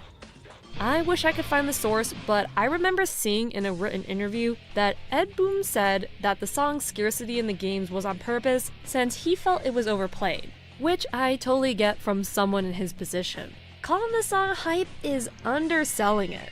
It's unrelenting in the best ways. It leads with a drop and never lets up. In terms of accuracy, this film is better than most video game movies. It's based on the plot of the first game, which is essentially just Enter the Dragon doing a loose tournament format, following a small group of characters being Liu Kang, Johnny Cage, and Sonya. Some characters' depictions here became the definitive versions, like how Kano was a cocky Aussie, or Shang Tsung being so cool and suave. Things like this eventually bled over to the games as well. The movie tweaked some things, adding katana and mentioning Emperor Shao Kahn, but I think these additions fit in perfectly. The plot and characters are pretty dead on for the most part. There's this dumb thing with Scorpion and Sub-Zero being mind controlled by Shang Tsung. I truly hate mind control tropes. It weakens the characters and is just an easy way to make them be evil. I would have liked it more if Shang Tsung promised them both a burger or something else instead. Or better yet, have their inclusion be a surprise. It's not like they do anything invaluable for their fights. Instead of Sub-Zero freezing and killing that poor lackey, maybe have Kano do it since he doesn't get much screen time anyways. Can you imagine watching this movie when it was out, looking for Scorpion, and as Johnny Cage searches in the forest for his opponent, surprise, here's Scorpion. Another thing missing from this film is, well, the gore. I don't think there's a drop of blood in this movie at all, and I kinda get why. They knew their audience here was kids, and in order to get those kids' asses in the seats, this flick's gotta be PG-13. Despite all these tweaks to the characters and getting rid of the most known thing about the series, this film became beloved, and after seeing it for the first time, I can understand that a lot more. This film's sequel was released 2 years later in '97 with Mortal Kombat Annihilation. This movie has been clowned on to death, and it's completely justified. I've never seen this movie, so I've never seen live action Shiva. Holy shit. MK Annihilation is one of the worst movies ever made. Yes, I have heard this. It somehow looks way more budget than the previous film, despite Annihilation having the higher one. The attempts at CG did this movie no favors, since even at this time, this looked like ass. It's really pointless CG too, like these giant statue monsters coming to life, and the climax having two garbled models just having at it. I think it would have looked better just having toys clang together. The plot follows the heroes from the last film, with one of them being for Jax. It skips the story from MK2 and goes for the invasion of Earthrealm from MK3 instead. The fun of this movie also seems to be missing. The fights aren't as well done, and the characters just seem to be crammed in for non-stop cameos. The fights just don't hit the same rhythm and lack the charm of the first. All but 2 of the actors have been recast, which is a bad sign for any movie. Some of the characters, I wonder why they even bothered. Like, if you couldn't get a better mask for Baraka, maybe we just cut him? What about Ermac Double here? Is this supposed to be Noob Saibot?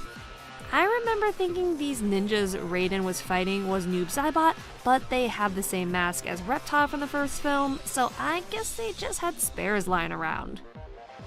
Shao Kahn's depiction here is awful. He just comes off as pathetic and is not even the lead bad guy. He answers to his dad, who is allegedly Shinnok. His helmet and mask look so cheap and rubbery, and he removes it off screen, so it took me a second to realize this dude was Shao Kahn. That helmet never goes back on for the rest of the film, and I get it's supposed to let the actor emote, but Shao Kahn is a one-dimensional villain. He can look scary and bark orders the whole time until you remove his helmet in a climactic battle or something. Anytime I think of this movie, I just think of how dark the colors are and some deserts. Easy to forget Outworld is supposed to be merging with Earthrealm, since you don't get to see the outside world's reaction to this with like the media and the governments going crazy or anything. Just some statues rising from the ground occasionally. To this film's credit, it isn't boring. I remember most of this a few months after watching it for the first time, which I'm glad it's bad in a relatively enjoyable way at least. Watching with some alcohol and friends can be fun if you're just along for the ride, but I suppose that could be said for any bad movie. It just seems like this movie was rushed to catch the tail end of the Mortal Kombat craze in the 90s, and the film suffered greatly because of it.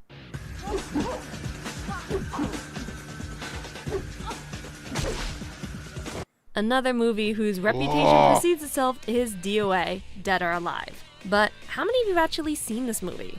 After watching it a couple of times, I don't think this movie is on the level of MK Annihilation. It's bright and colorful with some cool sets and way better fight scenes. It can also be kind of funny sometimes, and even when it's not, it's at least charming. This movie knows what it is and goes all the way into being campy as hell. You can argue that it's not accurate to the game, but I feel that's not really the case. Some characters and plot aspects are wrong, yes, but the tone and soul of DOA are still in this film. The DOA game's plot isn't taken seriously at all, and the stakes are usually pretty light. This movie is no different, with the main antagonist being Donovan and evil shades that let him learn martial arts real quick. Donovan actually does shit in this movie, unlike the games where he remains unplayable and is barely seen throughout the entire series. He sucks in this movie too, but he's a character here at least. The story is yet again another tournament format story, which is kinda dropped after the characters get kidnapped. This is mostly an adaptation of the first game.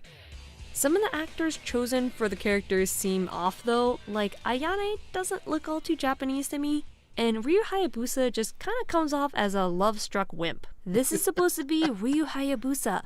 For Christ's sake, this man is a force of nature that's done some insane shit in his own games, and here it's like the writers had no idea he had his own series outside of DOA. On the flip side, the actors for Tina and Bass are probably the best ones here. They capture what their characters are in the game and added a bit more flair to them, though Bass isn't in this movie much, sadly. This version of him I might even like more than the game. Some fan favorites are reduced to background cameos, but at least it's only a small handful. Hope you're not a Lei Fang fan. The costumes replicate the game well. They aren't good movie costumes, but are certainly good cosplay. Take that for what you will. They do lean into the sex appeal, since they know what they're working with here. They even reference DOA Extreme Beach Volleyball.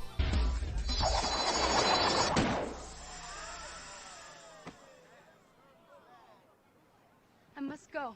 I love to think the other characters assume Kasumi's just getting another ball. Out of all these movies so far, this is the first attempt to replicate a stage from the game with what they call Forbidden Square. This could be Belle's Castle, since this place is just a Forbidden Palace in Beijing in real life, and I appreciate the attempt to try nonetheless. Weird how none of these movies really have any stages from the games with a fight scene. With this movie, I don't think it's as awful as people say so. I do recommend giving this one another look for some schlocky fun if you're a DOA fan. So, okay, it's almost the end. So, oh yeah, I know which one's next. How come they couldn't get Dennis Rodman for Zack? I don't know. Kevin Nash too expensive. I don't know. You know, Probably. Or maybe they didn't want Kevin Nash and Dennis Rodman on the same set again since WCW. I don't know. Yeah, that's fair. Some schlocky fun if Chun-Li is something else. Oh, I'll tell you up baby. front, this was the worst film out of all of these. So, fun fact about me having watched Chun-Li movie. It is like, it's not the first movie where it's like, oh god, this is a bad movie. I've seen movies before where I was immediately like, oh, this is a bad movie. But this is the first movie where I'm like, is that the fucking boom mic in a scene? Uh-huh. And like, what the fuck, man? Why, like, I thought it was, for a long time before watching it for the first time, I was like, I was like, it has to be a joke that like, oh, the boom mic is in there. No, they just let that happen sometimes. Yep. Uh-huh. Yeah. Sometimes movies are shit. Jesus. At least with MK Annihilation, it was goofy and entertaining, but this is boring. The version I watched was the unrated one, but on researching what made it unrated, I didn't get much of a straight answer, almost like nobody cares. I don't know, maybe I blinked and they showed a nipple or something. This movie tricked me into thinking it'd at least be interesting, which is worse. I thought it'd be awesome seeing the first fight. Chun-Li's dad kicks ass in the beginning, and it's some campy stuff, but the fight's insanity set false expectations for me since no other fight comes close to this. Despite this scene, the film is pretty grounded in tone. The movie doesn't have too many characters, maybe less than 8 in total, which is not a bad thing since the movie doesn't have to be focused on shoving cameos in, it can just focus on its story. But the story here is just a run-of-the-mill detective revenge plot that's been done a million times before. Chun-Li's father is killed and she goes off seeking answers, and after she chooses to be homeless, she starts her journey to take down Bison and his group Shadaloo. An organization called Shadaloo. Are you fucking serious? The tone is meant to be dark and gritty, so again, nothing outrageous. Oh, that hurt you. Shut up. Oh, man. Like, it's worse than before. It's worse. Shadaloo and Shadowlaw, like, whatever. Those are different translations. Shadowlaw. Shadowlaw isn't even close. It's not. No. Which just makes the casual introduction to magic even more jarring a third of the way into the film. They don't make a big deal about it, it's just a thing unceremoniously shown by Chun-Li's master, Gan. They shouldn't have referenced Kikosho at all. Just do the spinning bird kick once and call it a day.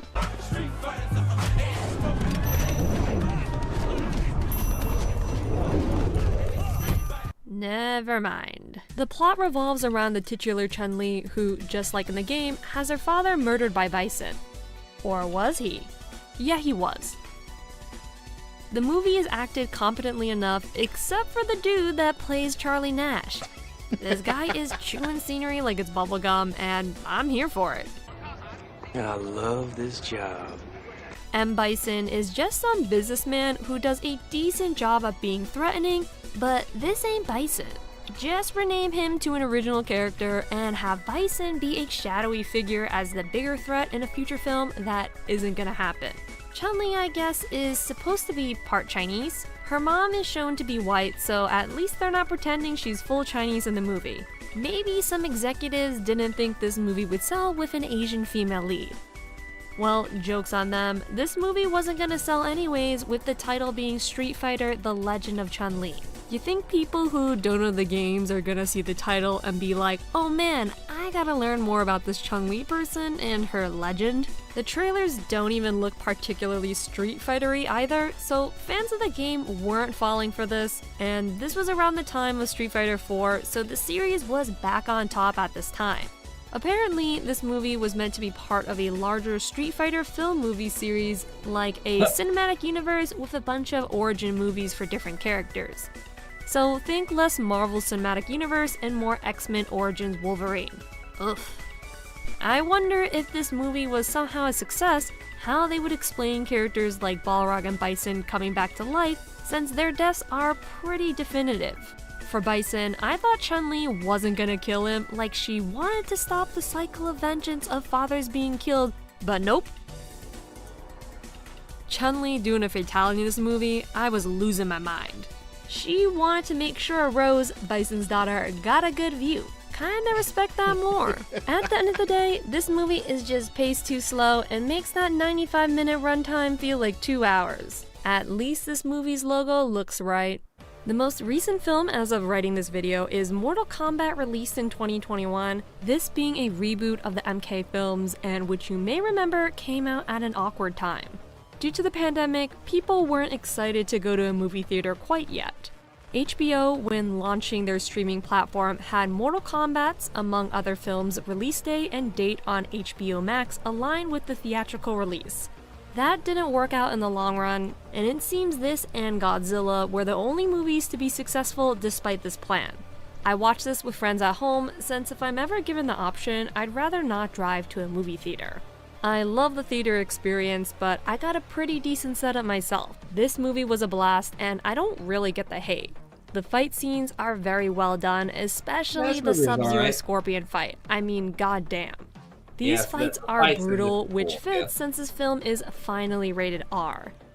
The characters are acting with a fine line of relatable and tongue-in-cheek, to the point where characters like Kano are awesome. I don't think anyone cares about Kano in anything. Unlike the previous MK films, this has blood in it. The fatalities done here are pretty sick, but I wish they recreated some of the more classic ones. I mean, we still haven't seen Sub-Zero's spine rip anyone in live action yet. That's like the fatality everybody knows. It wouldn't be an adaptation of a video game if stuff didn't get changed a bit. With the fighters' abilities like Sub-Zero's freezing or Sonya's blasts, they explain them away by saying they're powers you get if you have the MK logo tattoo passed down to you. This was an easy way for the writers to say why Kano can shoot lasers or Kung Lao can throw his hat real good. I think the audience already knows this is a goofy ass premise, you don't have to dumb it down that much. Kung Lao can just throw his hat good on his own, who cares? Liu Kang's flames can just be chi from Strength Within, or it's a gift of the gods, you know what I mean. Thankfully for the costume designers, people like Kano, Sonya, and Jax can wear pretty much anything as long as they have key character signature features. But Scorpion's samurai armor and Sub-Zero's Chinese warlord outfit, what I would call this outfit, are something that I wish was in the games. You got little references sprinkled in the movie like Chinook's amulet, and they reference the pit stage, but it looks kinda shitty. They also don't use it. Why fight here if you're not gonna use the whole shtick of this place? Let's talk about the big OC elephant in the room, Cole. Before seeing this, I thought the twist was that this guy was gonna be Takeda or Kenshi, but as the movie went along and Scorpion's long absence in the runtime was felt, I was sure he was like Scorpion II or something like that. Since hey, he's got a wife and kid, and Sub-Zero hates this guy. You know those things aren't a coincidence, right? When it's finally revealed what his special power is, it's just power armor and a sharp top foot, so he's just some guy. Even after this movie, I thought for sure MK11 was gonna have Cole as DLC to retroactively make more sense, but he still isn't playable in an MK game. If this guy was meant to be a self-insert, you can still do that with Johnny Cage or Sonya. So, like, what if he was just art from the first movie? No. Don't bring People art watch into a fucking this. Mortal Kombat movie. They just want to watch the Mortal Kombat characters. Cole was wholly unnecessary, and everyone knows it. Don't bring art into this. I don't even know who you're talking about. Oh, that's the black dude that like he's like the last dude to fight Goro, and like he gets killed, and Johnny's So like, he got killed. Art, no. Oh, the guy that got killed, huh? He's like the last one. Oh, okay, sure. The guy who got killed. He's the one that Johnny knew his name. So we're gonna bring the black guy back as Cole, as this guy. Okay. I mean, listen, we already had a character named Art in a movie. We could have, his name could have just whatever. Anyway, was Noob Saibot in a movie? Kind of sort of an Annihilation, annihilation, kind of? but not really. Yeah. It's weird. Hell, Kano became the audience insert anyways, since he was pointing out how silly all this stuff was. Regardless, Cole isn't really bad in the film at all, but his inclusion is just all the more puzzling. Throughout the movie, characters keep referencing the Mortal Kombat tournament and how important it is, and I think once Jax got his mecha magic arms, I started realizing that we aren't getting to this tournament, are we? People seem disappointed that there's no tourney, but I am cool with it being saved for later. This being a part of a bigger story is exciting to me, and I'm glad it wasn't just a one-off since this movie is actually decent. This is better than most video game movies, and I think is part of the positive change on how films adapting them are starting to be perceived. Fighting game films are coming, with the soonest being the sequel to the latest Mortal Kombat. I do look forward to this one, seeing how Carl Urban pulls off Johnny Cage. Will Scorpion get more screen time? Will Cole be retconned into being a character after all? As of now, we can only speculate. Street Fighter is coming to theaters yet again, and I hope this one has learned the lessons of the previous two live-action attempts. Curious if the film will actually focus on Ryu, or if multiple characters will share the spotlight. Again, who knows? Whenever I hear about one of these movies and people thinking, oh, this will be the one, I just like to wait and see the movie for myself before I get excited. I'll never forget looking for any piece of news on the live-action Tekken movie, only to be burned hard, but we'll talk about that among other straight-to-DVD movies another time. Because yes, some of these movies are bad, but those ones are on another plane of reality. I know video game movies get graded on a curve, but I look forward to the day when we don't have to do that anymore. Yeah, her not talking about the Tekken or King of Fighters movie, I feel was very intentional. Yeah. Man, the fucking Tekken movie. Literally only one scene that's good, and you know the one. Being a fighting game fan and caring about story is setting yourself up for disappointment. Yeah. I say as a very disappointed person. Uh-huh.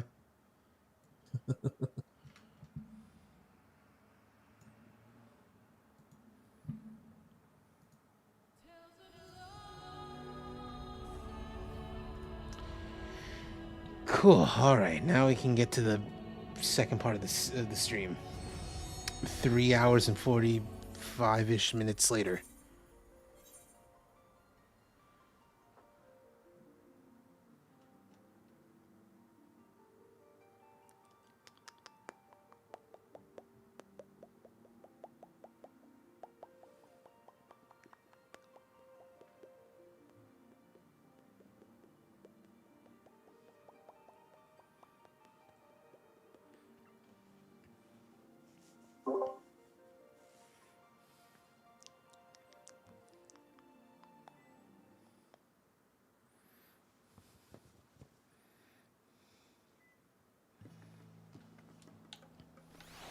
Alright, girl, eat your eggs. And see. Nah, let's do PvP first. It'll take forever to, like, get it done. And while we wait, we go grambling a little bit.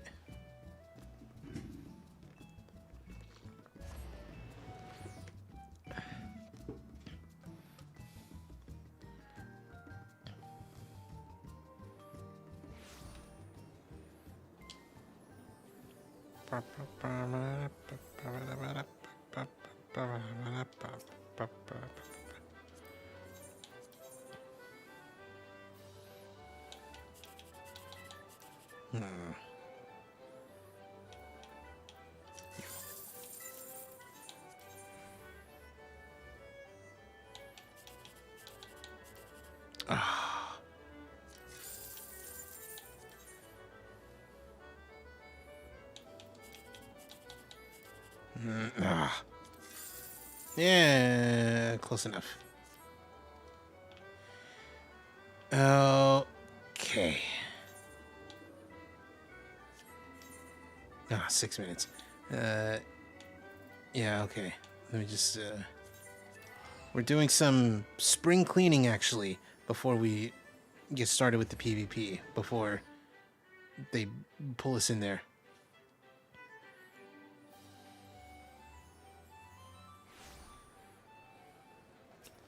Playing Dragon Ball Legends right now. Sometimes this game,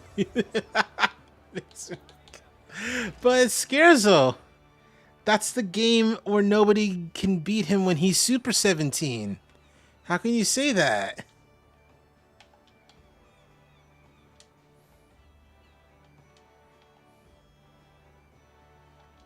True.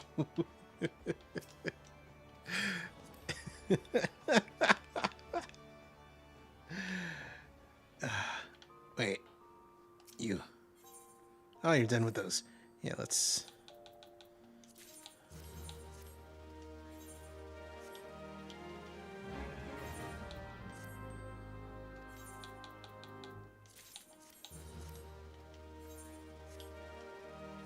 Who has less items? You.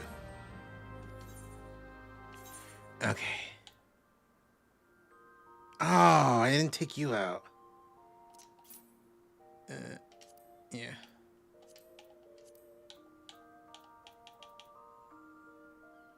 Oh, no, yeah, it's because I can't... Okay, it's because I can't get rid of these, so someone has to hold on to them. Yeah, that makes sense. Alright, anyway. You're gonna have to hold on to everything.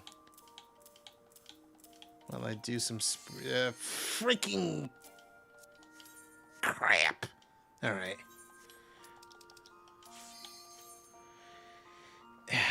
Oh, I didn't even realize. Oh, Adderall. There you are. Cool.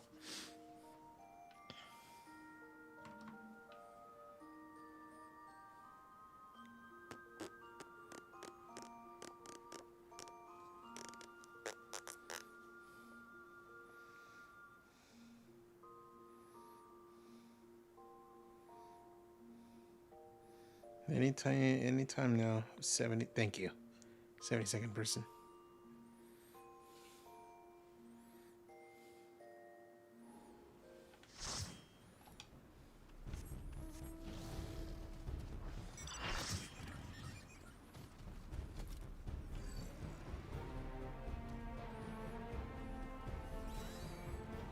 At least it's this one.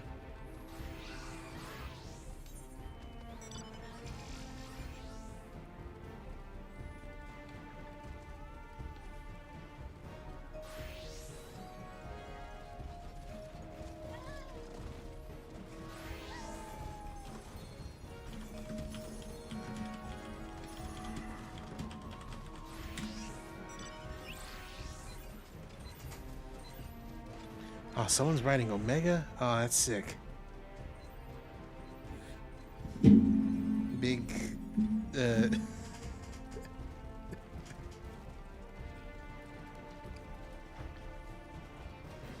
Can you ride Jack Garland? Oh, you would want to ride Jack Garland, would you, Scarezo? I know who you are.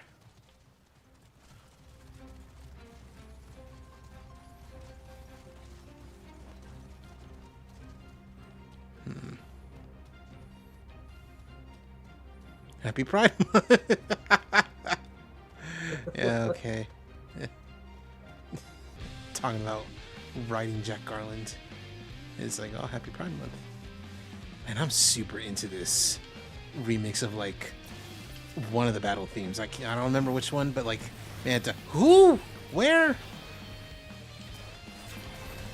What do you mean? This is nowhere near where you're supposed to be. I hate you, actually. All of you guys. Can't believe you would do this to me. This is like... Actually, no. We are actually kind of way far. You know what? Yeah, okay. God, Yellow's like really sweating this time. They're really going for it.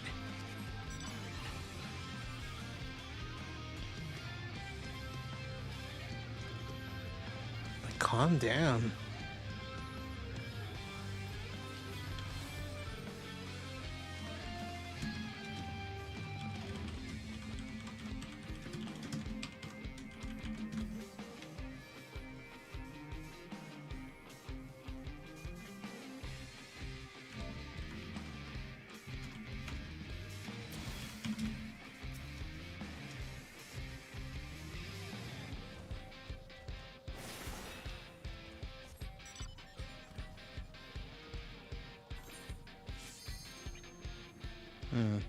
That one's active, but no one's getting it. Oh, because there's like a yellow guy over there. Yeah. Oh, there's a few. Oh, there's more than I'm comfortable with. And they're really... they're aggressive.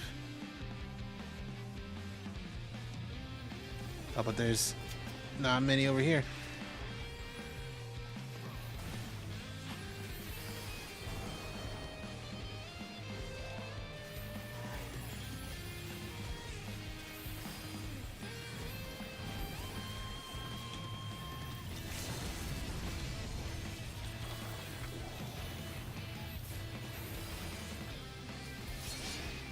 Yeah, got an assist.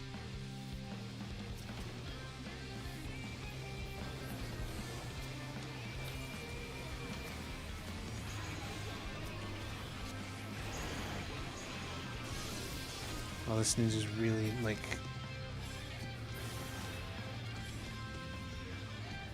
okay, cool. Get out of here, ninja. Go back to Fortnite. Okay.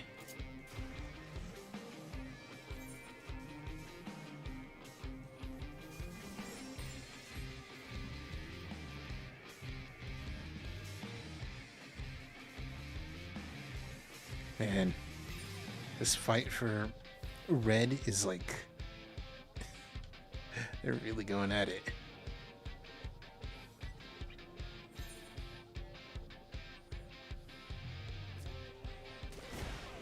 Bro, I literally ran away. Leave me alone.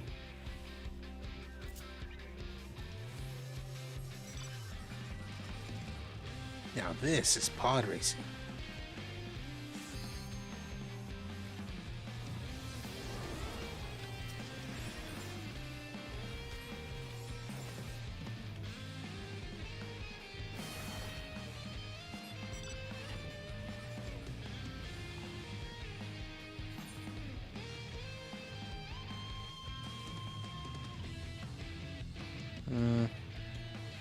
Okay, no, never mind.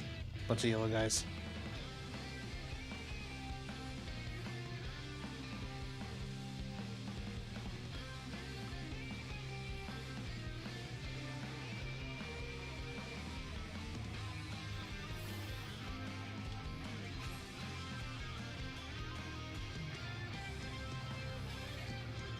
Oh, I see some red teams, guys coming.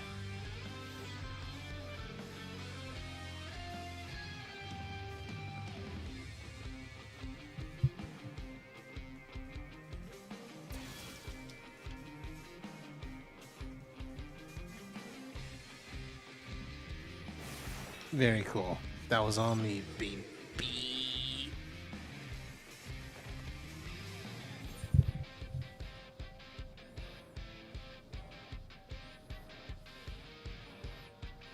How has this not been claimed yet? Nah. Yeah, okay, very cool. Oh man. Okay, now I was gonna say, oh man, we were losing, now we're in the lead. No, I was looking at the wrong thing. Oh man, we were losing, now we're in second place.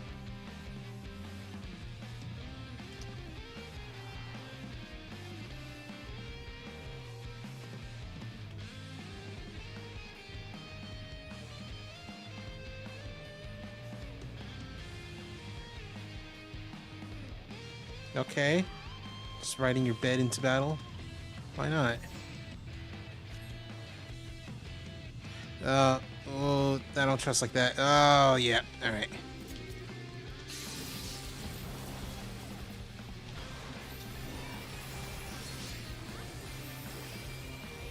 Bro. Really trying to 1v4? Ah, fuck. It's that same fucking ninja guy again.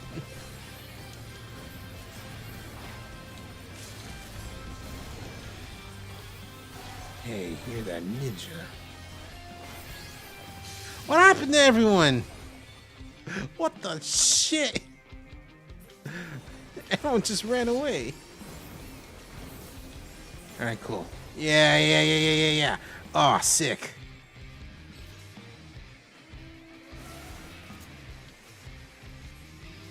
Oh man, we're catching up.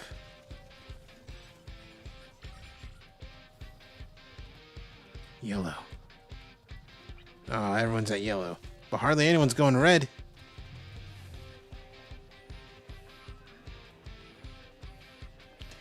Yeah, you know what? Red team, you can have that one.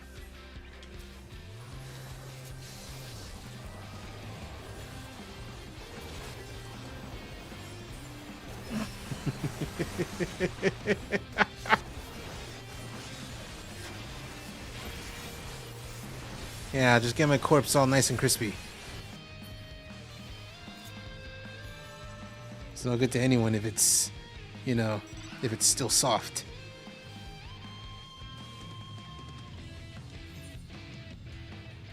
Oh, they're really going at it. Like they got the yellow one, so it's like, oh, now we need the red one in order to establish dominance. But no one's going to this red one, I say, and then immediately some red team guys is like going over.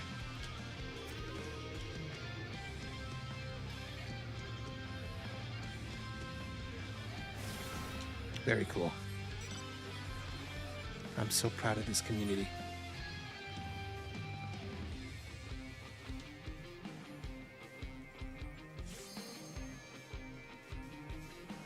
And they're really going at it with that red one. That is just like the big hotspot. So much so that like they just totally forget about the other one. Oh no, we gotta go. Get away from that guy. Actually, you know what? Yeah, let's bully. Yeah. Let's bully. No, I don't want to go over there. There's a blue one that's over there.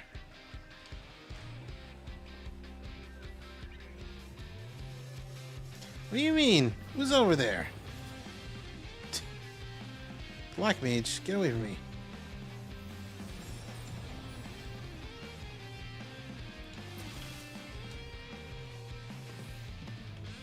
Don't claim it with me because someone needs to be on guard. Whatever, it's fine.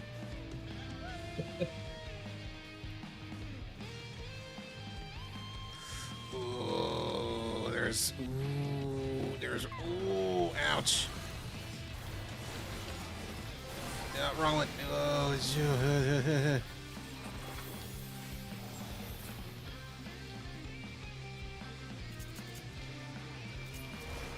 ouch. Alright, yeah. This is kind of fucked. We gotta get out of here. It's really close to fucking come on, man. I'm literally leaving. Oh, we're doing it. We're kind of in the lead.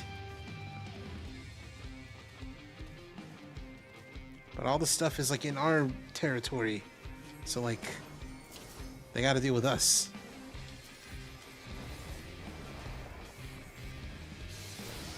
Yeah. Okay, cool. Fuck. Come on. No. Yeah, okay, cool. Very sick.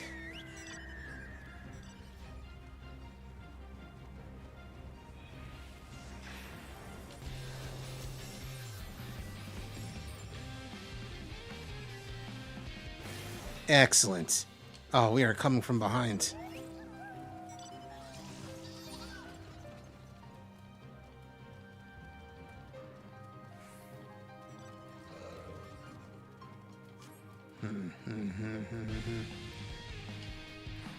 Whoa.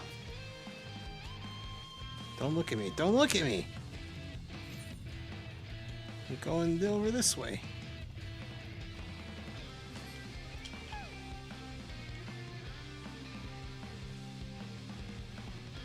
I see you. I see you. Are you good?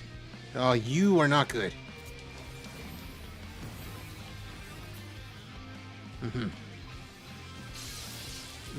Fucking come on, man. Alright, cool.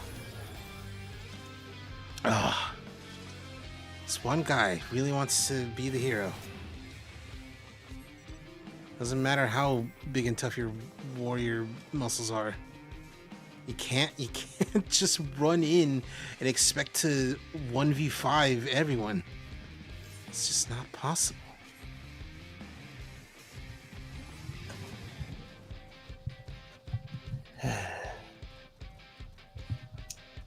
Capcom embraces the Spider-Man Morgan relationship fans have been joking about for years.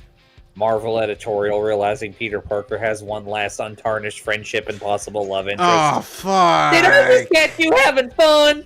Oh, fuck. They're so right. Did I just catch you having fun? Oh, nope. I gotta get out of here. This is not a good place for me. I overextended. And now because of that, I'm dying of congenital explosions.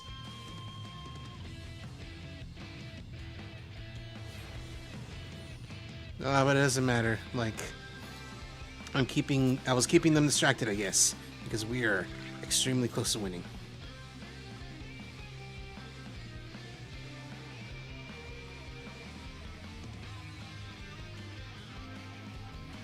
Except not really, because we're kind of losing points. Oh, Jesus, everything's over there. Oh, leave me alone.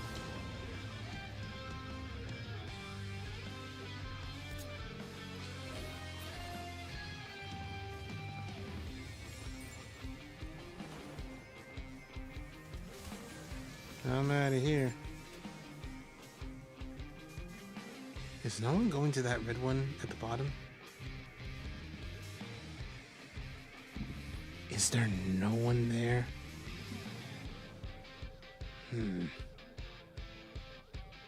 Fuck.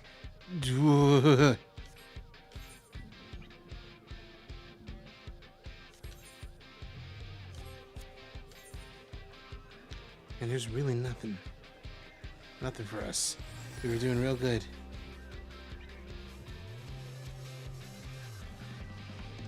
All the tides have turned.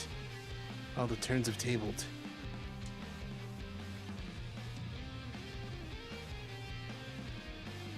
Now it can kind of be anyone's game. Except not really. Yeah, yellow's winning pretty good.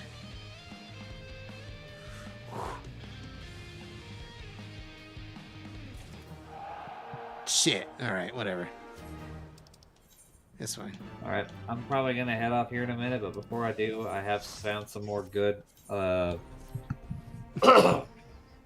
Spidey arts. Very cool. Here's a good one. Yo, is that a poo? Oh man, Dylan, you don't know. Hold on a second. Hold on a minute. You gotta see the poo. Yeah. All right, let's look at this.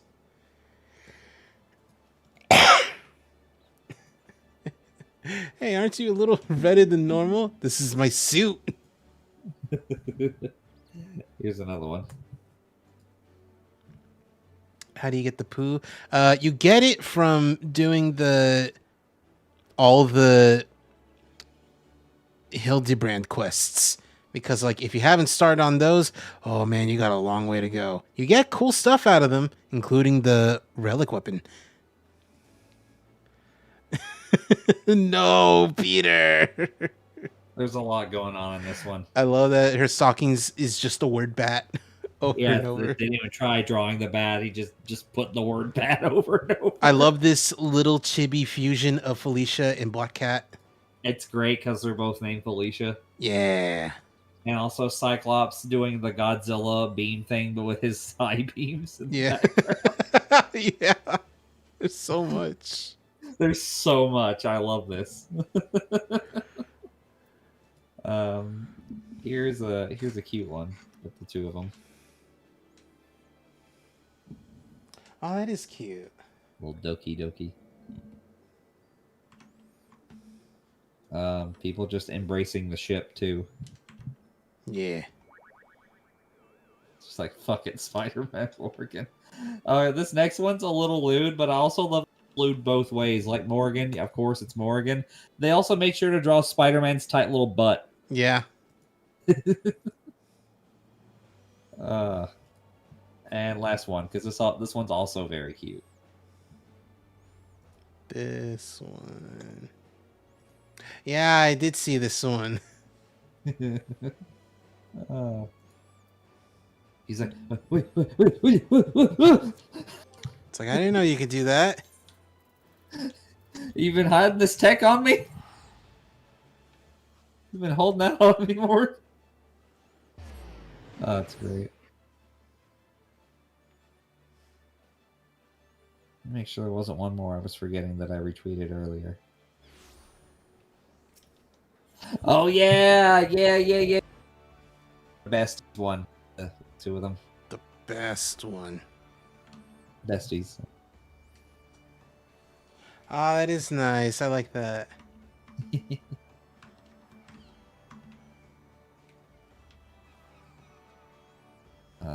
This has been fun, but I'm probably gonna go ahead and head off. Yeah, it was good having you around. Thanks for showing some cool fusions and watching a cool video with us. Yeah. Finish that donkey video. It's worth it. I probably will tonight. Probably. All right. Take care. See you later, buddy. Now to continue the spring cleaning. I will not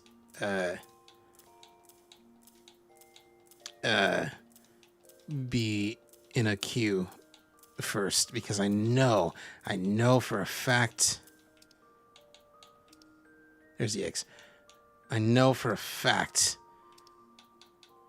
like, because I'm doing healing, that it's gonna be like, oh, it's immediate pop.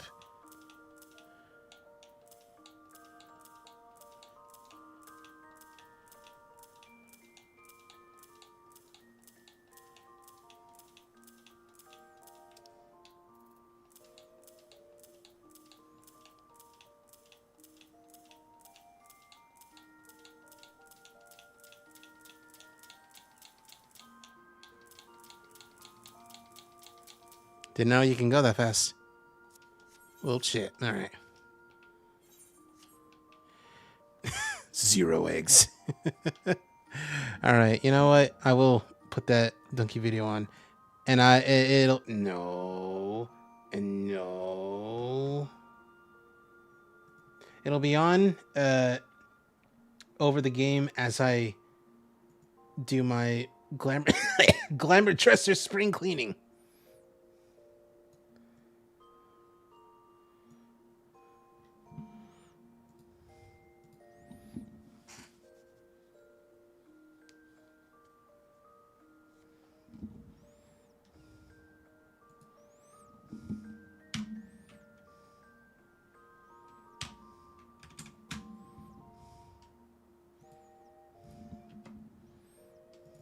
Every time this year, we like to watch 300 trailers for games we don't care about to see 5 seconds of a game that won't be shown. Summer Game Fest 2024!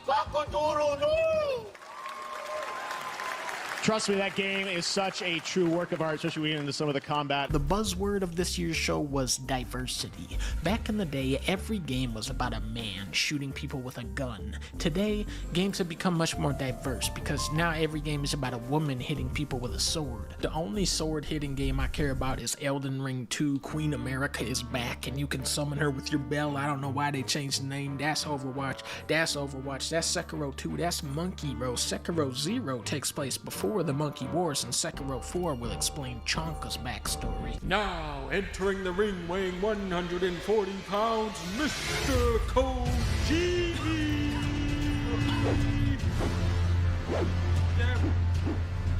This dude is making 3 games right now. He's doing a Garfield spin-off with Morgan Peelman. He's doing Wooden Cog Liquid for PlayStation and Death Stranding 2. The way the Strand universe works is that since Guillermo del Toro directed Pinocchio in real life, his character is now a little puppet man in the game. The first time I played Death Stranding, I didn't get it entirely, but it was probably stupid. The second time through, I went, okay. President's waiting. It's your mother, Bridget. Surely you remember her. She raised you? I'm thinking this is stupid. The third time through, I knew it was stupid, but why do I have 2 maxed out characters now? If we ever make it to Death Stranding 5, the Phantom Sam, that's gonna be the one where the walking mechanics are where I wanted them to be in the first game. Open worlds, multiplayer, FPS, looter shooter, PvPvE. And that's what makes this industry so great. I'm definitely playing Snake Eater Remake, but I don't know if I should. When I was 12, this was the most badass thing ever, and I had MGS2. In this game, you fight a guy called The Fear, but my greatest fear is going back to this game as an adult and thinking, yep, that's what a 12-year-old thinks is the most badass thing ever. Lego Horizon, I can't tell if this will be fun. This is gonna be fun. Oh, it is gonna be fun. In Uncharted 2, you have a massive battle on board a train, but in this new Indiana Jones game, the main villain is a train. Choo-choo! Choo-choo! In Uncharted, you find this little bitty circle. Indiana Jones, he finds the great big circle and a Nazi submarine suspended in the air like Uncharted. They're doing a new Jet Set Radio, they're doing a new Crazy Taxi, they're doing a new Doom, they're doing a new Batman. The Rat King will stop at nothing to destroy my city. I guess Rats is the bad guy. As Batman, you face a new threat. Ratman. If you were a game dev working on the next Halo and you suggested that Master Chief should be able to spawn 3 beds on top of each other, you would be fired. But if you said that at Nintendo, they would make you the director of Zelda. Now, it's up to Zelda to step into the protagonist role. Prime 4's color palette echoes Metroid Prime 2. Echoes. They didn't show anything to suggest this, but I would love to see them take a more non-linear approach like Zelda Echoes is clearly doing. And maybe even bring in Echo the Dolphin. And I'm here to show you probably the most stupid game you'll see all day today. No, they already have Valorant up there. Years before Sea of Bones was quadruple A, Perfect Dark was being touted as the first quadruple A game. Xbox finally showed it off, and I gotta say, it does look a lot more triple A than Sea of Bones. Perfect Dark Zero was the first game I played on Xbox 360, and that game was not perfect and should have cost $0. We're introducing a new all-digital Series X. I'd like to show you 3 new Xbox 360. Introducing Xbox One. Xbox One X. There's no power. So let's talk about our next console, Xbox Series X. It's our mission to make Xbox the most confusing system to buy. We also got to look at an actual Quad A game 6 months ago. The way the Grand Theft universe works is that if you do something stupid enough in real life, they will now put you in the game. I'm sure this will be a technological landmark, but I'm more interested in the tone. GTA 5 is a very mean-spirited game where every character is scum. Red Dead 2 criticizes America, but it can also show you warmth and beauty. Is that something they're even trying to do with GTA 6? I don't know. Everything we're showing you so far, I think, is going to be, coming out, never. Astrobot. Not Astrobot Rescue Mission. Not Astro's Playroom. Those are different games. This is which game is this? The one that comes with PS5. That's like the best game on there. They really should go all out with the PlayStation stuff on this. I want to see a Kessin level. I want an Ape Escape level. I want a Yarman level. I want to team up with Kuma and battle the chicken from Parappa the Rapper. I want to play as the dude from Headhunter driving the car from Midnight Club 2 through one of the courses from Hot Shots Golf. They're saying this one's going to be a serious competitor to Mario, which is what they said about Sonic Adventure and Knack and 99 Winks. Ubisoft, I love these guys. They dropped a bombshell on us with this new Star Wars. They're calling this the first ever open world game. Welcome to the first ever open world game. And get this, guess who you play as? You play as Jabba the Hutt. Traverse the lush jungle world of Akiva, the ancient city of Kijimi. And now I get to introduce something that is special to me. As someone who has played games for as long as I have, it's amazing that I get to set up this world premiere. Wait, hold on. I gotta see this. Oh, yeah, this game.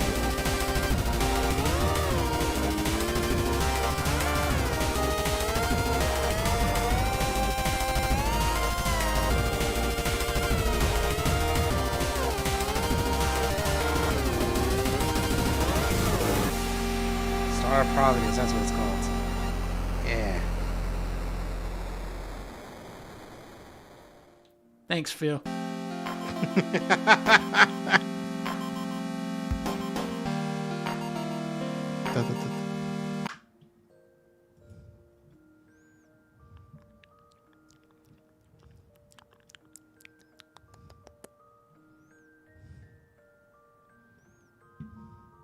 Sure, okay. Guys, do you see Finn rotating like a rotisserie chicken on the top left of my screen? You see that? He's just happy to be there. God, why is Finn limp? He's like rotating me like a planet. Cartoon Network. You guys know what I'm talking about. That TV network with all the cartoons. Well, of course, unless it's 2009, then it's a channel about these things. I'm a huge fan of Cartoon Network. Have been ever since I was a small little baby. And I'm sure many people watching out there feel the same. Even if you don't vibe with the recent stuff, I think everybody has an era that is their favorite. I'm sure that there's even some Boomerang fans out there. Freaking Boomerang. The channel that used to play the same bumpers 5,000 times every day. I guess some people just like repetition. But anyway, yeah, Cartoon Network. You guys know what I'm talking about. Anyway, did you know that they made a massively multiplayer online game for some reason? Because if not, it is called Fusion Fall and is very weird. Compared to dumb baby stuff like Toontown, Club Penguin, and Pop Tropica, Fusion Fall was definitely the bad boy of the group. A massive crossover of nearly all of their shows, taking place in a single explorable world, and it was also set in a post-apocalyptic wasteland because of course it was. Now sure, every character was designed like they were from a how to draw anime book from your local library, but let's be real here, plenty of it looked great. Okay, maybe not that, or that, or that, or that. Oh my god. Some of it looked good. Like, look at this, huh? Pretty good. I got like hyper fixated on this when I was a kid, okay? Just let me live my life. It was a really weird game, and honestly, it had a lot of flaws. But as a kid, it was really charming overall. Sadly, the game's servers did end up shutting down in 2013, most likely due to a lack of active new players. Since then, the Fusion Fall brand has been more or less dead, and the game has remained unplayable officially for quite some time. However, it has become playable unofficially. There have actually been several fan-made revivals of the game supported actively online, and just like other projects like Toontown Rewritten, they're fully supported by people who just want to bring the game back from their childhood. And out of curiosity, do you know / remember Dr. Steel and his army of toy soldiers? Trying to see if you ever heard of him. No. Never heard of him. Or his toy soldiers. Prevent it from fading away and becoming lost media. And so this is where I come in. A while back, me and my very cool streamer / VTuber friend Dollop Days decided to take a look back in time. We got on stream together and we played Fusion Fall, the forgotten MMO. And my god, it was stupid as hell. Definitely fun, but stupid.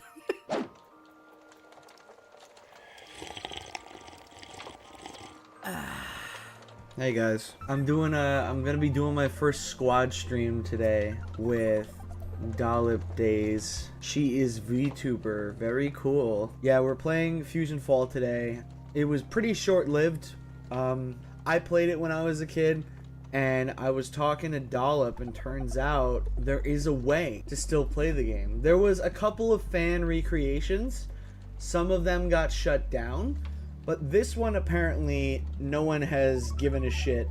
So we're gonna play that one together. Where do I find this Fusion Fall salt, man? I don't know. It was linked to me. For all that I know, it could secretly be a Trojan, but I'm a big fan of social studies and history, so you know, if it was a Trojan, it'd be pretty cool. You guys get the joke? Because it's like history, like a Trojan horse. Haha, Salty, you're so funny. Oh, stop, guys, come on. You know, I'm not that funny, you know. I may have taken 15 years of my life to climb up the funny mountain and drink the funny water from Garfield Gets Real. But that doesn't automatically make you funny, you know, it's putting it in practice. Was that a Garfield Gets Real reference? Yes, I literally just said.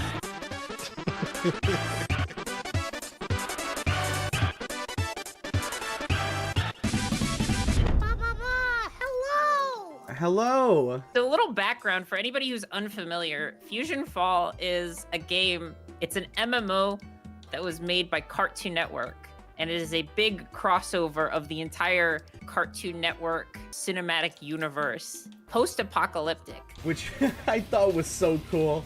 When I was a kid, you could put any characters in a post-apocalyptic scenario, and I think it was badass. Yeah, literally, I'm looking at like the login screen right now. They have like Blue from Foster's Home for Imaginary Friends, and he's like the most anime he's ever been. He looks like he's like leading an army into battle. It's so funny. It's so funny. And then there's of course Dexter from Dexter's Lab, like front and center, who is just like an anime boy. Like I love how silly and weird this game is. This game is just like pure like what the hell am I looking at, and it's the best. Here, I need to pull up my chat so I can see what all of these wonderful people are saying. Is this Homestuck? Okay, closing chat. See if you can guess my password. Hint, it's my social security. I'll give you the first 7 numbers.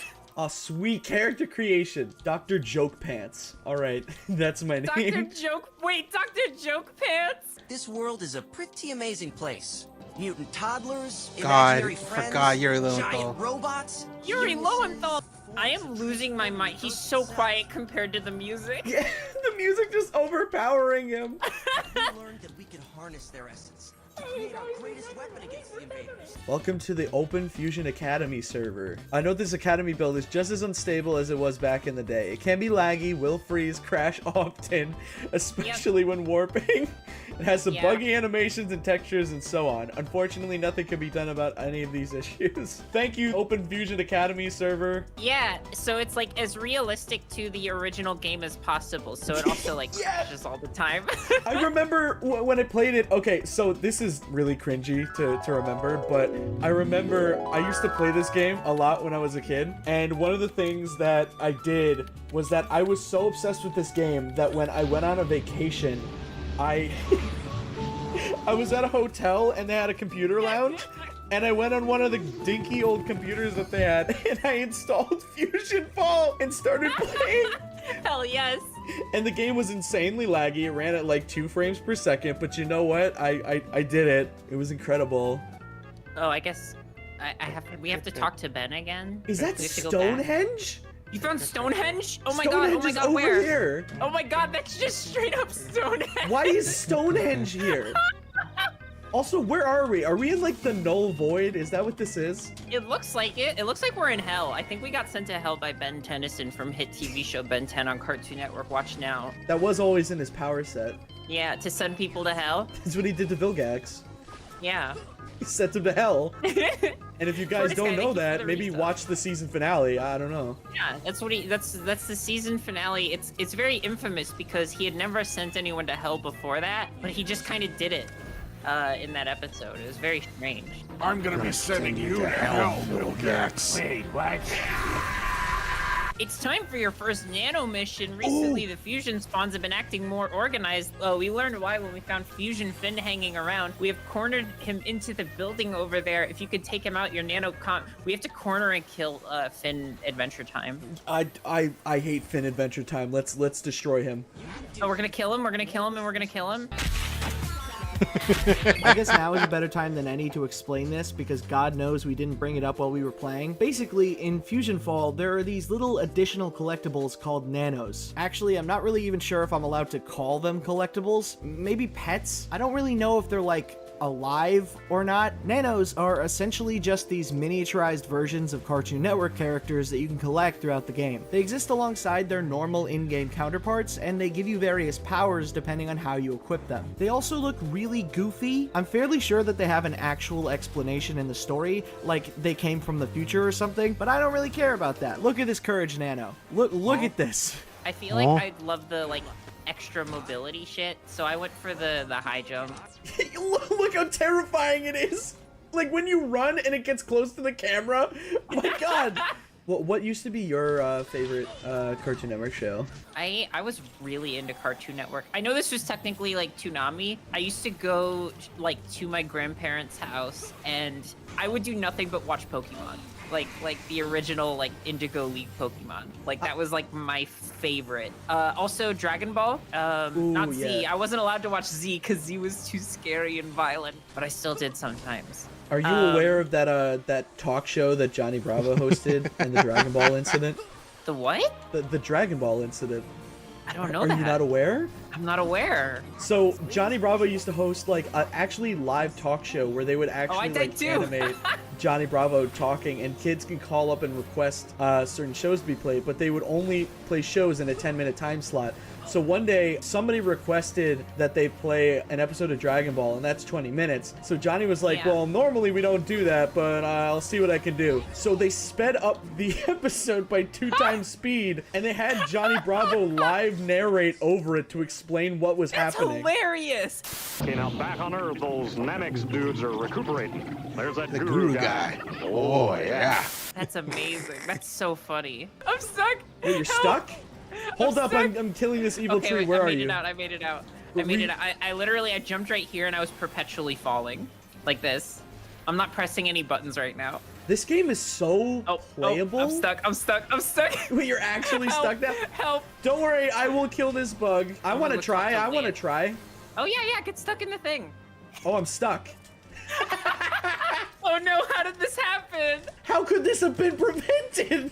These Providence amateurs captured Fusion Rex and Fusion Ben for study. Of course, things didn't work out, and we now need to clean things up. Fusion Rex is poisoning his contaminant area. Go take him out and get your Rex Nano. We get a generator Rex Nano. Also, are they telling me that they captured a prisoner of war and we now have to execute them? Yes. Okay, just making sure. It kind of saddens me that they didn't take full advantage of this aesthetic because, like, obviously they're gonna pick characters like Ben 10 to be like the generals and Generator Rex and all of the cool guys. I would have loved to see like Chowder be like Yeah, oh my god. one of the pivotal central anime characters who's like taking charge. Now listen up, Chowder. This is war. And Schnitzel's just like rada rada. Rada rada. That's right, Schnitzel. Many war crimes have been committed. I've seen so many die. So many people died, Schnitzel. For us. I miss my wife, Chowder. I miss her so much. Chowder, what have you done? Now the animators are gonna have to draw all these war crimes. Chowder, they called a drone strike on our location. We gotta go.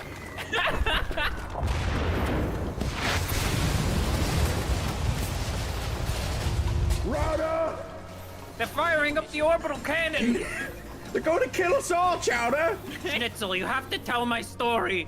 Rada rada. Rada rada rada. Rada rada. Puts on a bandana and like rushes Fusion Ball guys. Hey chat, which Cartoon Network character do you want to see have PTSD? Whoa, mama, I've seen so many die. Johnny hasn't been the same since the war. You would not believe the blood on my hands. Oh. Whoa, mama. Not even these good looks can save me from this trauma. Bruh, like, screw trees. I fucking hate trees so much. That's why I'm Yeah. killing them. I think, personally, and you can quote me on this, I think that the world needs less trees. I agree. Oh, we can trade items. Ooh. You want this sword? sword? I only have crates, Or this and I sword? can't trade crates because I didn't open the crates. Or this sword? Yo, all of those swords look great. I'll accept this trade. Did I just take all of your swords? Yeah, but I have like yeah. 15 more in my inventory. I was gonna say, That's who, you know who I want to see the most on like as a general in this army is Captain Knuckles. Oh, agreed. He would be the worst. He'd just be like, he'd be sending child soldiers off to die just like as something to do. There's a lot of like developer info about this game and like a fan art of stuff that they were going to add in. I remember they wanted to add in Toonami Tom. Oh, that would have been so cool. They were also going to add in Irwin from Billy and Mandy as an like interactable NPC. I need to send you, because I think that you'll love this. The art that they used for Irwin is hilarious. Oh, please, please. I would love to see that. Here, I'll send it to you. This is what he would have looked like. Oh my, that's like actually cute though. That's such adorable art of Irwin. He's adorable, but also it's very cursed looking. It is, it's a little cursed, but I think it's cute. Hi, Mandy. Hey, Mandy. Hey, Mandy, can you defeat 10 skeletons? And then I'll gift you a nano? If you collect 15 slimes, I'll gift you a nano. Mandy, are you ready to learn about materia fusion? I love the idea of just cartoon characters talking about generic MMO shit. I just got the highest loot roll, so I guess I win. I guess I get the nano, Mandy, but if you wanted, I could make an arrangement. She just blocks him. If you suggest the game to 5 of your friends, then I'll give you an exclusive nano. But they have to sign up and play at least up to level 15. One time, Raid Shadow Legends tried to sponsor me, and they were emailing me, and they were like, "Yeah, so all you have to do is you have to get like this amount of people to sign up, and also you have to play the game on your own time and level up to level 10." And I was like, "What?" Yeah, well, I hate Raid Shadow Legends. Every time they send me like a sponsorship email, I decline it, and I tell them to take me off their email list, and then like a month later, I'll get another one. It's pure bullshit. Oh, it's whoa. Pure bullshit. Look at all these characters. Oh my god, Eddie! Scary, scary, scary. Oh my, why are your eyes like that, dude? Dude, scary, scary, scary. Other players are just walking in front of my camera. Are these people watching the stream right now? Are you guys stream sniping me? No, they're like, I know they're stream sniping because this game, when I was like playing through the tutorial to make sure it like worked and that we could stream it easily and it was online and stuff, I wasn't sure if it was online or not, and I had to ask Penny for help, so I had her make an account as well. And the reason I had to do that is because nobody fucking played this game. There was literally no one here. Guys, let me add you to my clan. Everybody gather around me. Oh my god, here. yes, make a clan. Make a clan. Let's make a clan. How do we make a clan? I feel like I'm about to start a TED Talk. Like about Fusion Fall. About how playing Fusion Fall can improve your life and increase synergy and productivity in the workplace. Speech. Oh, guys, come on. I don't want to do a speech, you know. I didn't have anything prepared. Tell us about Fusion Fall, Salty. Here, wait. I have a speech prepared. If that's okay, I'll just. Yeah, go for it. Go for it. Oh, this is the Game Master. Game Master. Wait, I have a question for the Game Master. Hang on. Yeah, Game Master. Can you trap us in the game like Sword Art Online? I'm not the Game Master. Am a Game Master. Am a Game Master. Okay. Oh, but not the. But I no, can but I kill can kill you. Yo, I'd kill like me. to see you try. Kill me. No, kill me right now. Whoa! No! Whoa! Oh my god! Was that Lady Rainicorn that I just spawned Yeah, from? she just dropped us off. Yeah, there she is, guys. It's Lady Rainicorn. Oh, she's just like a static object. she's just there forever. She's just spitting out travelers.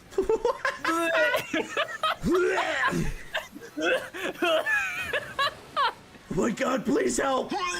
Wait, where are you? Which one? I'm the one with the oh my god, there's multiple people with the cheese head. God damn it. Yeah, I was gonna say the cheese head.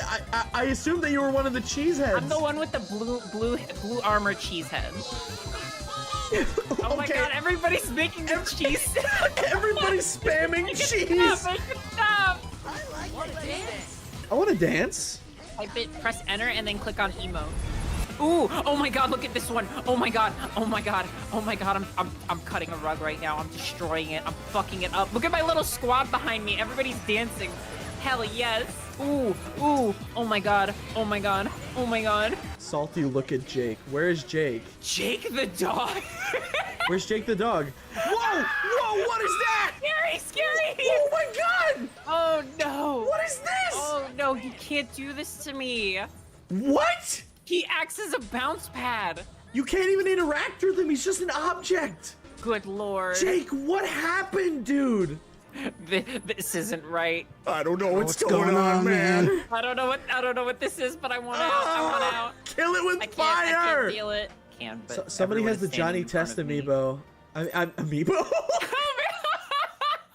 Hello, Finn. It is I, Jake the dog. I've been watching you, Finn. Okay. Get into the Jake suit, Finn.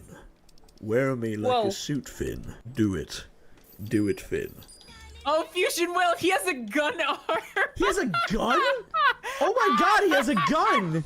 He has a shield. The voice actor for Wilt is one of the only people that I got like tongue-tied when I first met. Because normally I don't really like...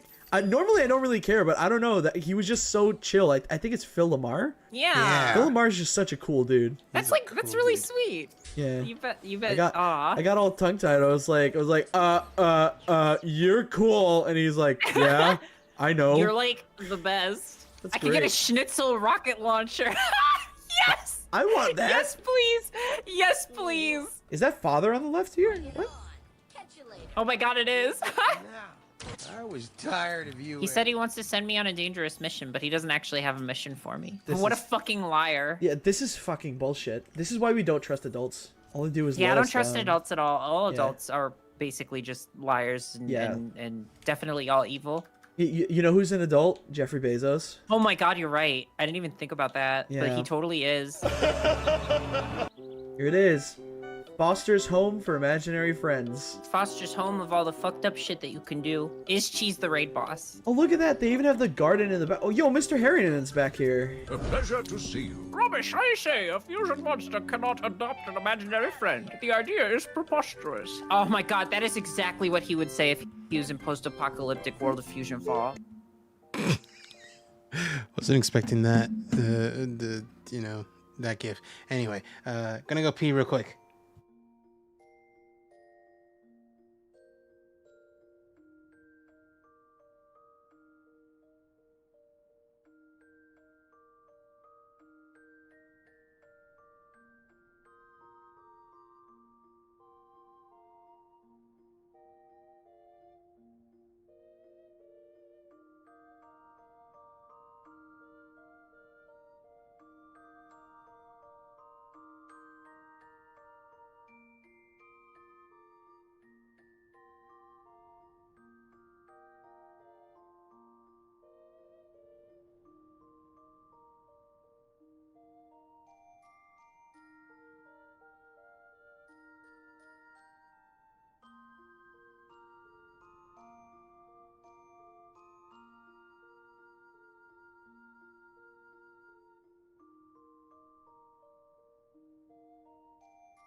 Yes, hi, hello, I'm back. I also got some peanut butter crackers for snacks. Jawbreaker. Yeah, I'm gonna get the Jawbreaker. Or, ooh, run. No, I'm gonna get the run. Whoa, whoa, whoa. The way he was running at the camera just looked like he's going to beat you to death. That's what he said. I'm Eddie, and I'm gonna beat you to death. Hey guys, I'm gonna come and beat you to death. Whoa, that was like a really good impression. What the Thank fuck? you. Hey guys, I'm gonna come beat you to death. Eddie, no! So now that we have a bus full of troops, how did you guys get drafted? My game crashed. Hey guys, thanks for watching the video. Normally I'd plug my own stuff here, but this time around I want to encourage people to go check out Dollop's stream. You might know her from the Snapcube Sonic fan dubs, but if not, Dollop is an extremely funny and genuine Twitch personality, and I really hope that I get the chance to stream with her again soon. She's super cool, super hilarious, and if you loved her in this, you'll definitely love her over on Twitch. Check her out at twitch.tv/dollopdays. Link can be found in the description.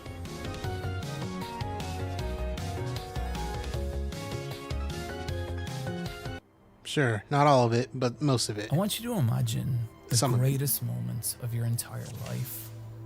Imagine after years of sweat and struggle, you finally made it to the place you've always dreamed of. Now, imagine that moment surrounded by 17,000 people, outraged and appalled by you, and this isn't right. You're meant to be their hero. They're meant to be cheering for you, but they're not. Instead, they scream how you shouldn't be here. You do not deserve this. You have ruined the thing they love.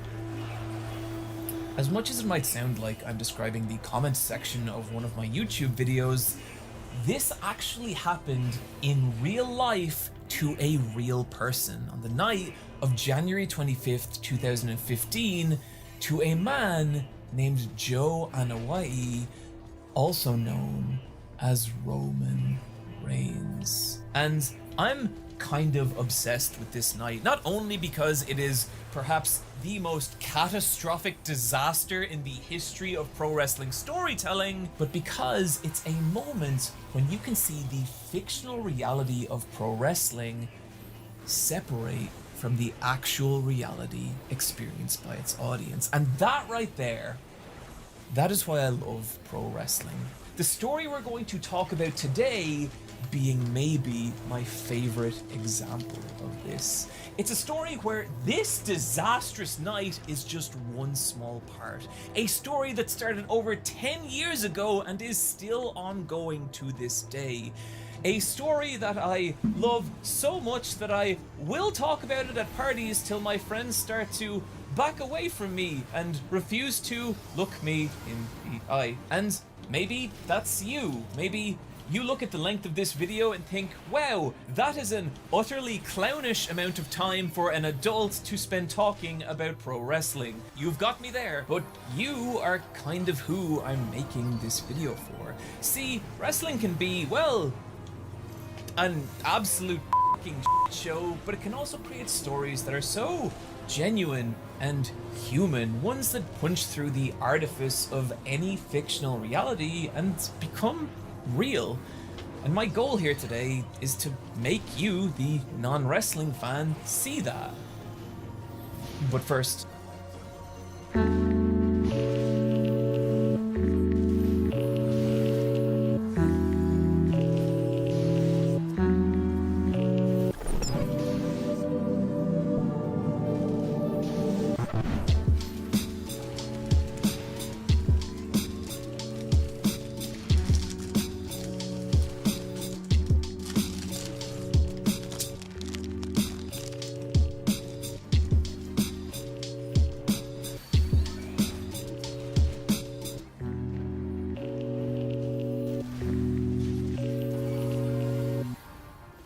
okay, this story starts over 10 years ago, and a little setup is required. At any point, a wrestling promotion is going to be attempting to build its next top star, the face of the company around whom all major storylines can be built, who can sell millions in merch and penetrate the mainstream, creating new wrestling fans. Because without that top star who is over with the audience, wrestling promotions can see a disastrous drop in revenue. And that fear is going to play a huge part in our story. See, this was a period when WWE's current face of the promotion, John Cena, had been on top for nearly 10 years. Cena now feeling the pull of Hollywood, meaning WWE needed to find its next megastar, and it needed it now. two potential options being the men Cena would face this night. One being CM Punk, a former indie wrestler beloved by hardcore fans for his ability to make wrestling feel real, but to WWE management, perhaps a little too real. The other being Ryback, a man with a physique resembling two shaved bears wrestling for dominance, which appealed greatly to the real-life WWE owner and legitimate fucking crazy person, Vince McMahon, whose oddly obsessive yet bizarrely platonic love of man muscle meant that a lot of people were now speculating that this would be the night where a decisive Ryback victory would see him crowned as the next face of the company. And that is not what happened. As the match enters its closing moments and a Ryback victory starts to feel inevitable, three completely unknown men entered the ring and, like a swarm of black hornets, engulfed Ryback. And there was something so powerful about this image. This giant of a man being devoured by this cloud of darkness as they ripped the match apart, decimating Ryback. This was the first introduction of the Shield. Three brand new wrestlers, their names Seth Rollins, Dean Ambrose, and Roman Reigns. For the next month, this pattern would repeat as regularly scheduled matches would be hijacked and destroyed by the Shield. It didn't matter who you were or what you did. If you were an employee of the WWE, you were part of the problem the Shield was here to dismantle. And it was exciting. When the Shield's music hit, you knew you were about to see something real and violent. And you gotta understand, this was during the PG era, in which a child-friendly WWE would feature cartoonish characters like Santino Marella, a man who would win matches by transforming his arm into a sentient snake and paralyzing people. But now, it felt like that cartoonish world was being invaded by three very real, very dangerous men, and everything about the Shield's presentation enhanced that feeling. Their promos were shot on staticky handheld cameras. They came to the ring in combat gear and steel-toed boots. They didn't have a big, elaborate fireworks-filled entrance. They just emerged from the crowd like a group of silent killers. And suddenly, it would feel like the pageantry of the PG era was coming to an end under a hail of black-clad fists and feet, and it was fucking badass. But maybe the most striking thing about the Shield was the intensity of those attacks. An intensity that would be explained years later in Dean Ambrose's autobiography, Mox. The first night at Survivor Series, our mission was to destroy Ryback. Punk had put it in our ear that people might be in Ryback's ear telling him not to sell for us. Just a note here, if someone doesn't sell for you in wrestling, it means they make it look like your offense doesn't hurt, which can make you look weak. As would be our philosophy in these cases going forward, there's three of us and one of him. We beat the fuck out of Ryback. We were pros and we never hurt anybody, but there was a lot of busted lips, black eyes, and bruises. The Shield were like a lightning strike to WWE, but it still didn't prepare anyone for what would happen in their first match, which would come 1 month after their debut at TLC 2012, in which they now faced the combination of Ryback, Kane, and Daniel Bryan. Real name Bryan Danielson. Wrestling is very silly. No one really knew what to expect from this match because Kane, Bryan, and Ryback were all good guys and popular ones, characters that WWE had put a lot of time and money into building up, whereas the Shield were newcomers and bad guys at that. Traditional wrestling storytelling dictating that this would be the night where they'd receive a much-deserved ass-whooping and slide back down the mid-card. But what played out felt less like a traditional wrestling match and more like gang violence. Individually, you could take any member of Ryback, Kane, and Bryan, and in storyline, they'd nearly certainly defeat any single member of the Shield. But the Shield didn't fight as individuals. They were a unit, swarming and devouring their bigger, more experienced opponents. The good guys might get the best of one member of the Shield, hell, maybe two, but that's when they'd be blindsided by a third, dragged to the ground and obliterated in a hail of boots and fists. Despite there being the same numbers on both sides, Ryback, Kane and Brian felt constantly overwhelmed and disorganized, whereas the Shield were an efficient, violent machine, working in perfect unison, even sacrificing their own bodies for the greater good of their team. When the bell finally sounded, audiences sat stunned as the Shield stood victorious. The message was clear. Individually, these men were dangerous. As a faction, they were unstoppable. As the Shield continued to build momentum, the personalities of each individual member became more pronounced. Apart from being a technical genius in the ring, Seth was the architect, the cerebral tactician who would coordinate his Shield brothers from the sidelines, using them to create openings through which he would strike with a pinpoint brutality. Dean Ambrose was nearly the total opposite, an uncontrollable wild man who lacked the technicality of Seth or the athleticism of Roman, but made up for it with sheer violent passion, adept at both receiving and dealing massive amounts of punishments. But maybe even more critically, Dean was also the group's mouthpiece. His mic work had this captivating, laid-back tension to it that meant watching him deliver a Shield promo felt like talking to a cool stranger at a bar who might just be thinking about beating the shit out of you. Then there was the silent intensity of Roman Reigns. Roman had this quiet charisma that meant he didn't need to do or say a lot to be captivating, but he was. With a massive body yet freakish athleticism, any tag to Roman was the most exciting moment of a Shield match, as he bulldozed through enemies, saving near defeats and clenching close victories. Any one of these men would have been compelling by themselves, but together, there was something more. The Shield didn't just feel like the bad guys of someone else's story. They were three people to whom being a member of the Shields really seemed to mean something.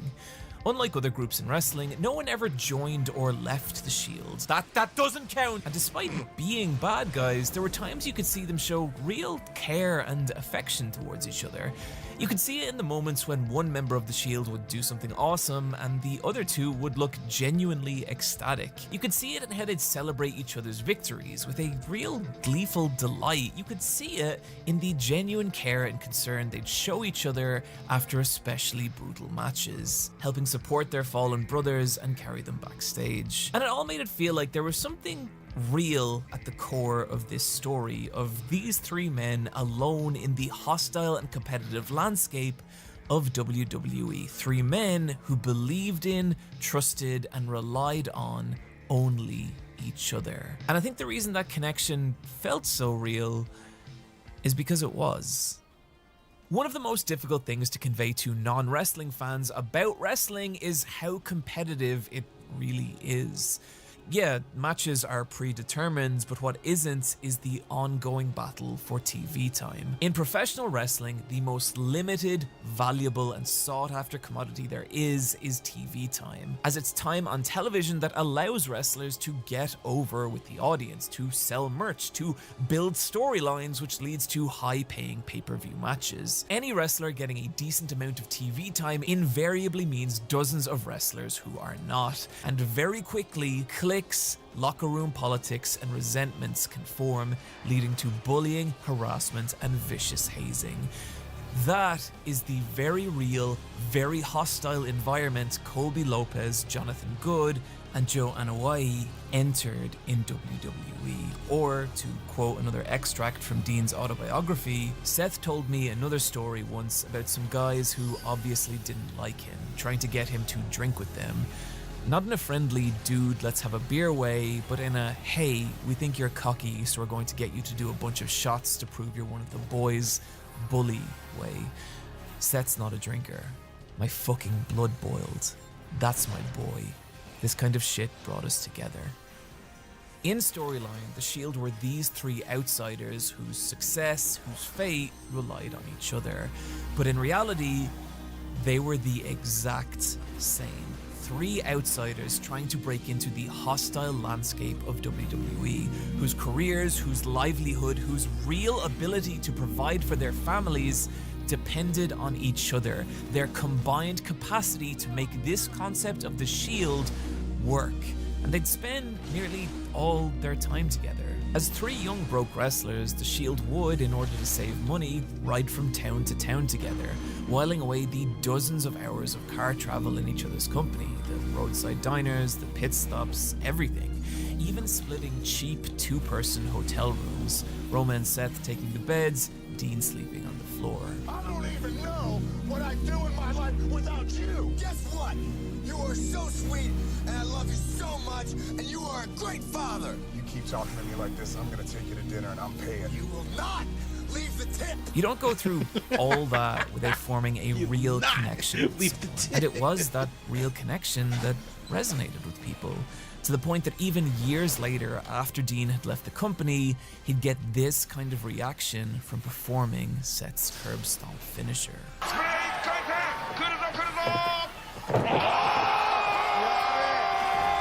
The real-life connection of these three men. That's what made it easy to believe in the Shield. And oh boy, did the internet run with it. Hello, and welcome to a very special episode of What the Internet Did to The Shield. See, not only were the Shield wildly successful in WWE, but outside it. In fact, entire fan communities were built around shipping the different members of the Shield. Rollins and Reigns were Rawlanes, Ambrose and Reigns were Ambrains, and Ambrose and Rollins, by far the most popular pairing of the three, were Ambrawlanes. And oh boy, let me tell you, some of that fan fiction. After a bad breakup, Seth Rollins leaves the Midwest to lifeguard for an aquatics facility in Orlando to restart his life. After everything he's been through, does he have what it takes to dive into love again? You might be asking, what is the point of bringing this up? To which I would respond, well, what's the fucking point in anything? But I do think it genuinely shows two things. One, the Shield are doing something only the most successful acts in wrestling do. Reaching new audiences you wouldn't traditionally associate with pro wrestling. In this case, to overgeneralize a little bit, young women who were into fan fiction. And two, I think it's also evidence that the reason the Shield were resonating with people wasn't just because they were three badass dudes, but because of the real connection between them. The emotional connection, not the shipping part. The Shield were that feeling of you and an invincible group of friends against the world. And honestly, it was kind of beautiful. It was a really cool thing to believe in. But that investment came with attention. Also, I changed into my new Eye Patch Wolves shirt because it just arrived and I love it. Also, WWE will 99% take all my money from this video. So if you are enjoying it and want to support me, you can do so at the Patreon and also the Thank you. Factions in wrestling are built to fall apart, and what if that same fate awaited the Shield? Dean was getting too unhinged, too careless, costing his Shield brothers singles victories and abandoning the teamwork that had brought them this far. Him and Roman now clashing over who the most dominant member of the Shield was, with Seth growing exhausted from having to constantly keep peace. And unfortunately for the Shield, they were about to meet another three-person faction whose bond was both stronger and more insidious. The Wyatt family, a group of massive deranged back forest cultists, led by the eponymous Bray Wyatt.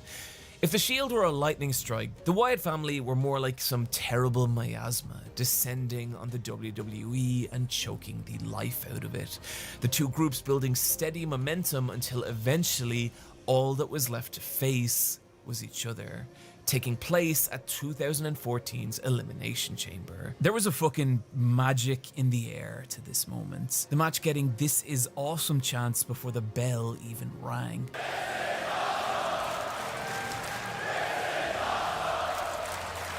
And it was. The Shield were what they had always been, a trifecta of people operating in near perfect unison.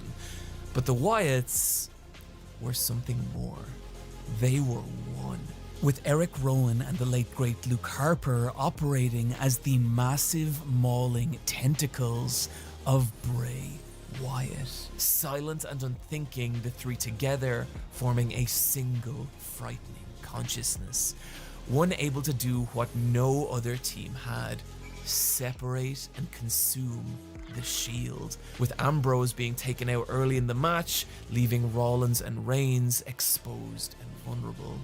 It's a fascinating match, rich with a subtle psychology and in-ring storytelling that is so captivating, but it showed something. The Shield weren't invincible. Hit just the right spot and cracks began to appear. Slowly, those cracks spiderwebbed outwards. But despite everything, the Shield were still a team. They were still brothers and were now wrestling main event pay-per-view matches and gaining victories over the biggest stars of the company. While they had their issues, you could still believe in the Shield. There was nothing they couldn't survive as long as they stayed together. Let's talk about Seth for a second. Seth was an amazing technical wrestler and the glue that held the Shield together, but he was neither as charismatic as Dean nor as big and impressive as Roman. Why are you riding the floating machines? No. This is a big blue cactus.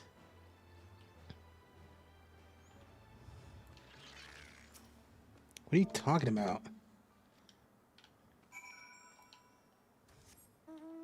It's a moon cactus, rather. Not just a normal big blue one. The windy things. Oh, no, that was like a big... the windy things that dance around. Oh, wacky waving inflatable arm flailing tube man. Wacky waving inflatable arm flailing tube man. Wacky waving inflatable arm flailing tube man.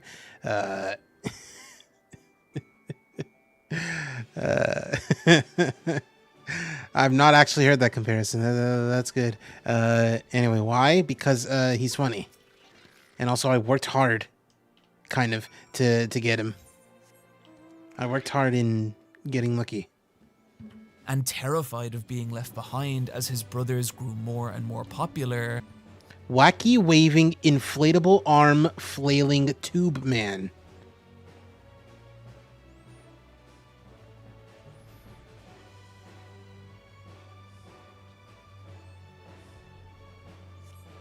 You.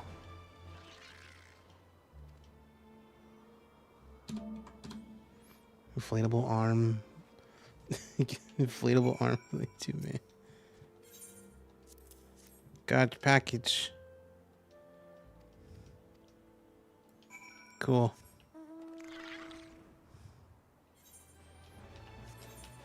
I gotta go over there. Ah. Seth Rollins destroys everything they'd built together for the last 3 years, and the Shield implodes. And just listen to how the audience reacts here. Not with outrage, but with heartbreak. Oh my God!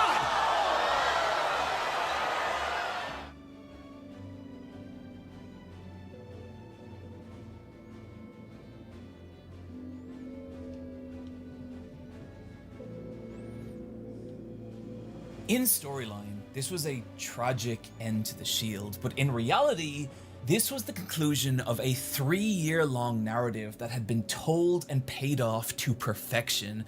And if you don't know much about wrestling, you might be asking, how could that be? That's the Gone guy? Yes. Super Eye Patch Wolf. Like, he does normal YouTube videos. Shocker. Also, his name is Gone, whatever. Gone, John, what's the difference? Whatever. No, get away from me. Anyway, didn't people actually die from wrestling? Like, in the ring? Like, on the WWE? No. Like, if people are dying whilst wrestling, it's like, it's very much like they're either indie wrestlers who don't know what they're doing, or like they do a little too much work, or if any wrestler it's because they sustained injuries over the course of many years, and like it just they all catch up to them. God rest his soul. God rest Bray Wyatt's soul. I think Bray Wyatt. It's some really cool large man who too many blows to the head.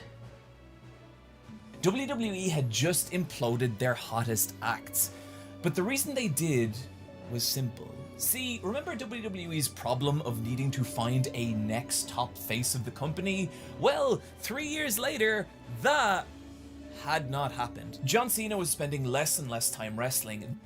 What the fuck was my elementary classmates talking about then? They may have been talking about The Undertaker, who his whole gimmick is that he dies and then comes back all the time.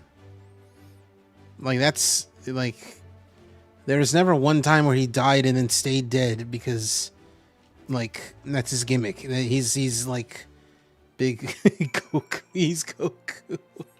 He's like, what if Goku wasn't an immortal wrestle wizard? Specifically wizard, not Dragon Ballsman. This very year, acting in 4 separate movies, including The Flintstones and WWE, Stone Age SmackDown. There was no reason for me to be specific about that one, but I was. CM Punk. Do we know who Rey Mysterio is yet? Probably. I don't know. Some people probably do. Punk had this very same month been fired from the company for, oh, we'll just leave it at being bold, and Ryback had all the success of a wrestler whose gimmick was...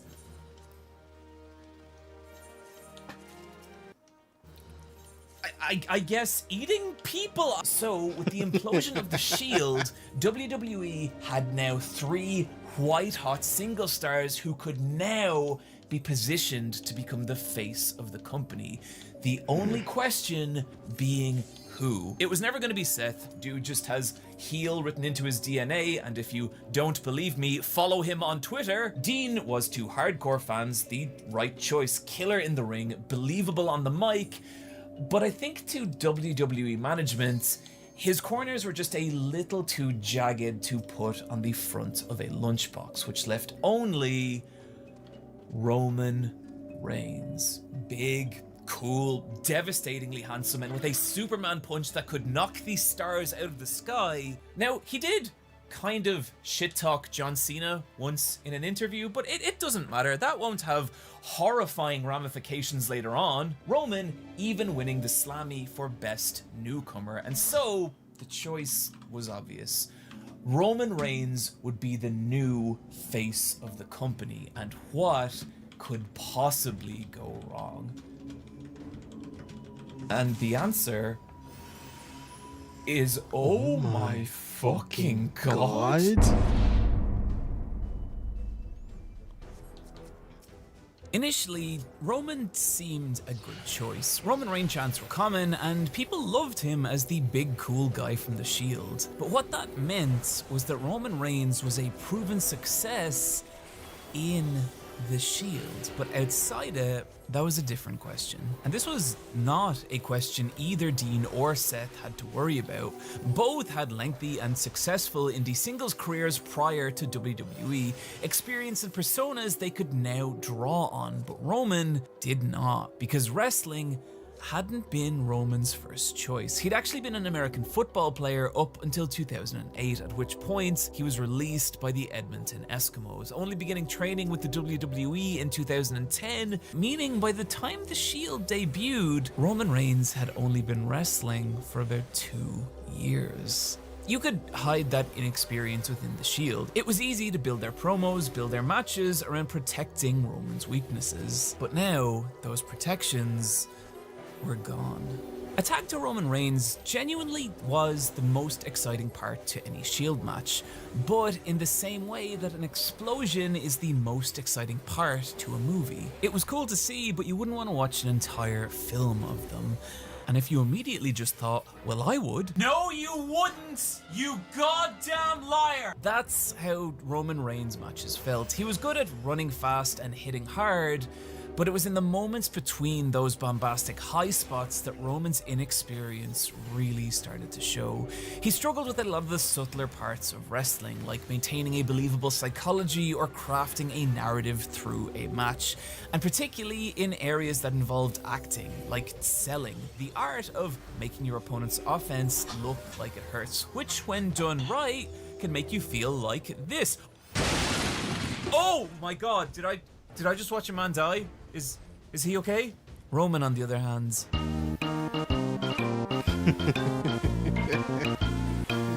To try and disguise these weaknesses, WWE would frequently pair Roman with far more experienced wrestlers like Randy Orton, who would work their asses off to carry Roman to some good matches. But fans saw this as just another way of WWE protecting Roman Reigns, or as Uproxx's Brandon Stroud would write, Randy Orton wrestles a broomstick. Orton versus Reigns could have been Orton versus Mama's Boy from the pizza roll contest and been the same thing. What it all meant was that Roman's matches just weren't that interesting, never telling a story more complicated or compelling than Roman Reigns is a cool guy who wins a lot, and win a lot he did. Over 90% of his matches. He would demolish entire 5-person teams by himself. He would break the record for Royal Rumble eliminations and would only lose when the bad guy cheated. And if you were a kid, this all probably made Roman Reigns seem really cool, and it was designed to. But if you were a seasoned wrestling fan, this was all starting to look eye-wateringly similar to the PG-friendly John Cena wins LOL era. And what really did not help was this interview from CM Punk, released after he left the company. It's me versus the Shield 3-on-1. This is the most pushed 3 guys.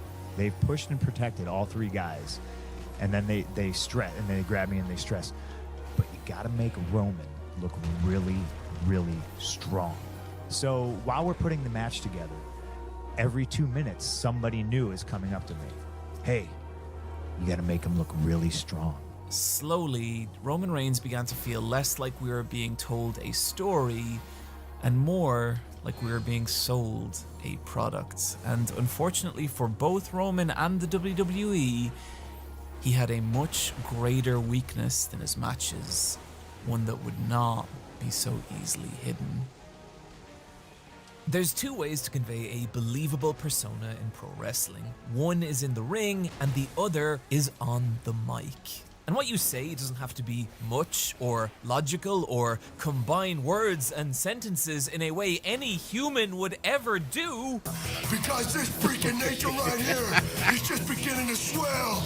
And when I get big enough, brother, there ain't gonna be room for anybody else but me and all the warriors floating through the veins and the power of the warrior. What it is about is inhabiting a character and projecting that character outwards with an authenticity and confidence that lets the audience believe it. Because, Sandman, when you chose to cross my path, you chose a living hell! Because you've awoken the sleeping giant, made me ashamed of the man I've become. And I guarantee you, and I make you a vow right now, that I'm not gonna be that man anymore. Roman Reigns, on the other hand, once he's done with Owens, it's best friends fighting for the very top of WWE Championship, JoJo. Roman delivered his promos with all the confidence of a 7-year-old asking for more peas 4 seconds after shitting himself. And when I win the WWE World Heavyweight Championship, I take my rightful place at the head of the table. And I'm here right now to be the first man to declare at the Royal Rumble match.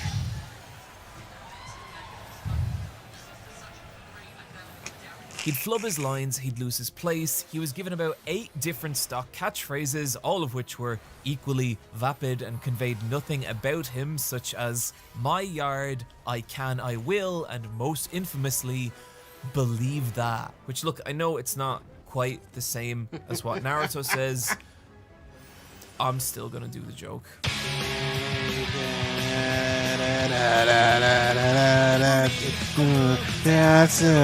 Roman was actually pretty okay at growling out a few low, ominous words at the end of a Shield promo. But without Dean to lead him there, or the experience or skill to carry a promo by himself, that cool mystique he had in the Shield would just fall apart in ways that were sometimes just dull, and sometimes genuinely disastrous to Roman's momentum and credibility. My so-called brother here, he's got donkey dung for brains. Donkey dung. Actually, you're full of something else. You are a sniveling little suck-up sellout full of suffering succotash, son. Yeah, I know, that was not easy to say. It's so bad. It's just so bad, and I keep trying to write something to convey how bad it makes me feel, and I mean, suffering, suck it. What was that? I don't want to go too hard here because this is maybe the most shit on wrestling promo in history, but the fucking wink at the end. Your poopy head. It's that type of thing. Your poopy head.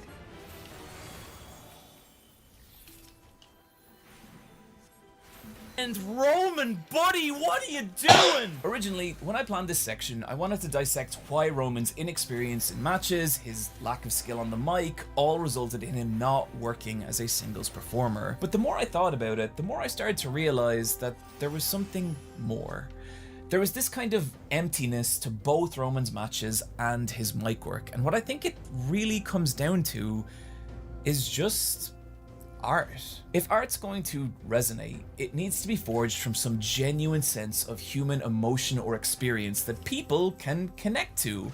And it doesn't matter if it's the Mona Lisa or an episode of Smiling Friends. Good art comes from taking an authentic part of ourselves and fashioning something out of it. And bad art is not that. It's not honest. Instead, it's usually a surface level imitation of something else without an understanding of the human core that made that original piece of art special. Roman Reigns at this point was bad art. A corporately created John Cena bootleg with no identity or soul of his own, and you could see that in how he was now being presented.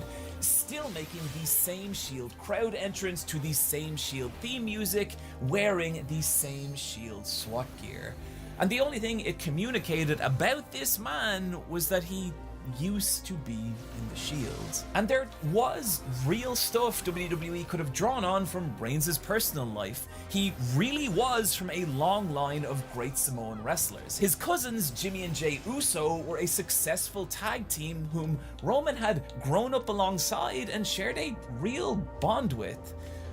But this was barely acknowledged in story. Instead, the man of Joe Anoa'i was plastered over with this fake cartoon superhero Roman Reigns, there being no connection between the two. While at the heart of the Shield was their bond with each other, at the heart of Roman Reigns was nothing. And that emptiness, that's what you could feel in his matches. That's what you could feel in his promos. And soon, the audience started to feel it as well. But before we get there, I think it's worth asking, what does the opposite of this look like? What does it look like when a singles wrestling persona is carved from something sincere, human, and real? In 2002, wrestler Rami Sebel was booked as an enhancement talent for a promotion called Internet Wrestling Scene. Enhancement talent, which often go by their slightly less politically correct name, jobbers, are wrestlers tasked with, well, getting the piss kicked out of them to make other wrestlers look strong. But this was a problem for Seville. He didn't want his current gimmick, Stevie McFly, to lose credibility. How Stevie McFly ever had credibility to begin with, I don't know. So instead, he donned a mask and wrestled under the pseudonym of Generic Luchador. However, over the course of the match, something started to happen. The crowd started to get behind the Generic Luchador, and as they did, a persona started to emerge. This young underdog wrestler who would regularly get his head punched out through his ass, but would keep going. And over time, the Generic Luchador would become beloved by fans, changing his name to El Generico.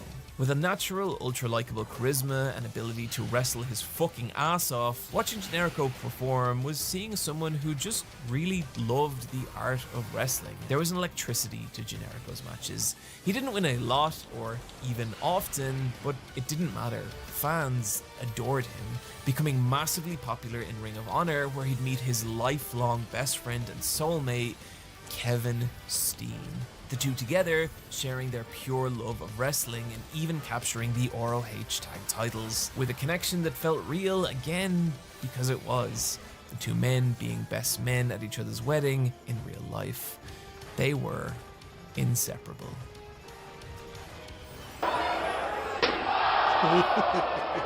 I mean, come on, you've seen me do these videos enough now. You knew where that was going. Kevin saw in Generico that part of himself he hated most. Weakness. Was he really going to spend the rest of his life letting his good-natured love of wrestling trap him in smoke-filled bingo halls performing in front of crowds of 50? No, he had to be more.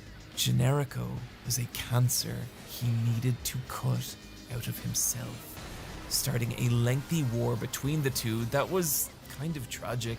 The audience's heart breaking over and over and over again for Generico, who was barely able to bring himself to hurt his former friends, until finally Steen drove him to that place. Generico becoming Ring of Honor's last hope against the maniacal and dominant champion Steen had become. The day came when the two bitter rivals faced each other one final time. But it wasn't a match. See, at this point, Generico had been signed by a much larger wrestling promotion, meaning their rivalry, their friendship, everything that happened between them was at an end. And just listen to how Kevin phrases this in his promo.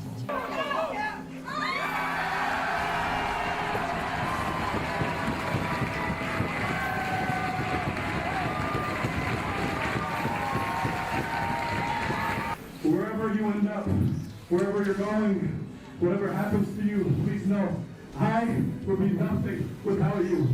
Thank you.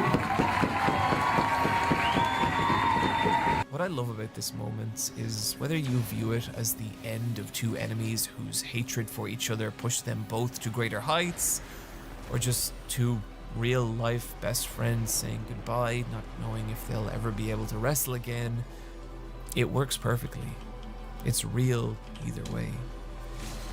When I talk about the unreality of wrestling, this is the kind of moments it can create. That right there is what it feels like when a wrestler organically gets over with an audience, when they perform from a real emotional place and the audience connects with that. But by 2015, this was not what was happening with Roman Reigns. Every week, Roman's weaknesses were becoming a little more obvious. Every week, those crowd reactions would grow a little more tepid. And every week, a steady underchorus of boos would make its way more and more into the opening notes of Roman's theme music. Signs like Roman Reigns likes Nickelback saying more about how he was now being received by the crowd than I could ever fit into a single paragraph. And what was happening here was more interesting and bizarre than just a wrestler failing to get over. It was the fictional reality of WWE separating from the experienced reality of its audience. In storyline, Roman was this big, cool, invincible superhero. That's how he was presented in his matches, that's how he was talked about on commentary. But in reality, a very different narrative was starting to form. That Roman Reigns as the face of the company was not working, that he was being rejected by the audience that WWE had chosen wrong, and it was hard not to agree with that. Dean Ambrose was now embracing his pre-WWE Jon Moxley persona and getting white-hot, organic crowd reactions. And Seth was killing it as a conniving heel, even winning the Money in the Bank ladder match, which would allow him to cash in a briefcase for a WWE title shot at any time, even during other matches. I wonder, will that become relevant? WWE needed to get momentum back behind Roman Reigns, which would bring us to one night. A night that would see the constructed reality of WWE's story and the actual reality experienced by its audience rip apart completely. January 25th, 2015, the Royal Rumble. The Royal Rumble is an annual match where 30 wrestlers enter the ring at timed intervals and are eliminated by being tossed over the top rope, the winner of which goes on to fight the champion in the main event of WrestleMania, meaning the Royal Rumble is in theory the most fun night of the wrestling calendar, adored by fans for its absolutely wild storytelling and potential to crown new stars in a single night, which Roman needed, but WWE management hadn't considered two things. One was the steady but building fan backlash against Roman, and the other was Daniel Bryan. Take everything I said about El Generico and multiply it by a factor of, well, probably one, honestly, an ultra-likable, battle-hardened indie wrestling gnome who could bring you to tears with the emotion and passion he brought to every match. Bryan was so beloved by fans that WWE was forced to change the main event of the previous year's WrestleMania because of how passionately the audience had gotten behind Bryan, only for Bryan to then tragically have to drop the title and step away from wrestling due to a career-threatening neck injury which put him out of action for 9 months. This match right here to be his glorious comeback, a fairy tale ending for a beloved crowd darling. Wait, no, what are you doing? WWE, no, don't do this, no! Yeah. The crowd goes numb and then apoplectic, turning on every other wrestler in the match, and when Roman's music hits just 10 minutes later, you could hear the piss boiling throughout the arena. Oh boy! The combination of having their beloved underdog rejected in place of what they now saw as an artificial, corporately appointed champion, the crowd is brought to their frothing, quivering limit. A reaction that would haunt Roman for the entire rest of the match. It didn't matter who he eliminated or what he did. The cries of the audience were absolutely corrosive. Big Show Spotty wants to earn his own. He wants to do it tonight at the Look! Big Show, I think he was trying. To the point that when he topples his final opponent over the top rope in a deeply predictable Reigns wins lol fashion, boos melt the arena. Rock coming to the aid of Roman Reigns. 17,000 furious cries crashing down on Roman Reigns, and you can see the shock in his eyes as the crowd's reaction punches down through the fictional persona and into the actual person of Joe Anoa'i. A man expecting the greatest moment of his life and then colliding with the most monumental rejection the industry had ever seen. Even an appearance by Reigns' cousin The Rock cannot quell the rage of the audience, and just look at the expression on The Rock's face. Kind of says it all, really. But regardless, the path was charted. Roman Reigns was going to be the main event of WrestleMania, and the crowd fucking hated it. March 29th, 2015. the main event of WrestleMania. Roman Reigns enters to a chorus of ghostly wails that follow and hound him to the ring. To everyone watching, Roman Reigns' victory was a certainty given how he'd been pushed and protected to get here. One small caveat being the man he was facing, the beast incarnate, Brock Lesnar, the most believable, legitimate champion WWE has ever seen. Terrifying in ring, but outside it, he had his advocate, Paul Heyman, one of the most compelling talkers in the entire industry. Pairing the right manager with the right talent can give them the final 10% that pushes them into greatness. I mean, take someone like Simon Miller. Oh, yeah. A great wrestler, beloved by fans, but can you imagine if someone could give Simon that last 10%? If someone could bring out the killer in him so that people actually saw him as more than just a novelty YouTube act? Wouldn't that be something? Oh, I'm sorry, I've gotten a little lost here, haven't I? Across from the combination of Lesnar and Heyman, Roman felt less legitimate, less believable than he ever had, and the idea that this was going to be the guy to dethrone the beast, well, that was not a reality anyone wanted to accept, and you could hear that from the audience. Roman Reigns!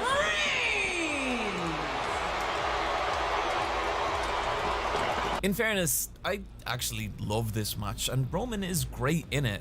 If you watched it on mute, you could experience this kind of awesome and tragic underdog story as this valiant young hero battles upward against the hopeless inevitability of Brock Lesnar. But sound on, and you get a very different story. Any slight moments of hope or offense from Roman collide with a chorus of overwhelming boos. The near 100,000 people in attendance bursting into gleeful delight each time Roman is slammed to the mat. And it is surreal, like watching some bizarre alternate reality where the monster is cheered and the underdog hated.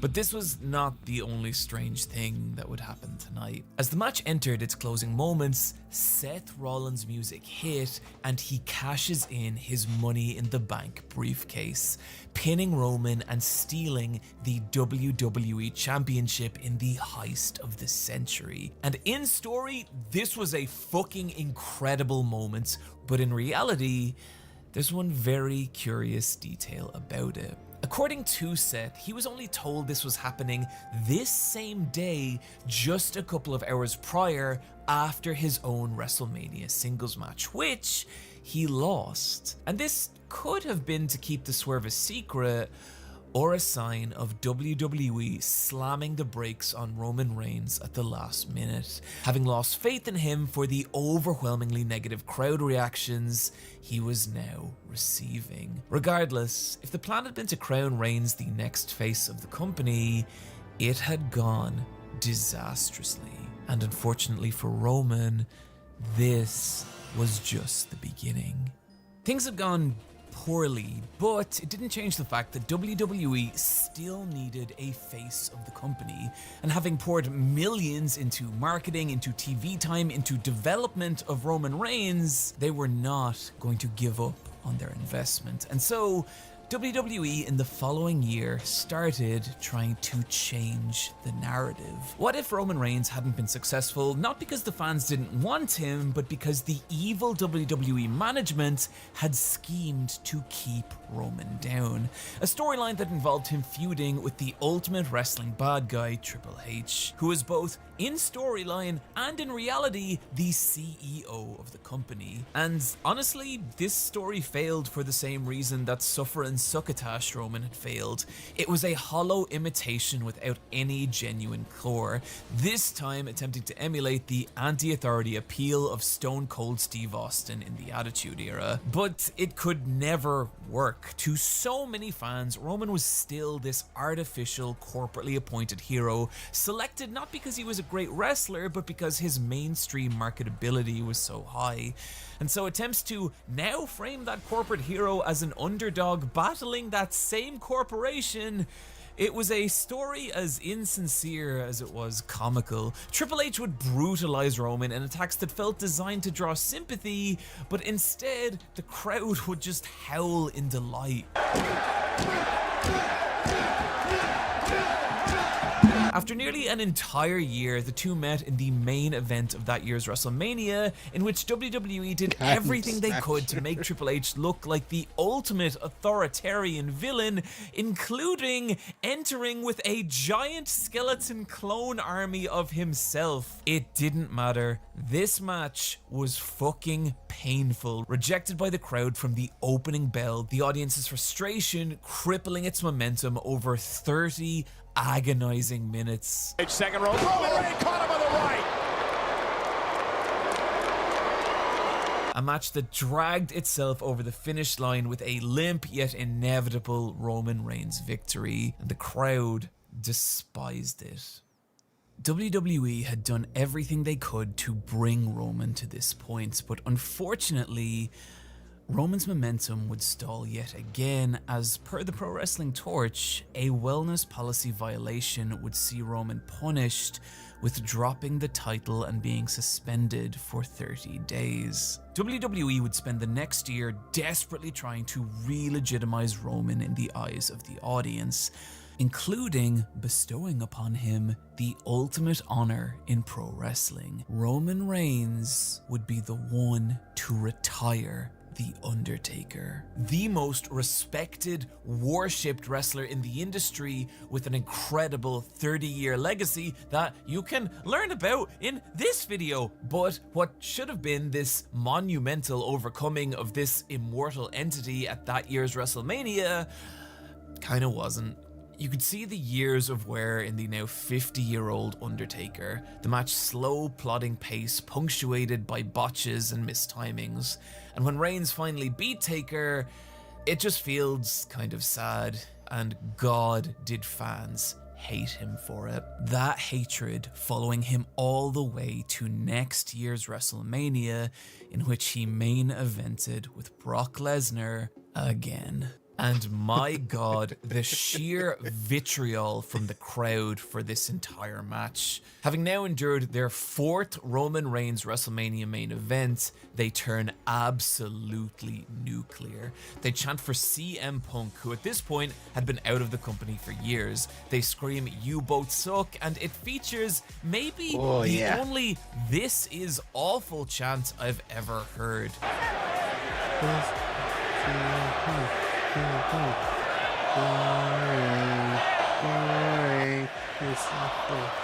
Oh my God! Now Lesnar delivers straight right-handed blows.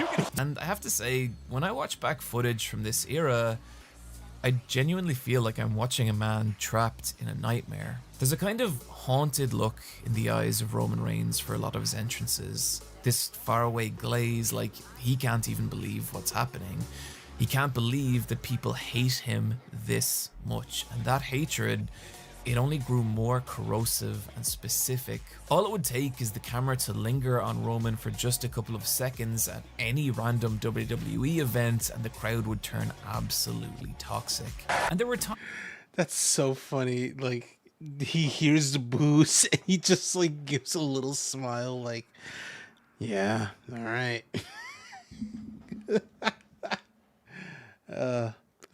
Okay, we're like halfway through, but we're gonna have to end it for now because, you know, end the stream. Man, we finished 2 games this week. Ah, how based are we? Extremely. Anyway, tomorrow, Saints Row 3. Is it gonna be the end? Probably not. Almost definitely not. But we'll see. Anyway, hold on. Let me actually respond to this. These WWE writers need to like watch some anime. It might genuinely help. So like, you're right. But that reminds me of like this one comment that I saw in a video, like someone making in a video that's like, Roman Reigns is the Sword Art Online of wrestling, because like, no, it's like Sword Art Online is the Roman Reigns of anime. Regardless of whether you like him or not, he's fucking everywhere. And this was before his like really big comeback. Anyway, stream over. See you tomorrow, Saints Row 3. Bye.